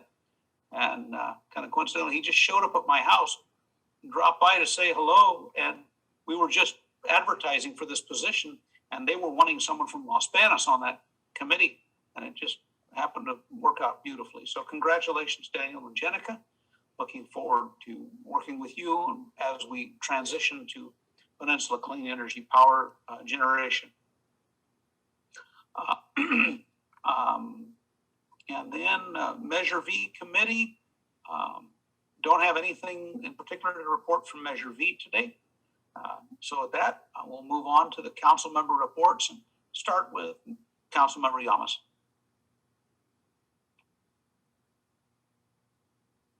Thank you, Mr. Mayor.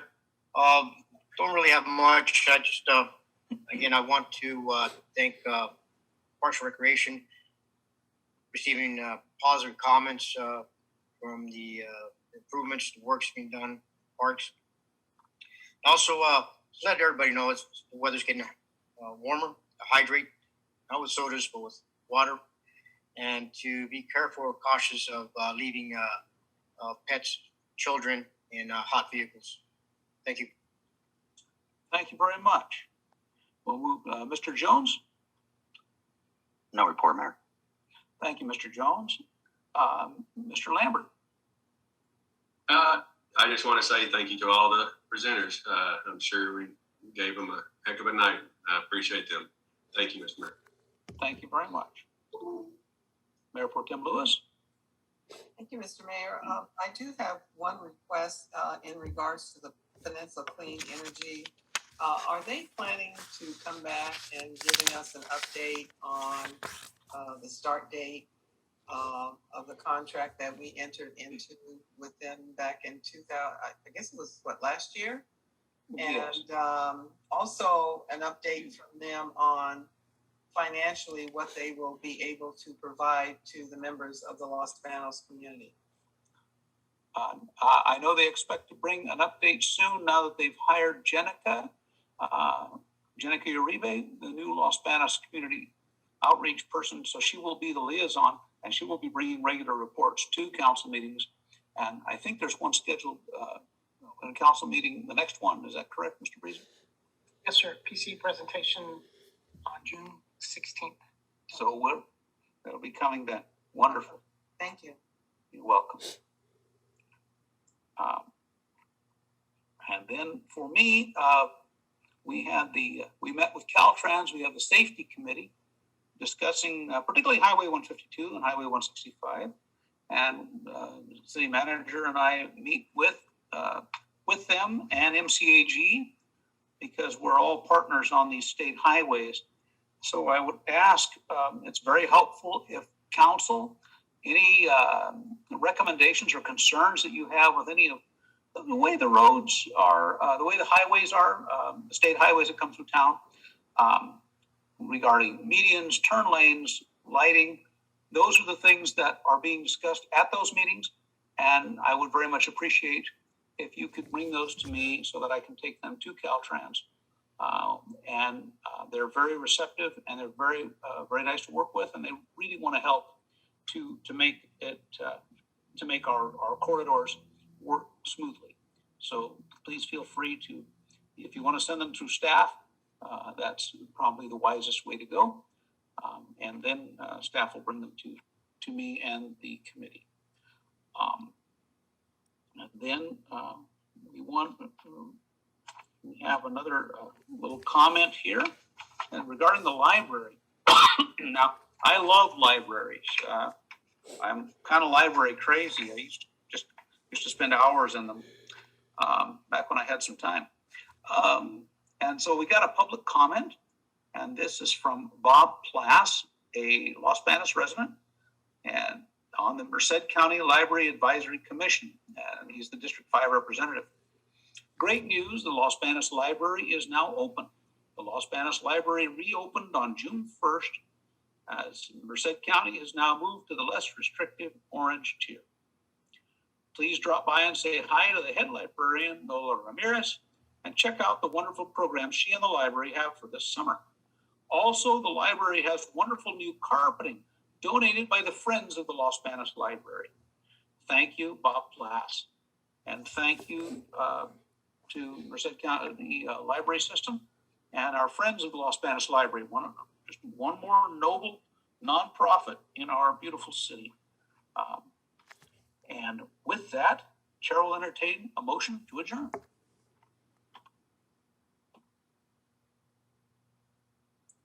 Mr. Mayor, Councilmember Lewis, so moved. Thank you. Second? Mr. Mayor, Councilmember Lambert, second. Thank you. I have a motion by Mayor Pro Tem Lewis, and second by Councilmember Lambert to adjourn the meeting. Roll call, Ms. Maloney. Excuse me. Jones, Yes. Lambert, Yes. Lewis, Yes. Lamas, Yes. Faria. Yes, meeting adjourned at 8:34 p.m. Thank you, everyone, for another excellent meeting. Take care and have a good evening.